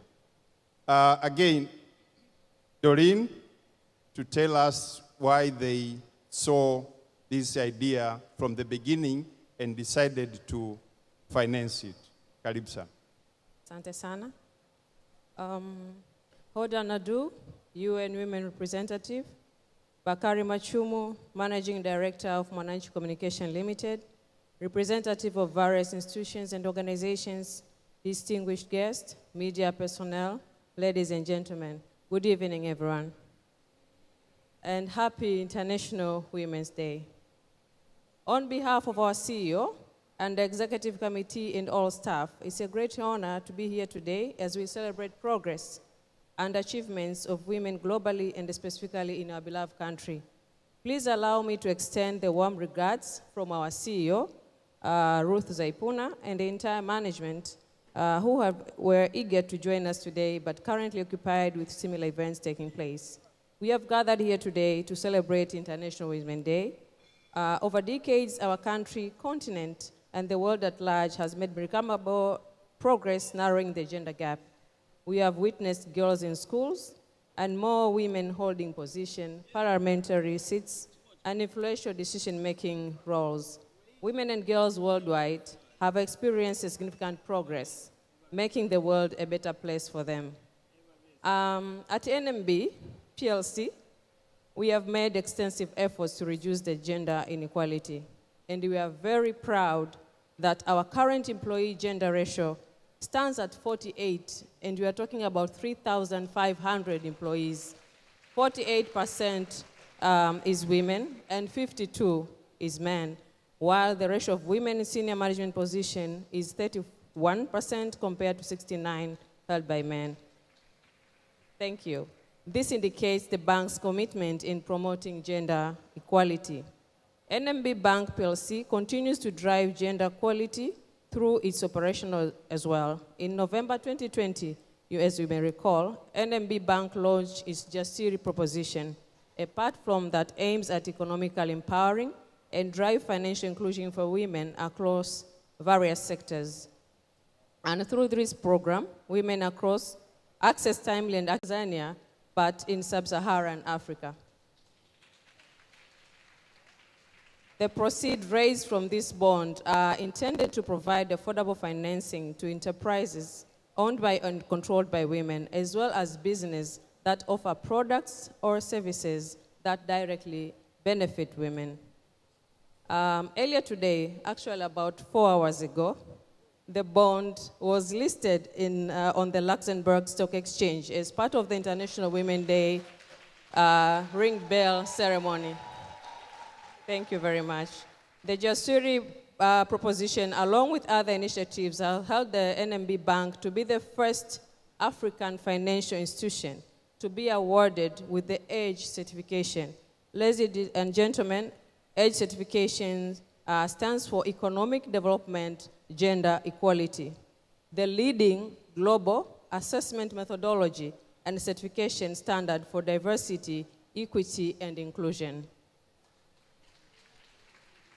Ladies and gentlemen, as we continue to show commitment towards supporting women, we have partnered with the Mwananchi Communication Limited for the exclusive financial service and development of Rising Women platform.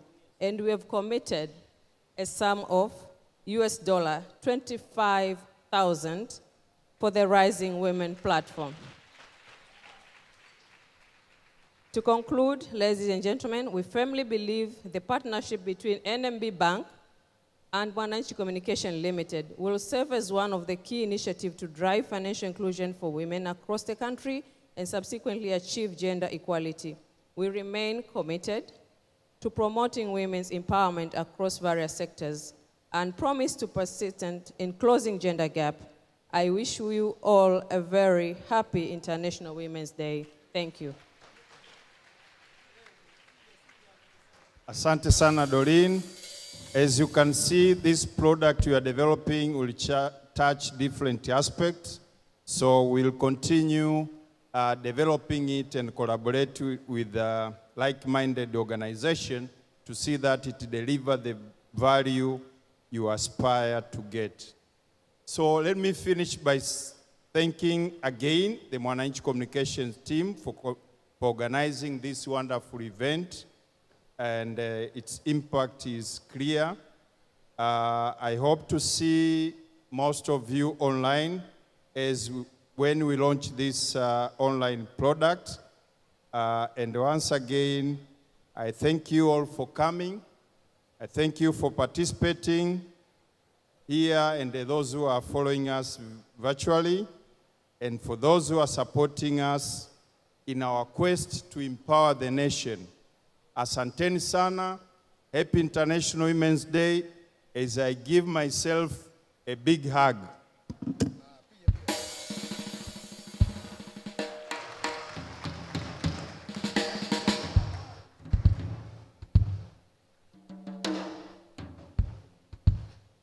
Asante sana.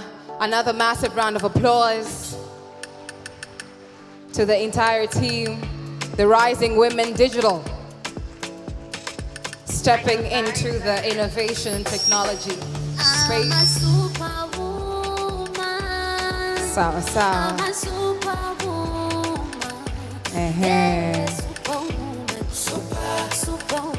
Ujue na watu wake hapo.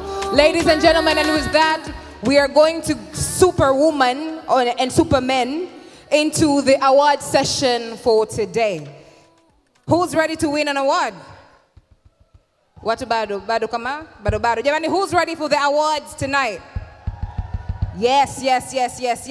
We are still upbeat. We can still find some energy. And with that, I am going to call to the stage personnel from KPMG who have been front and center in ensuring that this awards, utawasikia tu, kwamba the awards activities are done well, and they literally spearheaded making sure kwamba kila kitu kinaenda sawa. And I'm going to start by calling Umi Muhammad to the stage.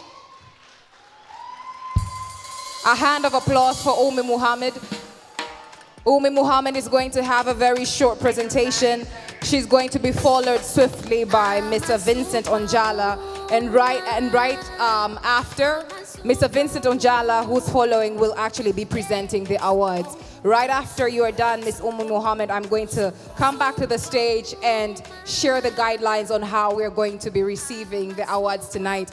To those who win awards tonight, please do get ready to make as much noise and celebrate yourselves as possible. Ms. Umi, karibu sana. Thank you very much.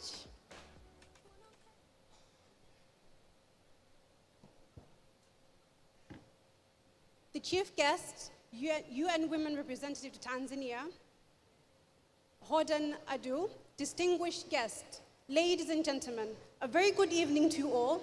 It's an absolute honor and privilege to be here today in the company of amazing women and, of course, men.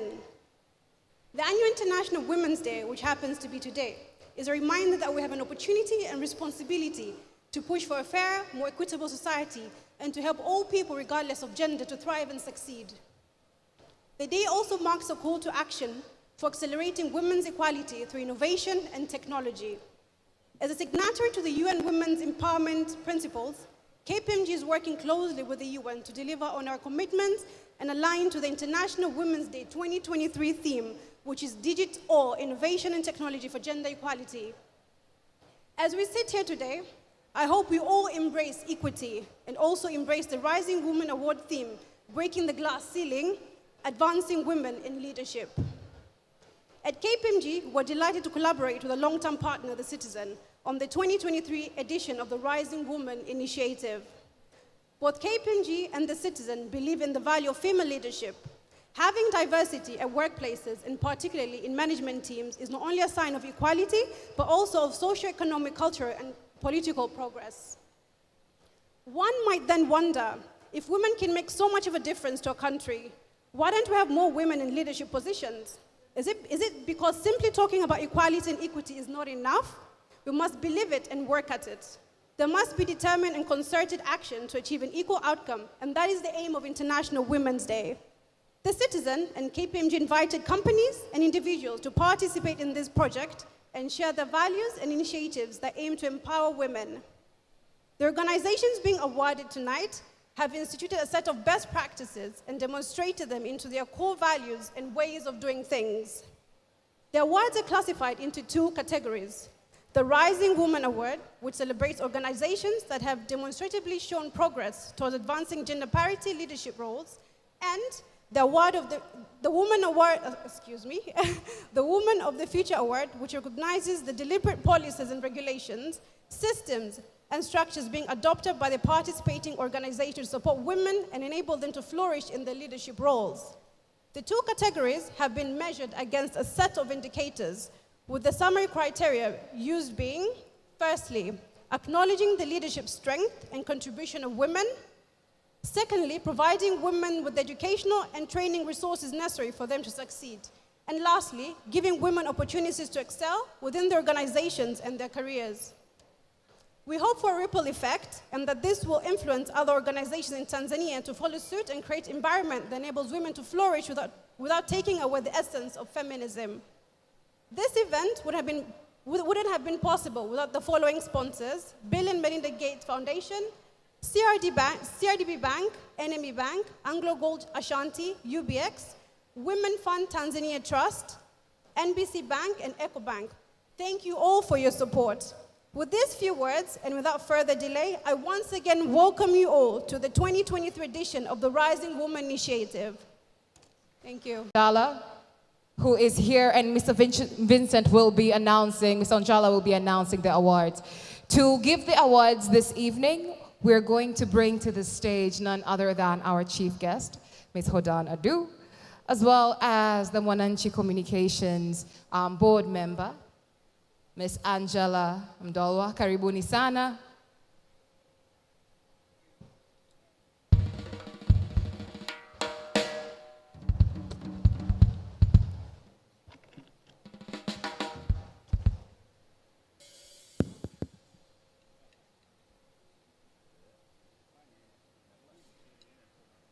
So to all our winners tonight, when you are announced, please make your way swiftly up this staircase. You shall come all the way here. Miss Angela, Miss Mdolwa,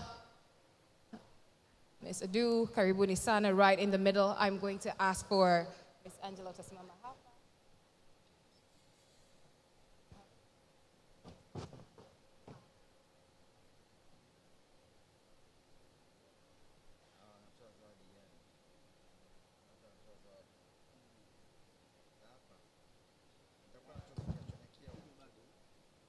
Just a guideline for all our winners tonight. You're going to come up on the stage. You're going to walk right here. You're going to shake Ms. Mdala's hand. Get your award from Ms. Adu. Stand in the middle and make sure you take that all-important photo as we celebrate your win tonight. Asanteni sana. Mr. Onjala, over to you. Thank you very much, and happy Women's Day. I will not attempt to repeat what Umi already said in the speech in the interest of time. So we'll go straight into the awards. We have two categories. The first category being Rising Woman Award, and the second category is Woman of the Future Award. So for the first category, This recognizes organizations that promote gender equality at their workplace and have substantial women representation in management and decision making. So Mwananchi and KPMG did receive about 16 applications, and out of these 16, based on the documents that were submitted and reviewed, we'll be awarding 10 organizations. So we'll start with an organization that is in position 10 in ascending order. And this organization has 57% of its leadership being women. This organization, I happen to know what they do, so it's no mean feat for them to achieve that. It's not easy, and really very happy with this organization. So at number 10 is Ernst & Young.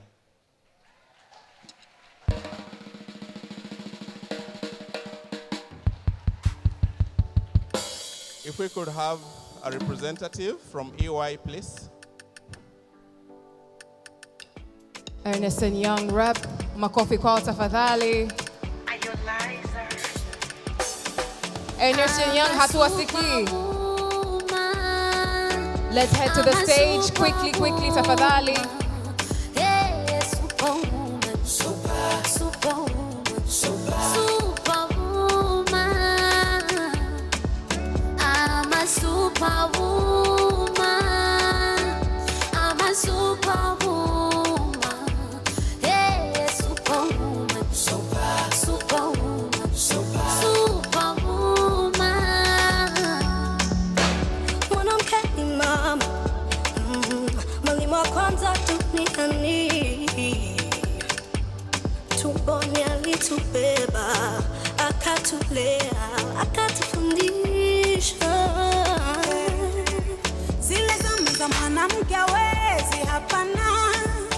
Studio, asanteni sana. While Ernst & Young is taking the photo, we shall announce the next award.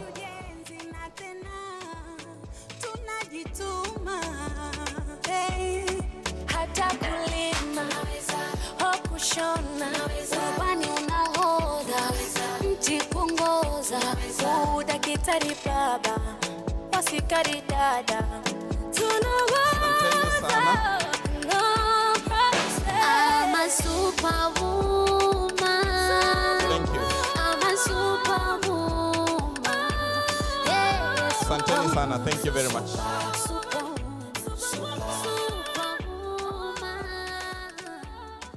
Good.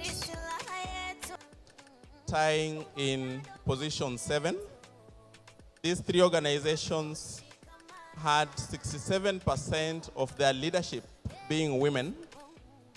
I will call them, and in no particular order, and we can have one by one. This is Jubilee Insurance,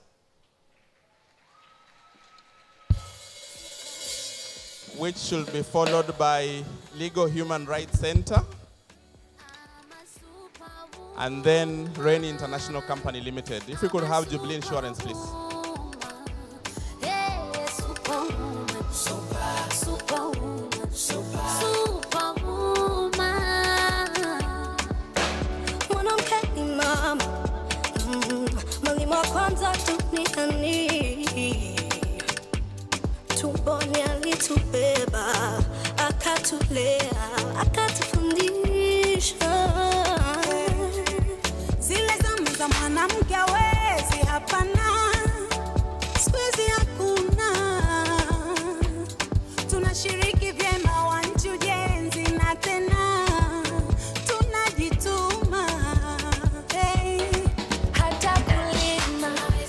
Makofi kwa Jubilee Insurance. A hand of applause to Jubilee Insurance. Jubilee Insurance.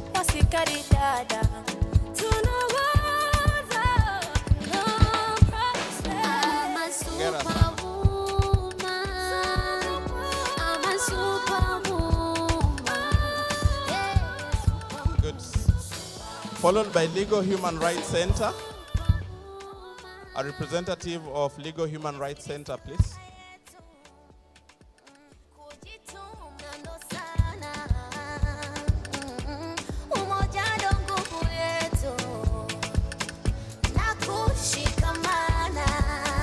have a rep from Legal Human Rights Center.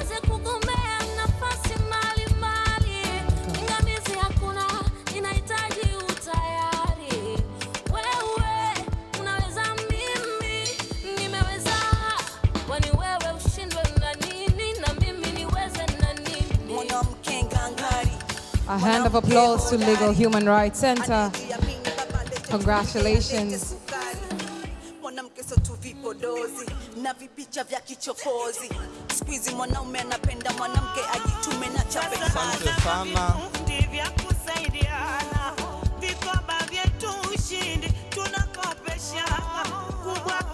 If we can have Rain International coming on stage.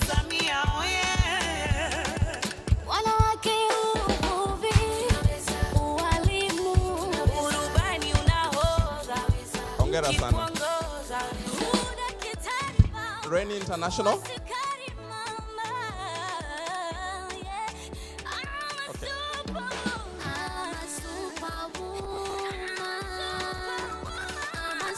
Rennie International. Do we have a representative from Rennie International? Rennie International. If there's no one, I suggest we move to the next. At position number 4, we had 3 organizations also tying in position number 4. These 3 organizations had 80% of their leadership being women, which is remarkable. And I will call the 3 of them. You can come in the following order: Davis and Shatliff.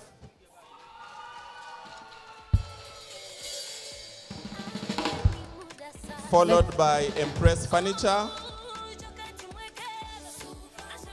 And then Dolson Interiors Limited.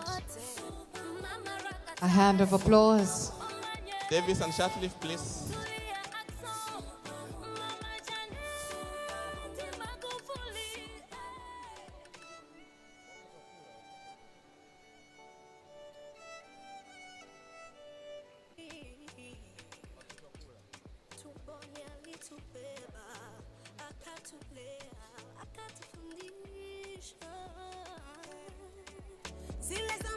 Hongera sana.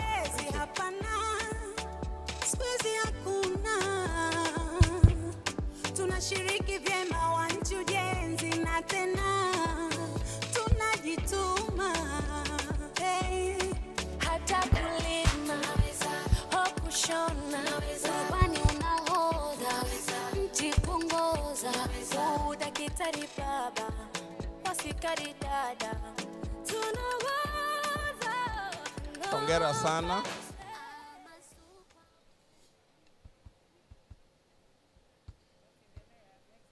Well done, well done. If we can have Empress Furniture. I'm a superwoman. I'm a superwoman. Hey, superwoman. Superwoman. Superwoman. When I'm cutting, mama. Well done, Empress Furniture.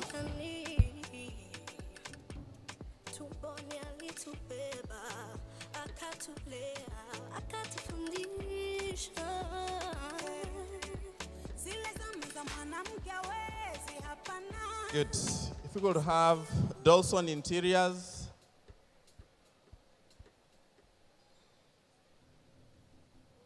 Representative from Dolson Interiors. We don't seem to have a representative from Dolson. Okay, good.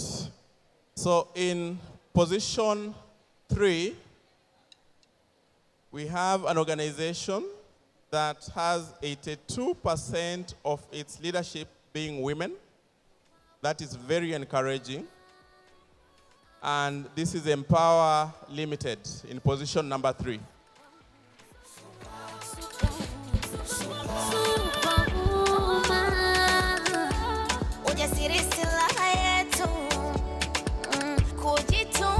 Empower Limited.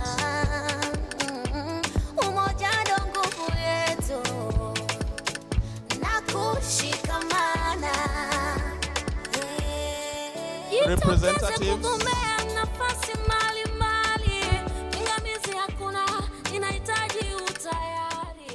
Representatives of Empower Limited.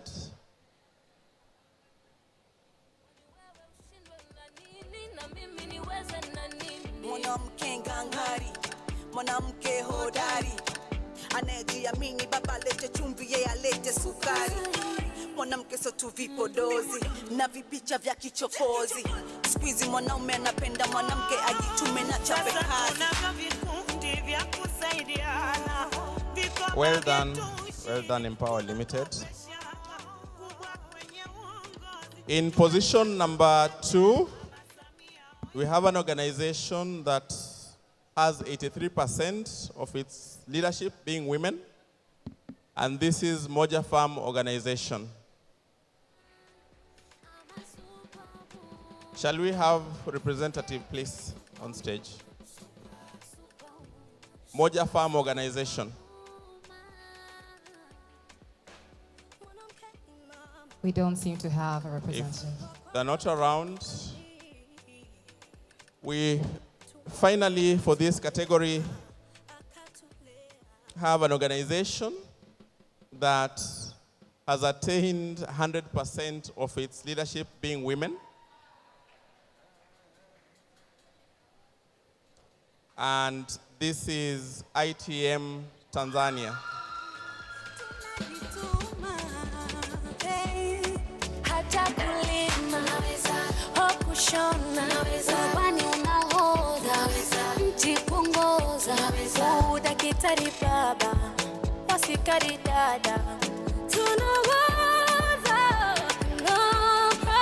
I'm a superwoman.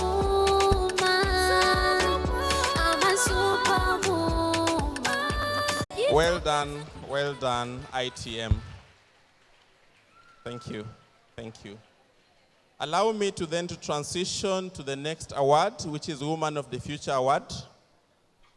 This award recognizes unique and impactful organizations, initiatives that advance gender balance in the workplace. Entrants in this category have enabling factors like human resource policies, systems, and structures in place to support women within the company to step up the ladder. So Mwananchi and KPMG received a total of 7 applications under this category. And based on the review and the supporting documents that were shared, we will be awarding 5 out of these organizations. Again, allow me to do this in ascending order. I will start at number 5. Number 5, we have Empress Furniture Limited.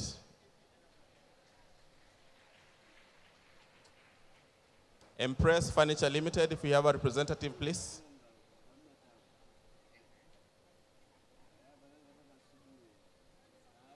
Empress Furniture Limited, and this will be followed by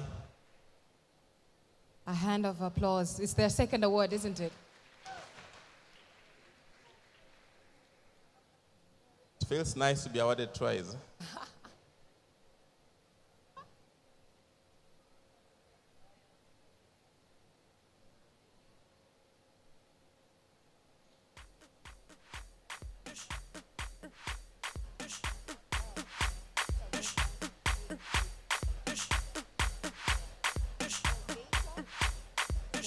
Well done, Empress Furniture Limited. Hongera sana. In position number 4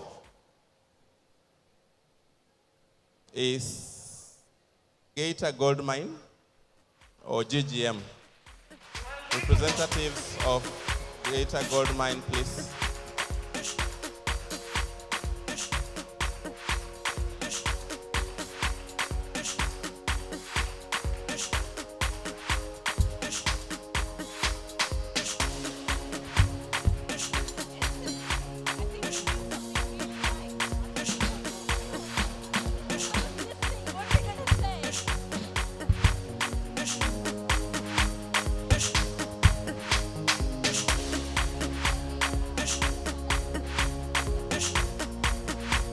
Well done, GGM.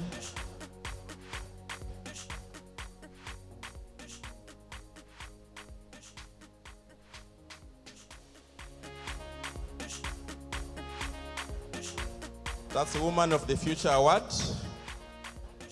to the Gator Gold Mine team.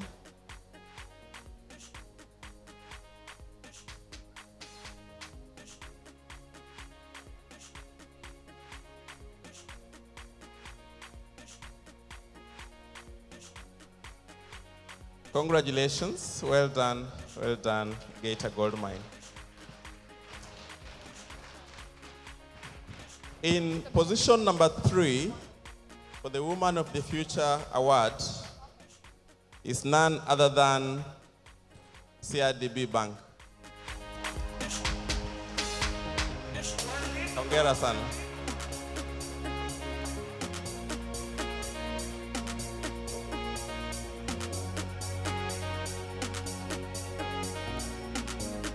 Led by the CEO.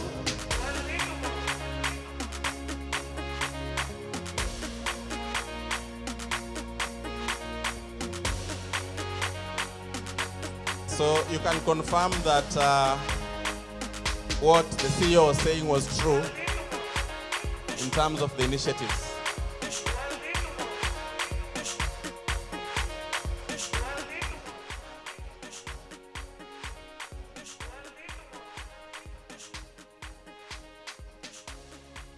Congratulations, CRDB Bank. Well done, well done.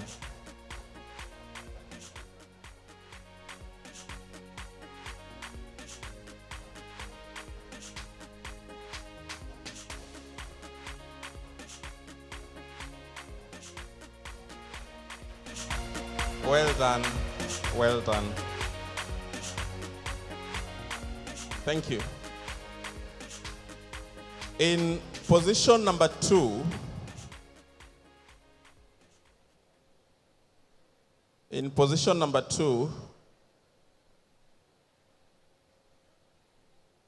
is NMB Bank.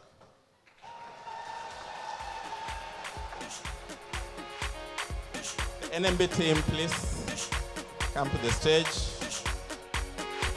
Congratulations, the Woman of the Future Award, for the initiatives that you put in place.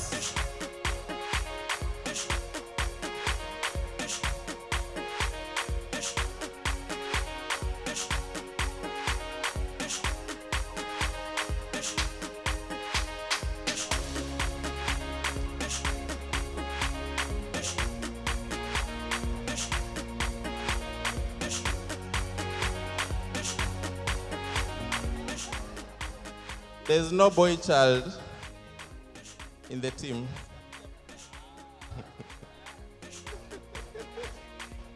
I left them.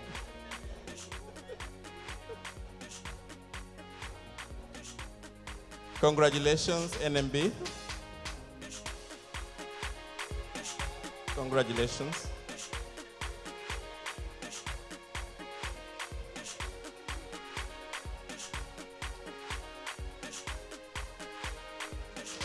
Well done, NMB. Position number 2. Well done.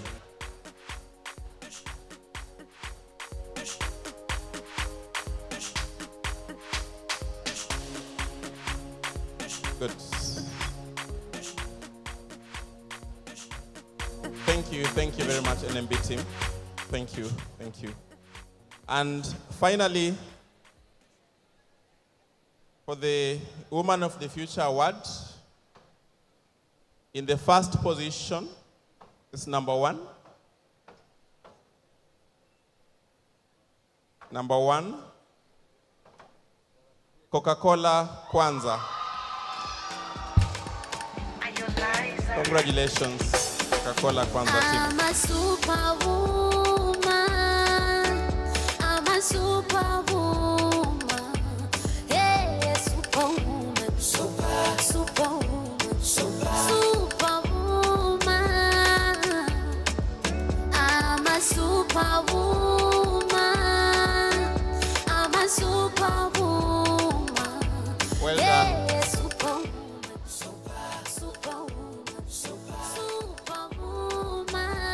Just Coca-Cola Kwanza.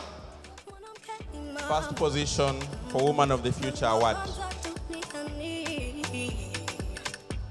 Tumboni alitubeba, akatulea, akatufundisha. Zile zama za mwanamke hawezi, hapana, siku hizi hakuna.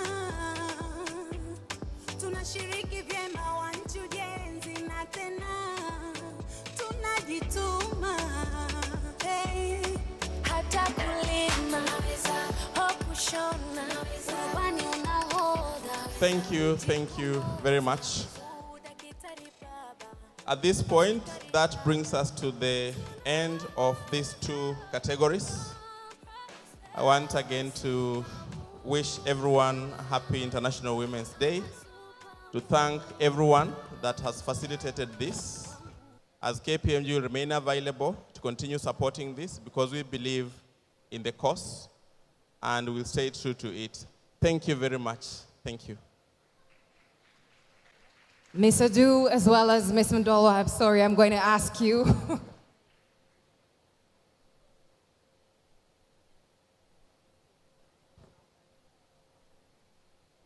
Thank you very much. A hand of applause to Mr. Onjala. He was asking about the boy child in the team. Tutafika huko. And at this point, we would like to take a moment to hand over certificates to the partners for this activity for the Rising Women's Awards 2023.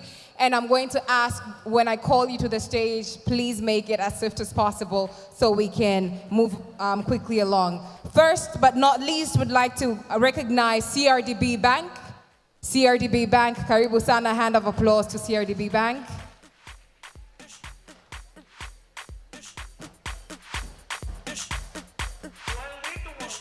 Right after CRDB, I'm going to ask the UBX representative to prepare themselves. Right after CRDB, we will have the UBX representative. Makofi kwa CRDB Bank one last time. UBX, karibuni sana, makofi sana kwa UBX.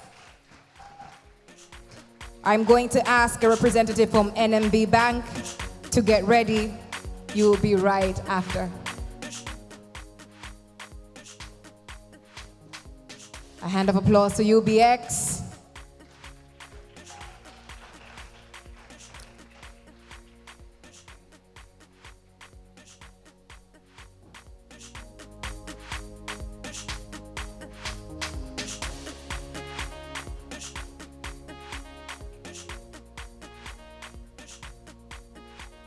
And then we have NMB Bank right after UBX. Asanteni sana. Hizi story inabidi tuzipige baadaye. It looks like there's a lot to speak about. And the great thing is we have dinner. Dinner is always a great networking opportunity. NMB Bank, a hand of applause to NMB Bank. May I ask a representative from Women Fund Trust Bank to Women Fund Trust Tanzania to get ready.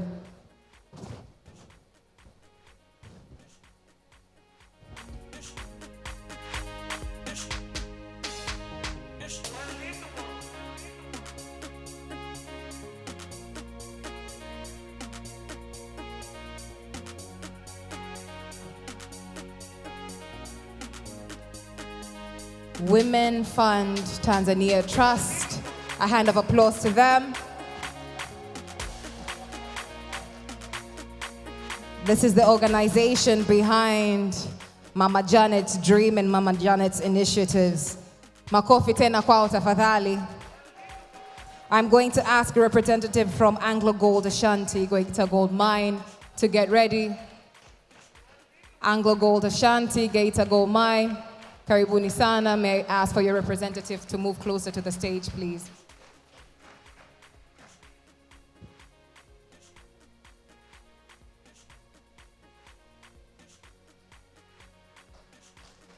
Studio kale kanyimbo ka background kale kalikuwa katamtamu.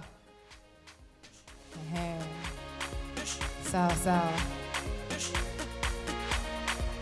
All right. Thank you so much. That is Women Fund Trust and Women Fund Tanzania Trust. Next we have a representative from Anglo Gold Ashanti. Makofi kwake tafadhali.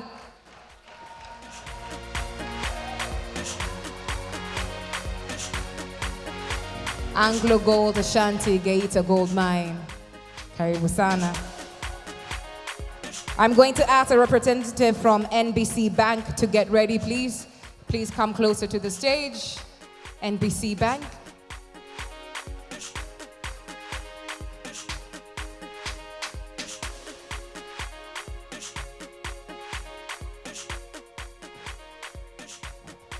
Makofi kwa NBC Bank as she comes onto the stage.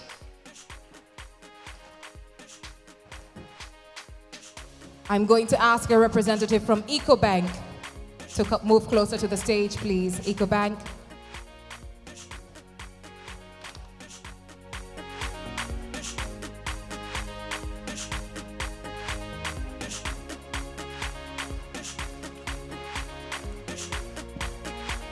Thank you very much.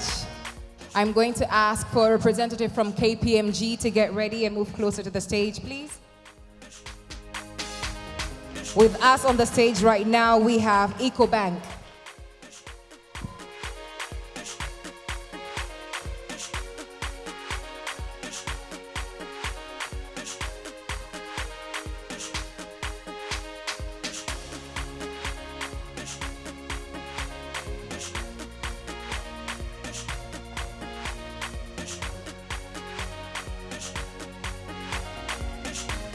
Thank you very much.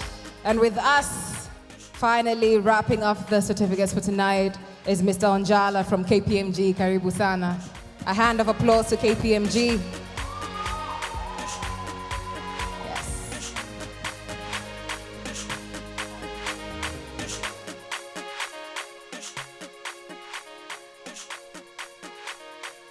Yes. This is the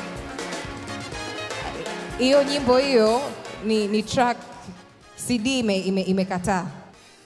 Unataka kutuamshamsha mapema sana kidogo. I have been told that there's one last certificate from Tokyo. All right. We will keep it for them. Thank you so much. A hand of applause from Miss Odola as well as Miss Odan Adu. Thank you very much, and poleni. It is always a heavy duty standing up there giving all these awards. And with that, I'd like to invite my co-host, Ms. Distrisha Pamba.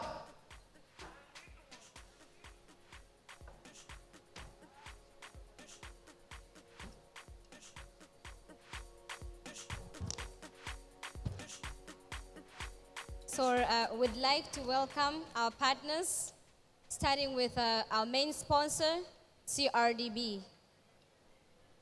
We need our partners here for some remarks, greetings from our partners.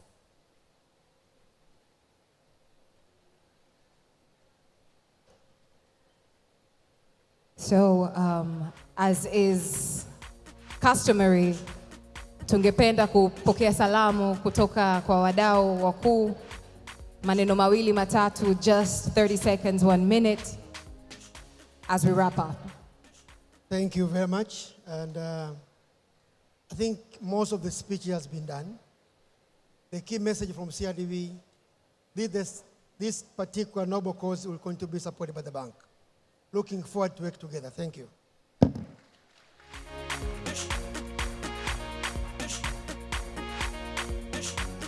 Thank you. Thank you for keeping it short and sweet. Can I welcome UBX? A representative from UBX for some remarks, please. As the representative is coming, please, a representative from Anglo Gold Ashanti should move closer. EcoBank, NMB, and Women Fund Tanzania Trust, please stay here closer so you could pass your remarks. As we get closer to dinner, dear partner sponsors, I'm going to ask that After we keep UBX will be Anglo Gold Ashanti. Please move closer. Short and sweet. And right before you speak, the person with the car number T739DDH, T739DDH, please head on outside. Your car is blocking another car. T739DDH. To the guest of honor, Hodan Adou, Mwananchi Board of Directors, the MD of Mwananchi Communication Limited, extinguished guests, and all other invited guests. Good evening. On behalf of UBX Tanzania Limited, we would like to extend our sincere gratitude to Mwananchi Communication Limited for giving us the opportunity to sponsor this great event today. Again, we say thank you. UBX is an IT professional service company providing the first ever dependable financial services ecosystem that we call FSC. It's an infrastructure shared by more than 20 banks, commonly known as Umoja Switch, providing gateway to several payment channels, IT managed services built as private cloud to multinationals and data center hosting, among others. A point to note is that the department responsible for operating the FSC is headed by a woman. We provide various IT-related services to most of the major mining companies, finance, education, retail, and transport. Some customers in this sector have remained loyal to us for more than 7 years. It is in the mining sector that we are proud of being associated with and has performed better, followed by the finance and the government as well. We would also like to effectively use our shared financial services infrastructure from just automated teller machines, mobile and internet, to sharing banking agents.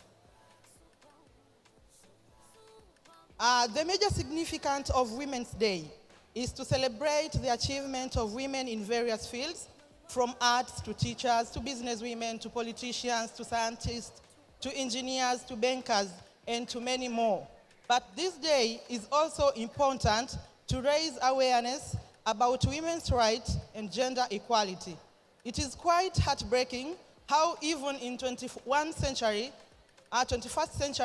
many countries are struggling with gender inequality. Women are still not offered equal opportunities as men. Women and girls' abuse is still prevalent across the world.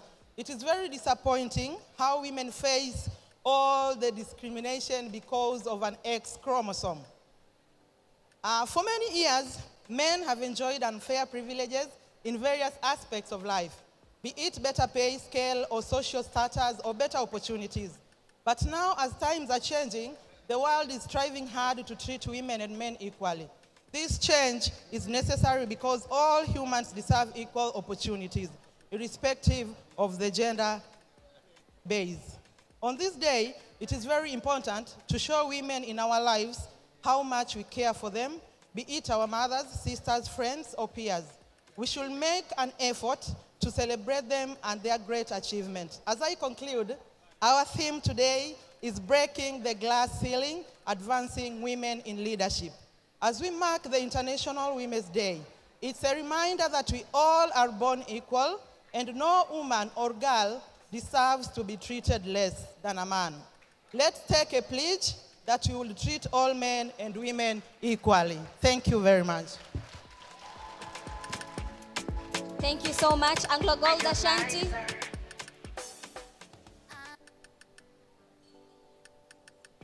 Please, Women Fund Tanzania Trust.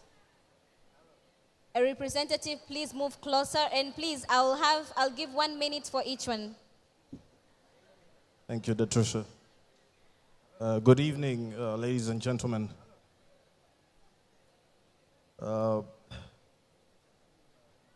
So I stand here representing my company.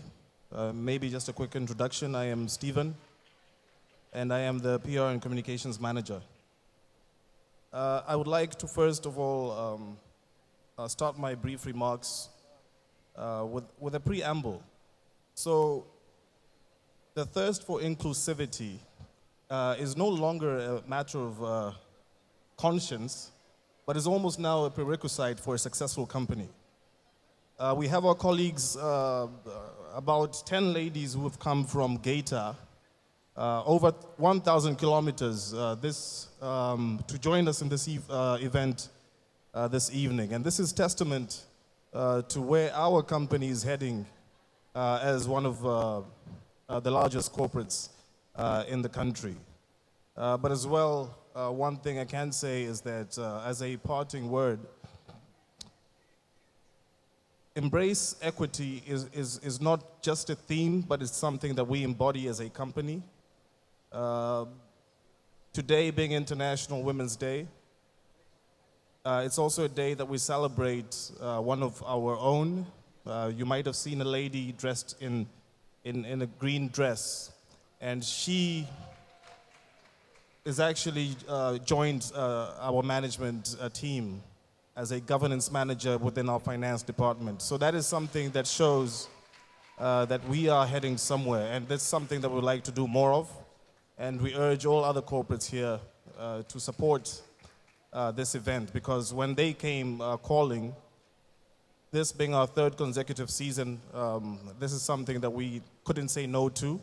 So we're proud to be here, and we pledge that we will be here in the years to come. Thank you.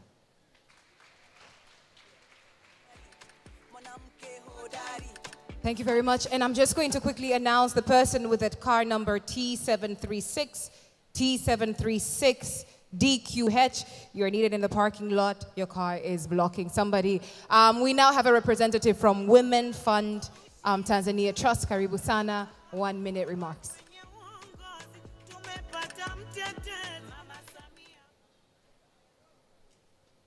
Hello. Good evening, ladies and gentlemen. I have been given 1 minute. I will effectively use it. First of all, I would like to appreciate Mwananchi Citizen Initiative. On behalf of Women Fund Tanzania Trust Management staff and the members, I really congratulate them for this initiative of recognizing the contribution and the efforts made by different women from grassroots to the national level. Congratulations. Thank you.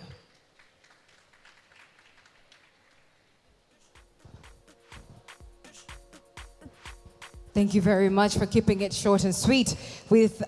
After that, we have EcoBank. EcoBank.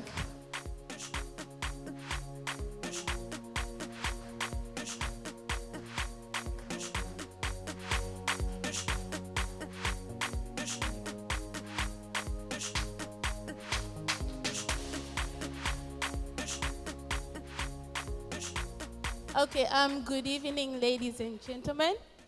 My name is Joyce. I head commercial banking at EcoBank Tanzania. It gives us great pleasure to be a part of this event, this wonderful evening, to celebrate women. And we really would like to applaud the citizens through this initiative. EcoBank has been a great pioneer of supporting women empowerment. And every year, this day is like, we look forward to this day to showcase how we really support empowerment of women, especially through business. So I would not want to take much more of your time. Again, congratulations to the organizers of this event, and we look forward to support this initiative in the years to come. Thank you very much. Thank you very much. May I please ask a representative from G4S to come to the stage. G4S, karibu sana. Ladies and gentlemen, I do understand we are way into the night. Right after G4S, we will have NBC Bank, NMB Bank, and then we're going to have closing remarks from MCL, Mwananchi Communications Limited. And with that, we're then going to head over into dinner. Late dinner, but dinner nonetheless. Karibu sana. Lydia. Karibu sana.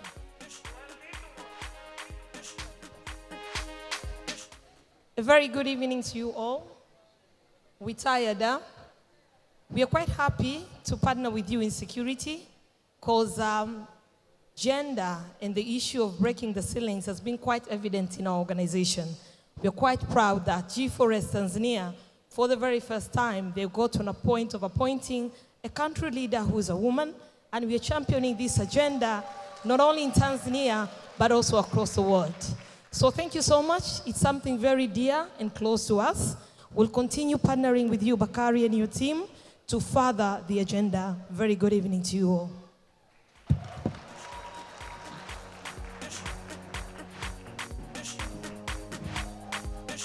Thank you very much, NBC Bank.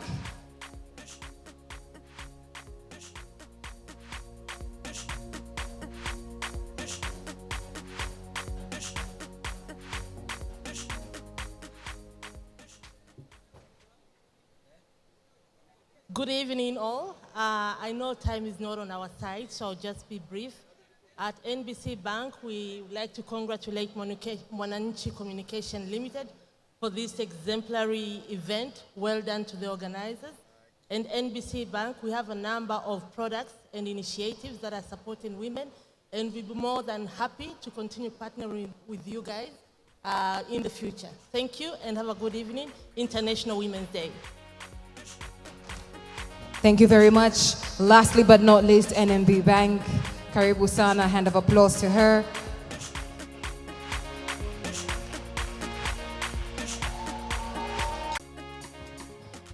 Good evening once again. From NMB Bank, we are very proud again to partner with Mwananchi Communication into their new platform, and we remain committed into supporting each and every initiative that is aiming at empowering a girl child. Thank you. Thank you. And now for the closing remarks, I'd like to welcome the Head of Corporate Affairs and Marketing, Vivian Temi from Mwananchi Communications Limited.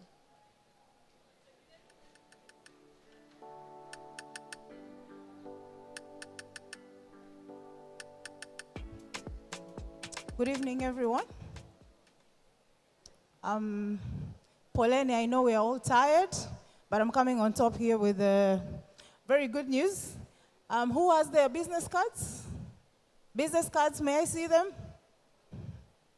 Edna will be right at the door, so as we head out for dinner, please hand over your business cards to Edna. Edna, may you please wave? We will be playing a raffle, and some of you will not be going home empty-handed. Today, it has been made evident that technology and leadership have no gender. Together, let us continue to drive change and make the world a better place for all. As we celebrate the progress we have made collectively, let us reinforce our commitment to working towards a more equitable future. Thank you all for joining us here to celebrate the incredible accomplishments of the Citizen Rising Woman Initiative as we empower the nation. This program has been continuous to be a powerful reminder of the strength, resilience, and the potential of women everywhere. It has been a pleasure to celebrate International Women's Day with all of you today. So some few takeaways from us, and I believe every one of us was taking notes. 1, organizations to give women purpose, reparent and regroom on how the inner girl child was raised. 2, women need to show up as people, not sexual beings. Let's hear young people out. 3, create an inclusive environment that will present opportunities for leadership and raise competent women. Number 4, women have capacity, but imposter syndrome creates doubt. Thus, mentorship is important. 5, leadership and promotion for women to be by merit, not to tick a box. So I hope you will add more and keep the conversation going on all our social media platforms. Our sincere appreciation to our sponsors who have collaborated with us to embrace these celebrations, namely Bill and Melinda Gates Foundation, CRDB Bank, GGM, NMB Bank, UBX, Women Fund, NBC Bank, EcoBank, and Forma and Bottega from Hopper Holdings. We are grateful for our partners, TBL, KPMG, G4S, Tukio, and the Dome, and all our service providers. Thank you all for the support and enthusiasm that all of you have shown for this initiative. Our MCL board members, thank you for your exceptional support. Our panelists and the moderator, thank you for your willingness to share your knowledge, for your time and dedication for uplifting others. We applaud Mr. Kenneth Mugabe and the MCL organizing team for bringing together a successful event. We appreciate each and every one of you for your contribution. Thank you so much. Although we have to end this event tonight, we already know it's the beginning of our upcoming Rising Woman online series, so do not forget to scan the QR codes on your tables to register for our waiting list. But also, on the same landing page, you must have seen the link to join the Citizen Rising Woman 2023 Telegram group, where all the photos for today will be found and shared. So let's keep the conversation going with the hashtags RWI2023, hashtag Shiken, hashtag Embrace Equity. More women profiles will be covered till the end of this month, and all of them can either be enjoyed via the physical copies or digital copies on our eGazette app, but also through our Citizen website, which has a new look with a better experience. This International Women's Day 2023, who are you making space for at your leadership table? I challenge each of us to make space for another person with equity. Thank you and have a good night. Karibuni chakula. Asante.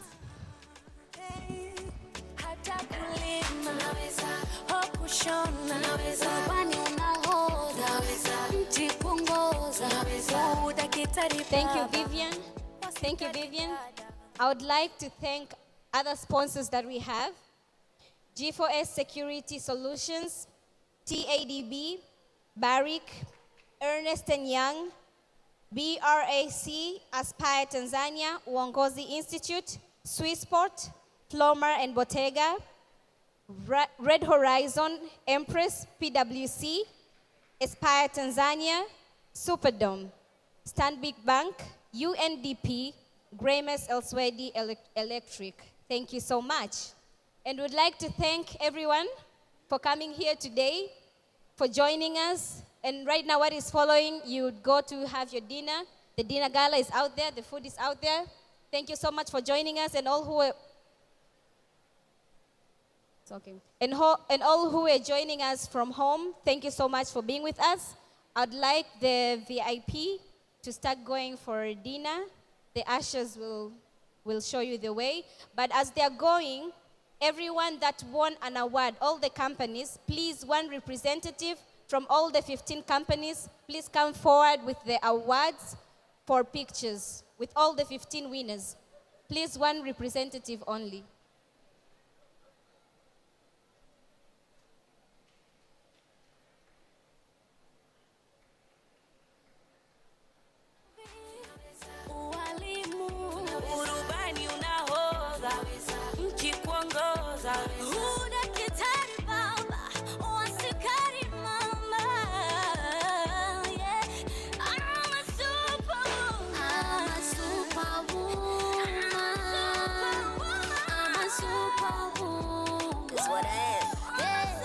Award winners, please come forward for a quick picture. And sponsors as well.